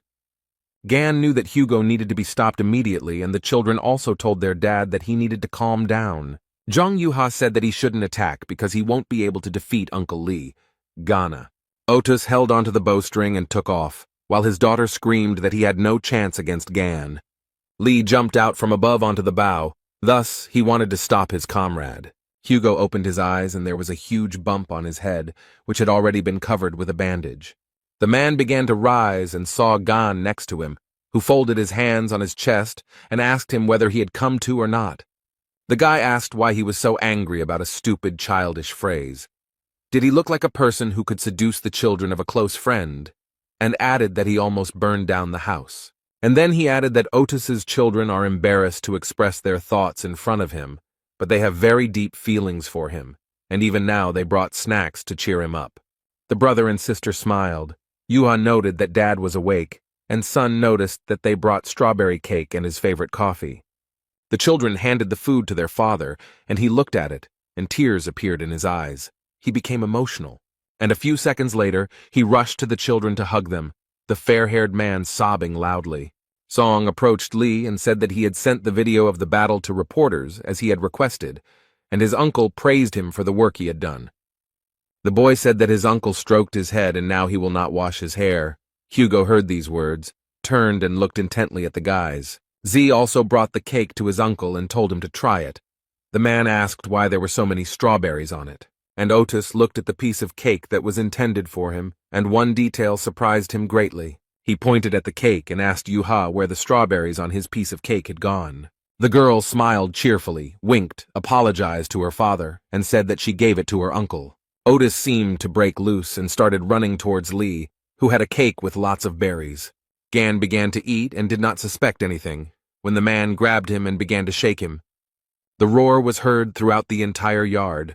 Smoke was coming from the roof of Otis's house. He almost burned down his house again. Lily Quinn was sewing up a stuffed bunny, and it was talking about how Hugo didn't know anything about raising children. Yuha watched as her father demanded that Lee give him back the strawberry, but he replied that he ate it. Z asked her father not to take food from his uncle. The girl watched all this disgrace with a smile on her face. When her mobile phone made a sound, she received a message, which she was very surprised to see. Her pupils narrowed very much. Chan was scared because the message said that the Red Class Thousand Paw, which was bringing disaster, had appeared, and all Templars were to immediately respond to mobilization. Templars began to slowly gather along the coastline of Manila, Philippines. They armed themselves and began to talk about how they would have to fight the Red Class's attraction if they had a chance to defeat it. One of the men started shouting for people not to give in to fear because hard times are another opportunity to prove themselves. He added that their boss had not yet shown up, so they had to defeat the Red Class Thousand-Pawed one themselves. The guy suggested showing how much the Leo branched out, and humanity would have another opportunity to make a leap towards a bright future. The men supported the speaker and began to shout. Yuka covered one ear and thought that she wants to go home because she misses her uncle. Everyone who gathered near the tent donned gas masks and helmets and were in a determined mood. There was an old man in the tent. He said that these uncouth barbarians made a noise for no reason, so they were most likely trying to suppress fear. He said that he didn't care about any of this. What was much more important was that the package had to be received. Near Otis's destroyed house stood a girl with a large suitcase. She rang the bell. The door opened and Hugo came out with a construction helmet on his head. He was glad to see the guest. It was his assistant, Yoon Yerin, who said that they hadn't seen the chief for a long time. The girl asked what happened to his house, because even the roof was gone. The man hid his face and told her that it was better not to ask, just to accept it as a fact. They entered the house, the TV was on, and the news was broadcast. Yoon asked if the eyes were watching the news about the Thousand Paw. Hugo said that he was watching and noted that Yuha also headed there. The man saw a box in the assistant's hands and asked what it was. The girl replied that it was lying by the door and asked if they were expecting a parcel. Yoon threw the box and Hugo called out to Lee Gang so loudly that his construction helmet flew off his head. The tool broke, and the guy got a system message saying that due to the poor quality of the tool, the materials were destroyed. Lee stood over the table with a hammer in his hands and said that there had been another failure, and not the first time. The weapon was destroyed, and a system message informed him that he needed a higher class tool, and the man thought that this was the limit of the craft hammer. Lee thought that it was very annoying that he had lost his hammer of attainments, and now it would be difficult to find out where it could have disappeared to since 20 years had passed. The guy looked at the slime and thought that it was hard to make relics larger than average size with it, but before the battle with the maiden, one way or another, he needed to prepare better. A system message informed Gan that a follower of another constellation had infiltrated the domain of the great Ophiuchus and the pitiful Sagittarius. The box that Yoon brought into the house was opened, and a voice was heard from inside asking if it was Sagittarius Hugo Otis. The strange creature told the fair-haired man that they had not seen each other for a long time and said that his name was Sergeyevich. Otis frowned. He realized that it was Capricorn and told him that it was a ridiculous joke, and noted that such nastiness was more in the spirit of Yang Wei. Lee came out of the workshop with a huge hammer, and said that he was curious about who had gotten in and recognized the old man. Sergeyevich said that he was glad to see Gan in good health, but Otis and his assistant were very scared. The monster that was in the box introduced itself, said that its name was Vladimirov Ivan Sergeyevich, and asked if the guy remembered it. Lee asked again if his name was Sebastian, and he replied that Ivan Sergeyevich, Hugo, and Aaron were standing behind, covered in sweat. Vladimirov Ivan Sergeyevich is a holy sign of Capricorn and specializes in crafting relics.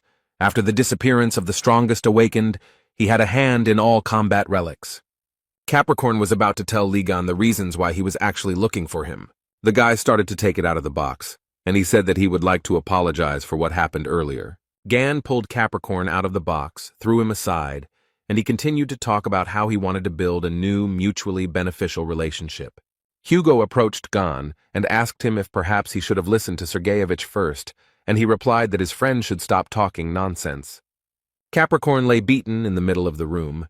Lee said that he would not want to share even a tiny detail with him, and he would never believe that he was looking for cooperation and suggested watching the news. Vladimirov Ivan Sergeyevich said that Gan still has the same bad temper, so there will definitely be a headache. A warrior entered his tent and said that it was time for them to move out, and he was surprised. The holy sign of Capricorn looked out from the tent and told those present that it was worth taking a look at what this 1,000-pawed one looked like. The reporter said that they were in Manila, the capital of the Philippines, and they would be broadcasting a raid on the red-class monster, 1,000-paw. 1,000-fingered is a huge monster that was subjected to Ligang 20 years ago. It seems that it is a descendant of that terrifying attraction that appeared here, near Manila. Since this monster belongs to the red class, the forces of several branches have gathered here at once. The troops of the Lion branch, led by Vice Chief Chong Yuha and Bishop Oliver. The Pisces branch is the master of naval combat, specializing in transformation magic. The Taurus branch is the frontline troops with invincible defense. The Aquarius branch are the priests of the battlefield, who are capable of neutralizing even the nuclear threat with their magic. Capricorn branching are great experts in creating and improving all kinds of weapons. Many branches gathered in this location to eliminate the emerging threat, and the holy sign of Capricorn appeared here in person. Lee and Hugo exchanged glances, wondering what the old man was doing there. Most likely, the saint did not come there empty-handed. He wanted to show what he was capable of. Vladimirov Ivan Sergeyevich put his hand forward and began to be attracted to it, like a hammer to a magnet. The old man smiled triumphantly. He called upon the sovereign relic of Capricorn. It was the hammer of understanding.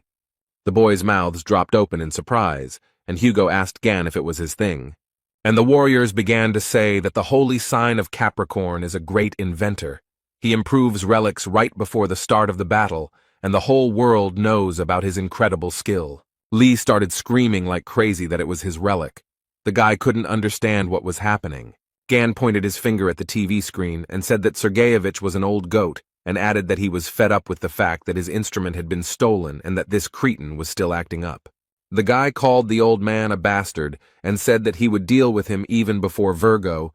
He started running and told Hugo that they were moving out immediately to teach Capricorn a lesson.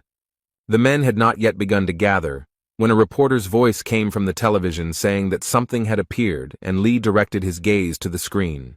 The young man saw the waves swaying, and the journalist reported that it was coming out of the ocean. It was a terrible sight. The ocean was raging, and from its depths appeared a huge, terrible monster, the 1,000-pawed. A huge number of eyes watched the appearance of the terrible monster. They were all tense and scared. 1,000-paws, a red danger-level monster, began to show its paws and gradually approached the shore.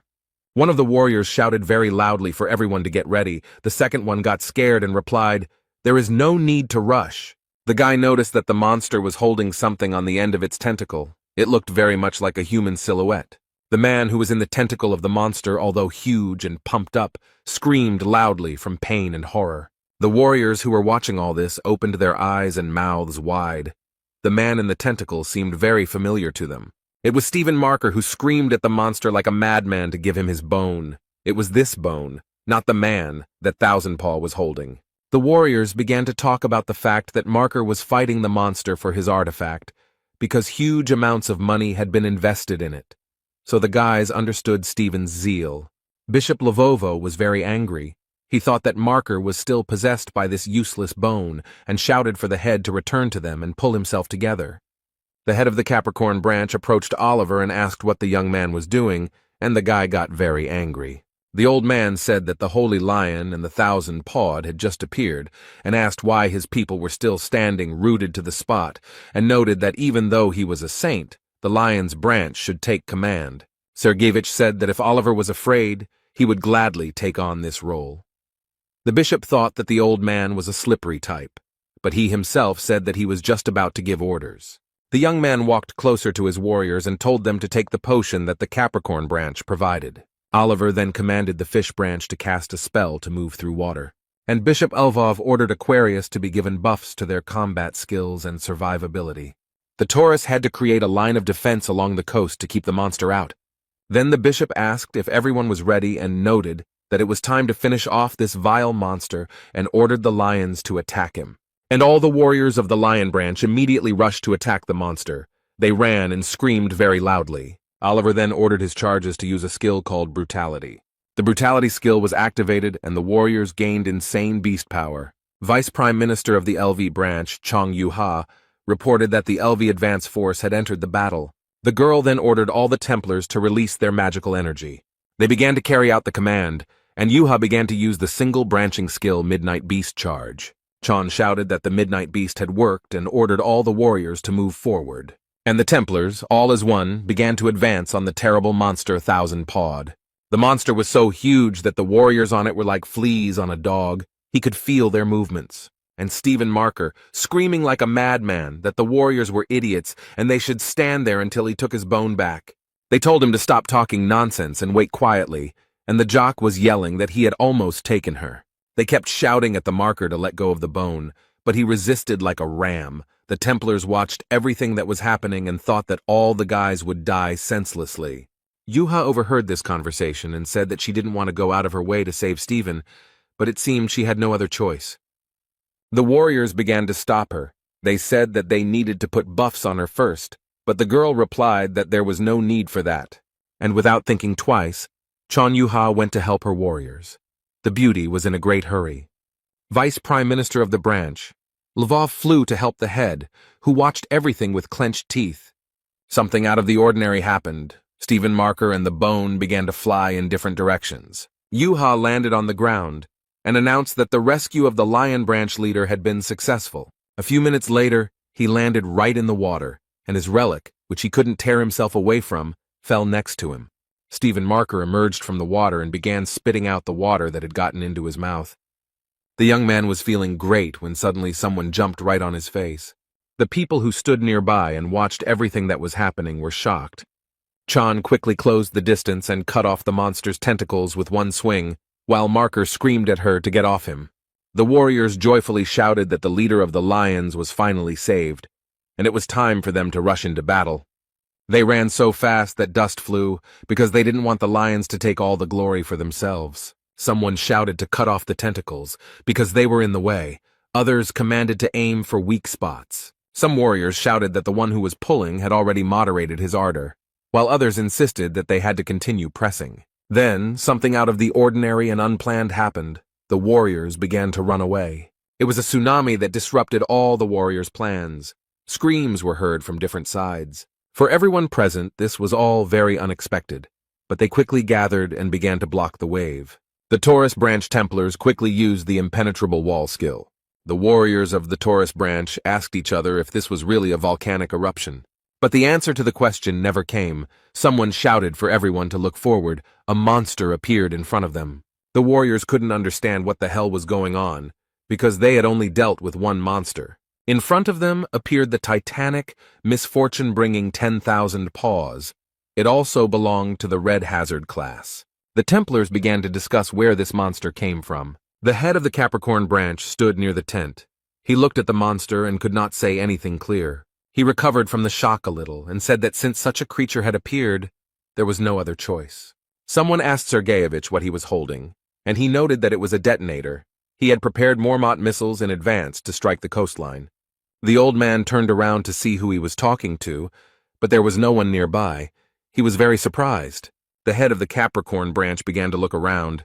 He was very scared. Just then, the detonator that was in his hand suddenly exploded and shattered into pieces. The old man looked at his hand and could not understand what was happening, as a slime began to approach him very imperceptibly. Literally a few seconds later, it swallowed up Ivan Sergeyevich Vasiliev and stopped on the shore. Someone nearby said that Sebastian, aka Sergeyevich, is a real headache. He knows about it.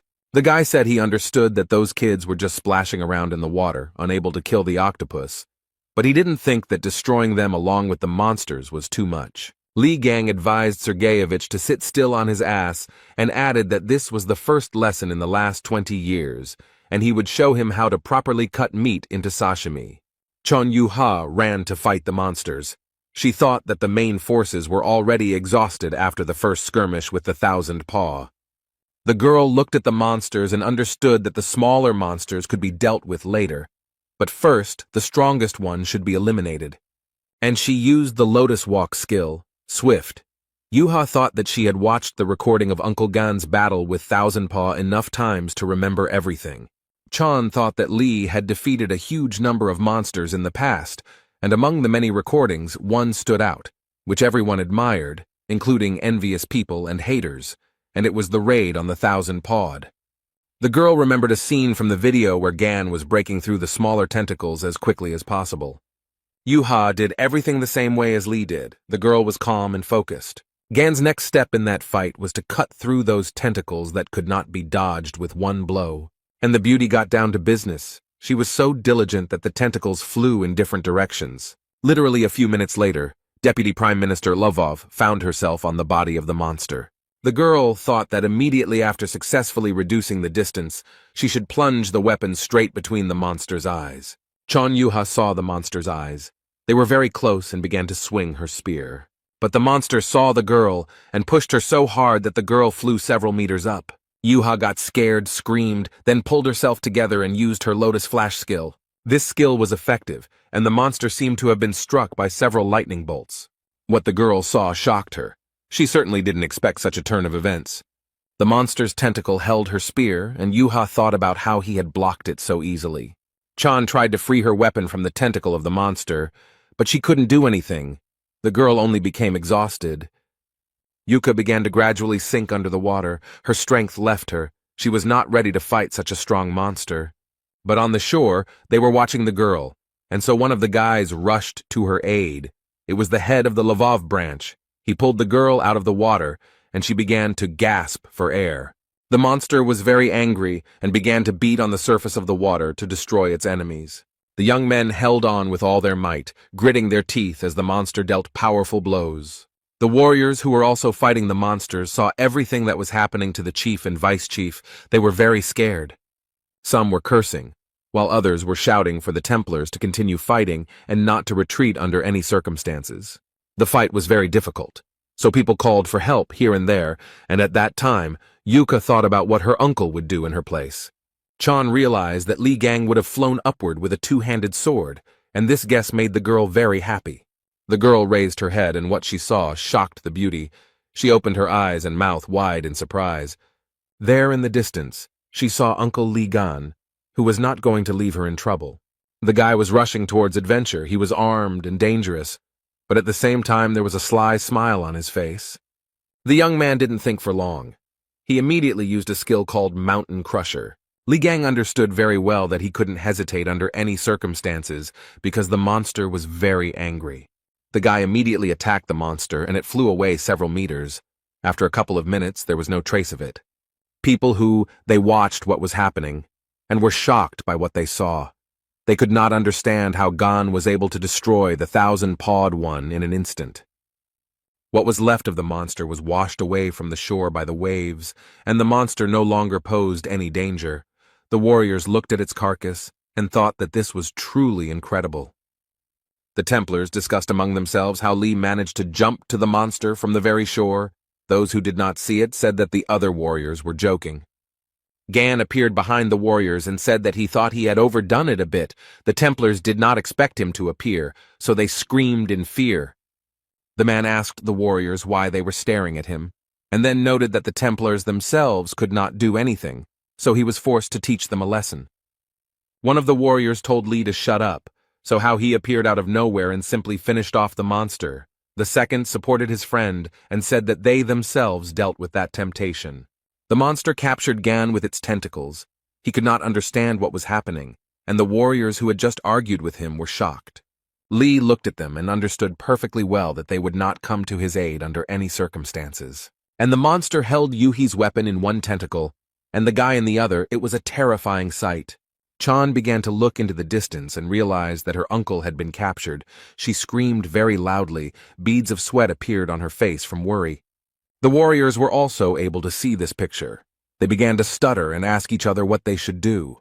The Templars couldn't imagine how they would even fight something like this. The monster had no intention of retreating. His eyes were burning with red fire, and he was clicking his huge teeth. How everything suddenly brightened up. One of the warriors used the Lotus of Disaster skill. The warriors opened their mouths and began to talk among themselves about how this was the vice chief's ultimate technique. The Templars' voices trembled with fear. They opened their mouths in surprise, and someone even said that this could not be. Li Gang emerged from the water, holding a weapon in his hands and shouting very loudly. The man was very angry, and he began to attack the monster with all his might, which began to scream very loudly. But Gan continued to attack. He couldn't stop.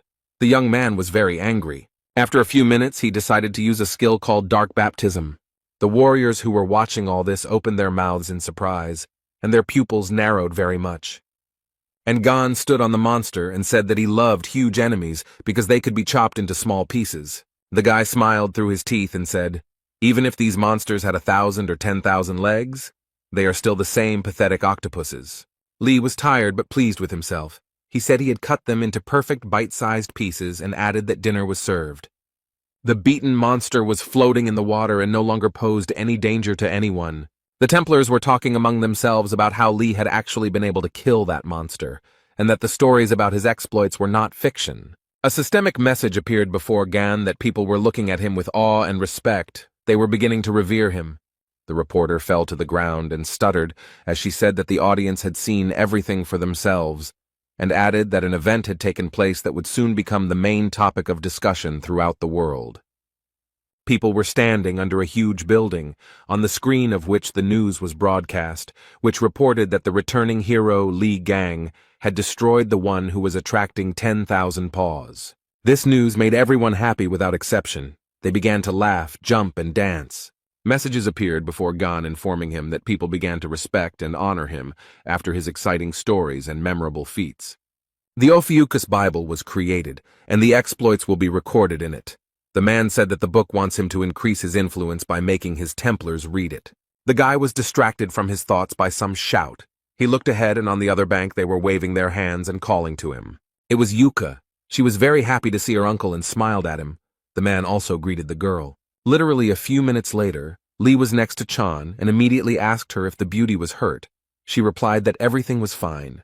The man looked at his niece in surprise and asked in surprise what she was hiding behind her back. Li began to ask Yuha if she had decided to take the domino for herself, and she replied that she did not understand what her uncle was talking about. Gan asked if the girl also had a bone fetish, and all Leos were obsessed with them.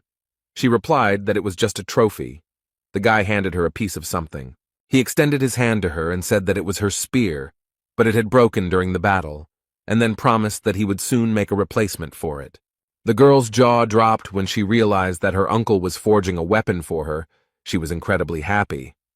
Stephen Marker ran up to them, his eyes wide and wild, and shouted that it sounded wonderful. Li asked the jock if he was crazy. Why was he suddenly yelling so much? He looked at his fist and said that it was great news. Stephen said that he was the head of the Lev branch, and Yuka was his direct subordinate. And just when Gan suggested that she forge a new weapon, the girl covered her ears with her hands. And Marker's eyes widened, and he said that this meant that Li would do something for him too, and then he said how could he not be happy about the new weapon. The head of the Lvov branch said that 20 years ago, it was Gan who was responsible for making equipment for all the saints. Marker said that Li destroyed the relic he bought, which is why he is entitled to something as compensation. These words made Gan very angry, and Stephen continued to speak. He told Yuha that he forgives her for landing on his head and even throwing away the bone. The young man could no longer control himself, so he called the head of the Lvov branch a thick-headed sack of shit. Suddenly there was a very strong explosion, after which it became very quiet, but not for long. Stephen said in surprise that it was very surprising that Li could cause explosions with his screams, and the young man replied that it was not him. The warriors began to scream after they came to their senses a little. Many of the Templars needed help. One of the soldiers noted that the explosion covered everyone who stood on the front line. The warrior looked ahead, saw a toothy monster with huge claws, and asked what was going on. The man was very scared. The wolf's eyes were glowing with a mad fire. He was grimacing, and drooling was dripping from his mouth. It is unclear for what reason the people of the Leo branch began to go crazy. It was a terrifying sight. Chan said that the Lion Strike Force suddenly attacked the Taurus branch. She couldn't understand what it was. A voice was heard saying that it was a flare from Mormouth that he had planted, but due to its small size, the explosion was not that big. The young people heard some noise to the side. They turned their heads, and what they saw shocked them greatly. Vladimirov Ivan Sergeyevich, aka Sebastian, aka the head of the Capricorn branch, was heading towards them. In his robotic hand was a slime called Ghana, whose appearance left much to be desired. Lee got very angry. He asked what Sebastian did with the slime, and Stephen asked what Mormor meant, and asked Sergeyevich if he really installed a dangerous bomb in the area where his people were supposed to fight. The Capricorn branch leader told Marker to calm down and noted that he hadn't even started yet, and that the explosion was just a cannon salute before the main show. Lee asked the old man if the madness of the people on the front lines was also his doing. Stephen was surprised when he heard this question. Sebastian laughed and replied that Li Gang, as expected, was very quick to grasp everything, and decided to show them something more interesting. The old man took out some kind of tube and blew into it, but what happened next was amazing. A breeze blew and a bright greenish glow appeared behind the elderly man. It attracted the attention of some warriors. They looked at it with fascination, and then they began to attack representatives of other branches with increased aggression. They could not understand what was really going on. The warriors who stood on the shore were very frightened. They shouted that the representatives of the lion branch were running towards them and asking them to stop. Stephen Marker watched everything that was happening. He shouted to his men to finally come to their senses, but they did not hear him. The monsters attacked Chong Yuha. They knocked the girl to the ground, and she quietly called her uncle for help. He would have gladly helped her, but he himself began to be attacked by the maddened representatives of the Leo branch. Sebastian was incredibly pleased with himself, and noted that they hardly had any strength left after the fierce fight with the draggers. Li Gang was lying face down in the sand. The maddened representatives of the lion branch were able to knock him down, and the old man was happy. He told the young man that it was nice to see him face down on the ground, and that it was even better than he expected. Stephen Marker clenched his fist and screamed at what the hell the old man had done to his men, and why they weren't responding to his commands. The old man said that neither he nor Yuha had drunk the potion, and then added that his men were excited due to the combination of the potions they had drunk and the influence of Mormouth, and could hear the commands of his whistle. The head of the Lvov branch began to shout for Sebastian to return his people to normal, and he asked him to be quieter, and said that if he wanted his subordinates returned to him, he needed to listen to him carefully. An unusual weapon appeared in front of Stephen, and he looked at it in surprise. He asked with surprise in his voice if this sword belonged to Gon, and the old man replied that it really did, and the boy forged it with his own hands. Sergeyevich said that he had an offer for Marker that he definitely couldn't refuse, and told the jock to use the sword. The old man then added that the weapon should be used to kill Li Gon. Stephen folded his arms and asked if Sebastian wanted him to finish Li off, then asked why he would listen to the old man. He calmly replied that the head of the Lev branch had no other choice. Otherwise, he would lose his people forever. The old man said that everything was fine and they should understand each other perfectly. He then noted that they had something in common, and that was a huge envy of Li Gang. Stephen Marker said that this was complete nonsense, and Sebastian asked how the guy would then explain his obsession with the artifacts created by Li Gang. The old man added that the muscle man was trying his best to get rid of his inferiority complex, and seeing Li Gang's strength was like running into an insurmountable wall. Sebastian noted that this also applied to his skills in creating various artifacts. The old man noted that the harder they try to overcome that very wall, the bigger and stronger it becomes. It is impossible to destroy or jump over it. Sergeyevich, foaming at the mouth, shouted that such a chance only comes once in a lifetime and it should not be missed. And then he added that he was not as petty as Li Gang and this was not a one-sided proposal. The old man smiled slyly and said that he would create for Marker the most powerful weapon in the history of mankind. He also noted that if they joined forces, they would be able to get rid of Gon, and then they would very quickly become the most influential saints. He handed the sword to Marker and told him to take it and kill Li Gon as quickly as possible. Stephen didn't think for very long. He took the weapon from the hands of the head of the Capricorn branch. Yuka screamed with all her might that the chief shouldn't, because it was an obvious trap, and this old man was too slippery to be trusted. Stevenson looked towards Li Gang, and Chung continued to scream, the girl asking if Marker could hear her or not. Yuka screamed at the top of her lungs that she would never forgive him if he harmed Uncle Gon. Marker came very close to Li, who was being held by his enraged charges. holding a sword a few centimeters from his face. The jock frowned, raised his sword, and said that he had the most powerful weapon in his hands. The head of the Capricorn branch frowned, and in an unctuous voice began to tell Stephen to finish off Gan. And the young man pointed the weapon, but not at Lee, but straight at Sebastian. Yuka, who was lying on the ground, crushed by the members of her branch, opened her mouth in surprise. The old man began to call Marker a cretin because he decided to give up his only opportunity. But Stephen shouted at Sergeyevich to shut up and tell him why he should be trusted, considering what he had done to his people. The guy added that he put all his efforts into surpassing Ligan, so he has no time for any complexes. Marker screamed that he would not kill Gan in such a cowardly way. He was very angry. The guy continued to lie on the sand. He was held very tightly so that he could not break free. He listened as Stephen talked about how he had already surpassed him, and all he needed was a worthy weapon. The head of the Lvov branch began to beat his chest with his fist. He told the old man not to compare him to him. He shouted at Sebastian at the top of his lungs that he was promising to create the strongest weapon, but at the same time, he admitted that he was not capable of surpassing Ligan. The marker noted that with such an attitude he would never create anything worthwhile. The elderly man only responded to his opponent that he was behaving very impudently. The head of the Capricorn branch came to his senses a little and told Stephen that he would regret it very much. It would seem that the guy did not hear him or did not want to hear him.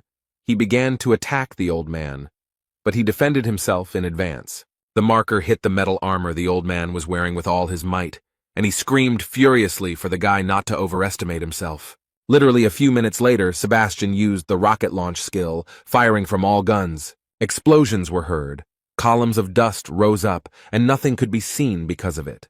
The old man began to laugh. He said that even the great Leo could not withstand the onslaught of his little ones. He looked ahead and saw a huge, terrifying beast gnawing on ammunition, its eyes burning with fire. It was Marker. He was gnawing and thinking about how 20 years ago, as the old man had said, he had been drowning in his own inferiority complex, but had gotten up from his horse again and again, and he was able to overcome his own limits to simply surpass Li Gang, who was his role model. The head of the Lvov branch used his unique skill, Thousand Claws, against the old man. He tirelessly scratched even the metal armor of his opponent. The marker called the old man names and noted that, admittedly, he really did have a nice suit. And the head of the Lvov branch put his foot on Sebastian, who clenched his teeth and could barely breathe. The jock continued to hit the old man one after another. He was very angry. The marker screamed like a madman that even the cowardly Aquarius fights without armor. The head of the Capricorn branch wrinkled his forehead, clenched his teeth, and began to beg Stephen to stop, but he was as if he had gone deaf. Lee furrowed his brow, took a deep breath, then exhaled through his teeth and asked if the boys were going to stop fighting. The men stopped arguing with each other and looked in the direction from which the voice came. They opened their eyes wide and their mouths were so surprised, and the guy looked at them calmly. Sergeyevich asked how he ended up here. The young man said that he allowed himself to be captured to find out what Sebastian had in mind, but they were dragging it out too long. He got tired of falling over, and then he noticed that the beastmen were very weak, and Yuha was smiling contentedly. The men replied that it was impossible, and Lee kicked Stephen and told him to get out of there. The boy smiled at the old man and told him that he wanted to ask a few questions. The Capricorn branch leader furrowed his brow, beads of sweat appearing on his face from fear, and Gan invited him to chat. Lee was being held back by the beastmen, and he heard about Marker talking to the old man, about how he would give him the strongest weapon. The subordinates of the head of the branch, Leo, were drooling. The guy was yawning to such an extent that he was bored. After a while, the guy said that he was going to die of boredom, and the beastmen bared their huge teeth. The young man very quickly freed himself from the Templars of the Lion branch, and noted that it was very difficult to call it a fight. The beastmen lay aside, and the guy said that it was too early to wait for Marker and Sebastian to finish talking. They both needed to be knocked out and finished with it. The young man walked forward, and behind him the beastmen bared their teeth and shone with evil eyes. The guy dealt with them without any problems and went to Sebastian and Stephen. Lee wasn't hurt at all, and he asked the men how much longer they intended to continue this meaningless conversation. Then Marker and Sergeyevich looked at the young man in surprise. No one thought that he would defeat so many beastmen. 20 years ago, just before the Demon Tower raid, a man propped his head in his hands and said that the tower would become Ligan's grave. Stevenson asked in surprise if this prophecy was conveyed to Hugo Otis by the sacred entity. The man noted that those words were nothing more than a prediction. He smiled wickedly, clasped his hands in front of him, and said that he was talking about a plan that they would put into action. The head of the Capricorn branch seemed to be struck by electricity, and the reason why the man approached him did not bother him. He thought that Li Gang would die, and that this was a once-in-a-lifetime chance, because not only would they destroy him, but they would then extract all the potential from his body for their own benefit. Gan was very angry. He said that he didn't need their flashbacks and demanded that Sergeyevich simply say what kind of scumbag stuck a knife in his back. The guy noted that he didn't care about his past. The old man replied that he would tell him everything, but in return he demanded that the boy guarantee his safety. The guy grabbed Sebastian by the neck. He began to wheeze. He did not expect such a trick from Lee. And Gan asked the old man if he understood the situation he was in, and noted that he was not in a position to bargain. The guy told his opponent that if he started talking nonsense again, he would immediately rip out his jaw along with his tongue, and asked again who had stabbed him in the back. The old man began to shake very much from fear, he stuttered. Since the boy's finger was under his tongue, he noted that it was the Virgin. Gan let him go, narrowed his eyes, and thought about Sebastian's words. But the purple witch said the same thing. The young man recalled past events and thought that it was the Virgin who was behind everything. The guy thought about going to see Jin Man again so that he could examine the dagger that had stabbed him. Lee never let the old man go. He told him that he thought that was enough, and noted that it was time for him to return his thing, and emphasized that the hammer of understanding was his. The old man was surprised by such a request, since he did not want to give up the weapon, but the guy asked if Sebastian had any problems, and he immediately said that he would immediately return the hammer of understanding. And the holy sign of Capricorn Sebastian handed over the relic of the hammer of understanding. Gan held it in his hands and was very happy. Vladimirov Ivan Sergeyevich was very nervous about losing his hammer. He was definitely not prepared for this. Lee asked Sebastian why he made such a sour face, whether he was upset about something, and then told the three brothers to come out to him. They immediately showed up. Jan ordered them to take the old man to their world, and if he resisted, to break a couple of his limbs. The brothers agreed, and Sebastian asked the guy in surprise if the avatars really served him. The old man shouted that the young man had become not a saint, but the god of a new constellation. Gan told him to think about his behavior, and then noted that this did not mean that he would forgive him later. The beastmen slowly began to come to their senses. They could not understand what had happened earlier. Many complained that they had headaches, and they also could not understand how they ended up there. Yuha was pleased to note that the members of the Lev branch were beginning to come to their senses, and Stephen was also pleased. Members of other branches said that the lions would no longer attack them. The members of the Capricorn branch asked what they should do, since the leader had been taken away from here by force, and the bishop replied that everything was obvious. The man was very angry. He opened some device and began to change the settings. Members of other branches began to fall. They could not understand what was happening to their armor. And the bishop was incredibly happy. He asked the Templars if they had forgotten that their branch had conjured up the equipment, and then noted that these explosions would send them straight to hell. One of the branch members advised not to provoke them, and the bishop ordered the Mormouth shells to be launched. The warrior immediately carried out the order, and the missile flew a few centimeters above Li Gan's head. The guy noticed that everyone was scaring him with another toy called Mormouth, and then he said that he could show his own, and began to use the hammer relic. Achievements. Gan smiled and began to select a target. A system message notified that he could improve or modify the target if the conditions were met. The young man decided that the hammer's target attainments will Mormouth. He successfully modified his target, and the Mormouth projectile was modified into the Mormouth firework. The Bishop of Capricorn widened his eyes and said that Lee had turned the projectile into a firework and called him a crazy bastard. But their ardor was quickly curbed. The beastmen told them that they were the only madmen here. The Leo branch members came closer and asked how they dared to take advantage of their trust. The Capricorn Templars were surprised that they were all safe. Stephen Marker gritted his teeth, widened his eyes, and replied that they, the animals, were not so easy to take. They did not have a scratch from such a small explosion. The members of the Capricorn branch began to run away somewhere, and Stephen Marker shouted at them to wait until he finished.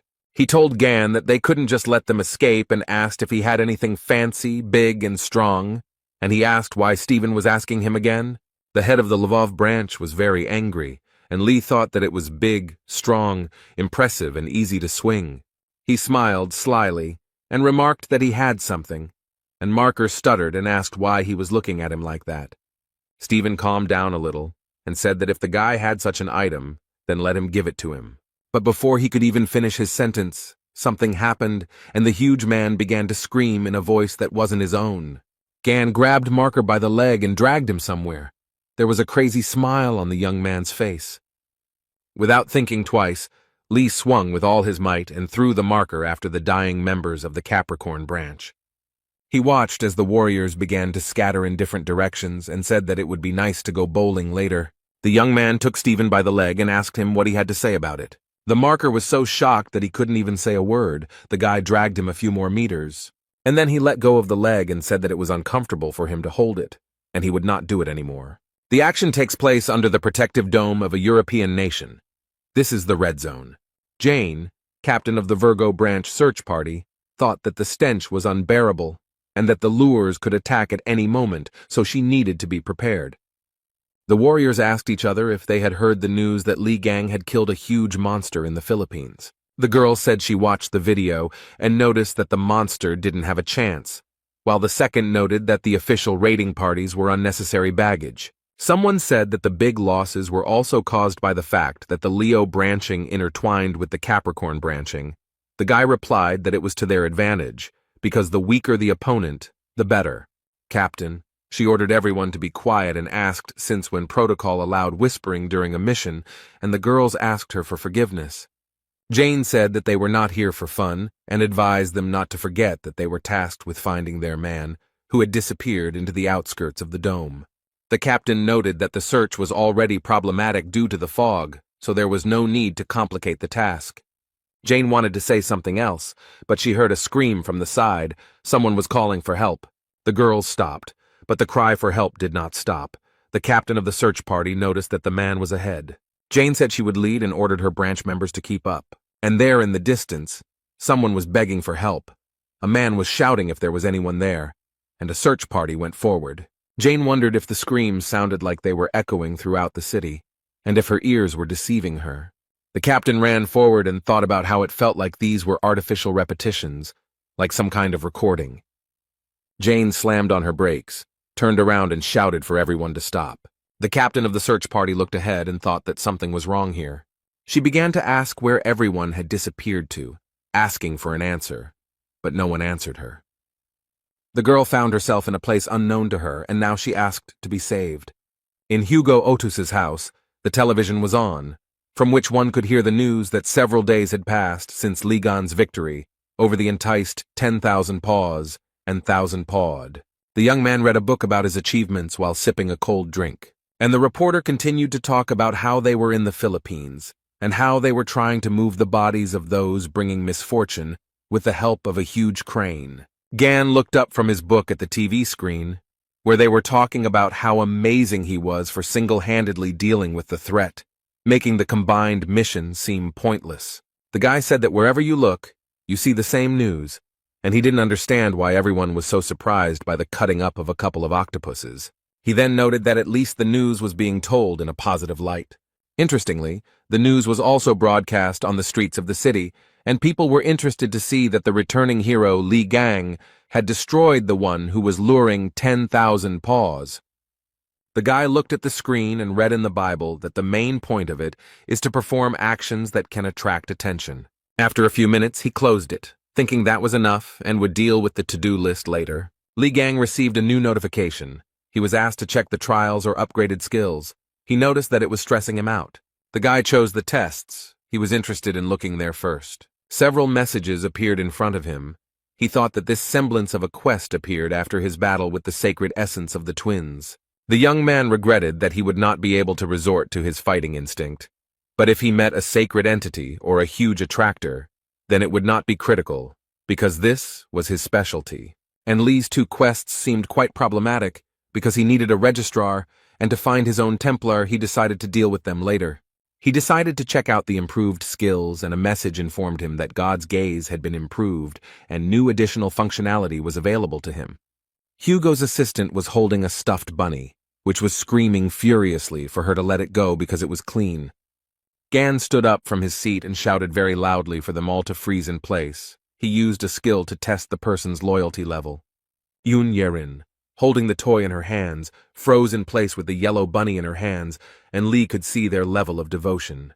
From the system message, he was able to understand that the Templar's loyalty should be the 100th. If it is less, then the branching power will weaken. The guy understood that he needs to be careful. He thought about Otis, Jung Yuha, and Song Jae and was confident that they would become his followers without any problem. The guy asked Yoon Yerin where Hugo and his children were, because he wanted to take on this case while he was here, but the assistant replied that they left early in the morning. Lee sighed heavily and said that he would have to try it later. Erin was very surprised. She could not understand what he was talking about. The young man's mobile phone rang. It was Jin Man. The guy was very happy about this call. Something unimaginable was happening. Someone was screaming that they didn't want to die. Others were asking for help because they were trapped under the rubble. The woman asked Song Jae to listen to her carefully. She said that the boy should hide and wait for her in the car until his father arrived.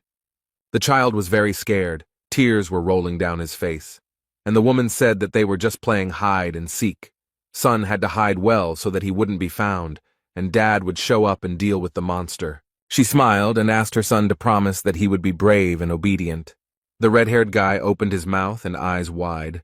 Their pupils narrowed very much, and beads of sweat appeared on his face. The now grown-up young man sat in the car and could not understand where he was and what was happening. Yuha took her brother by the hand and told him that everything was fine.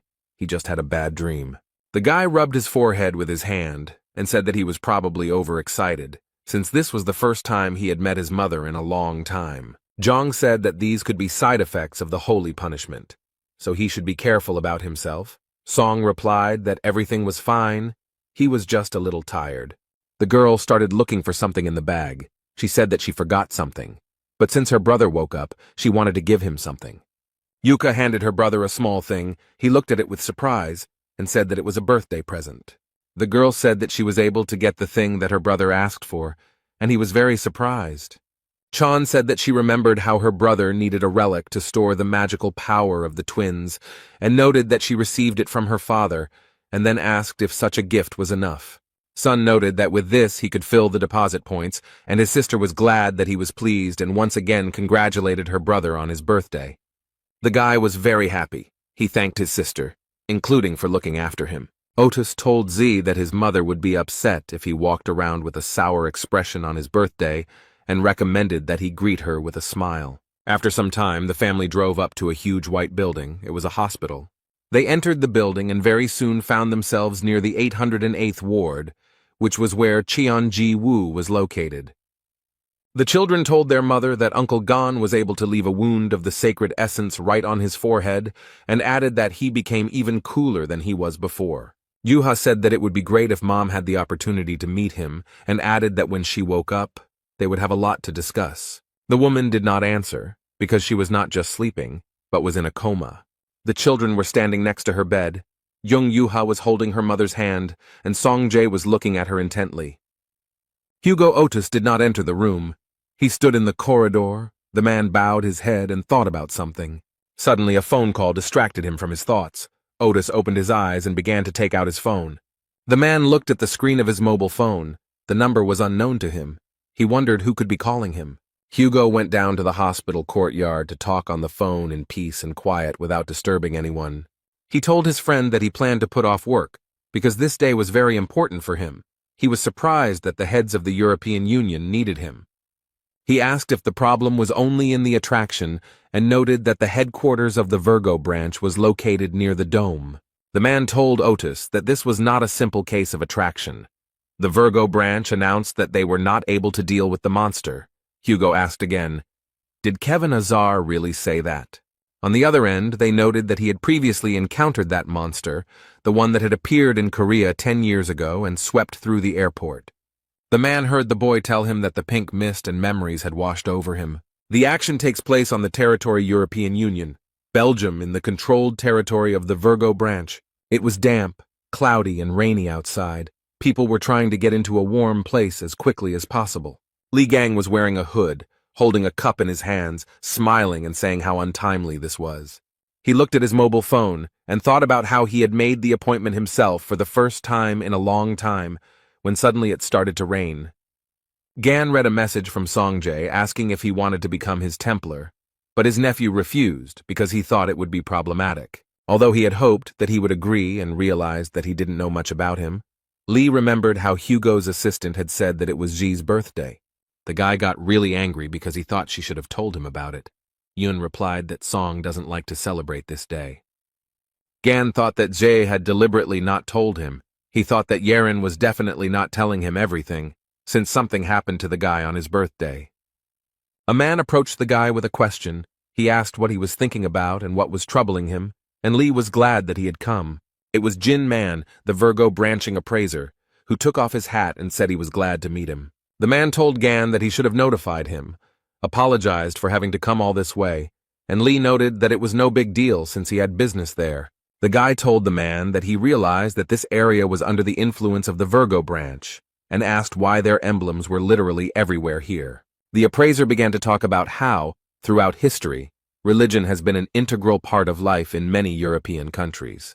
The man said that after the appearance of the sacred entities, when the branches filled the world, Europe turned from just a part of the continent into one huge believing nation. Jin noted that it is impossible not to believe when you see the dome protecting you every day. Lee smiled and replied that considering how much pride was in man's voice, his faith had weakened greatly. Gan scanned the man and realized that his faith was weakening due to him feeling betrayed by his branch. The guy realized that something very serious had happened.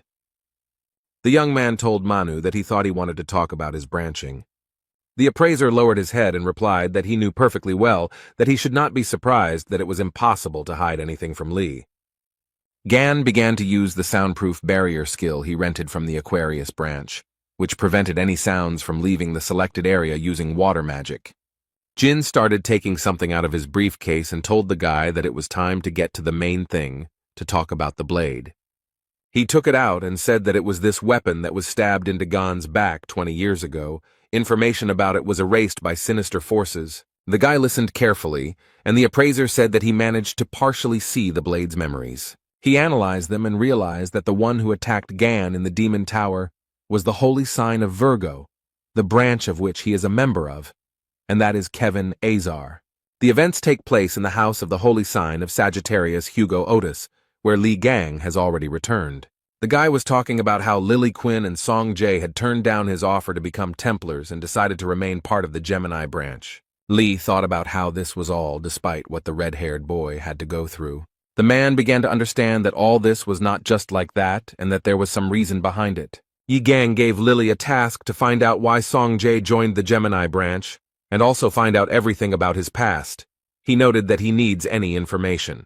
The girl decided to ask Yang Wei or Heiji about the registrar position later and started writing a message to Jae.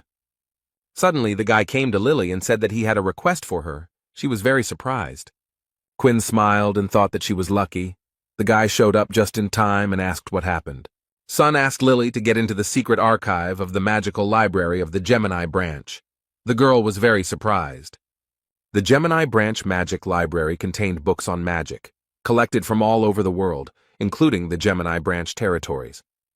Deep within the building, there is a secret archive containing forbidden books, which only high-ranking Templars have access to. Sun said that he had thrown away his badge, so he couldn't even enter the library, not to mention that with his rank, he couldn't get into the secret archive. He bowed to Quinn and said that he needed to get there. The girl looked at him in surprise. Lily used her skills and told the boy that sending him to the magic library wasn't that difficult. The young man frowned and watched everything that was happening.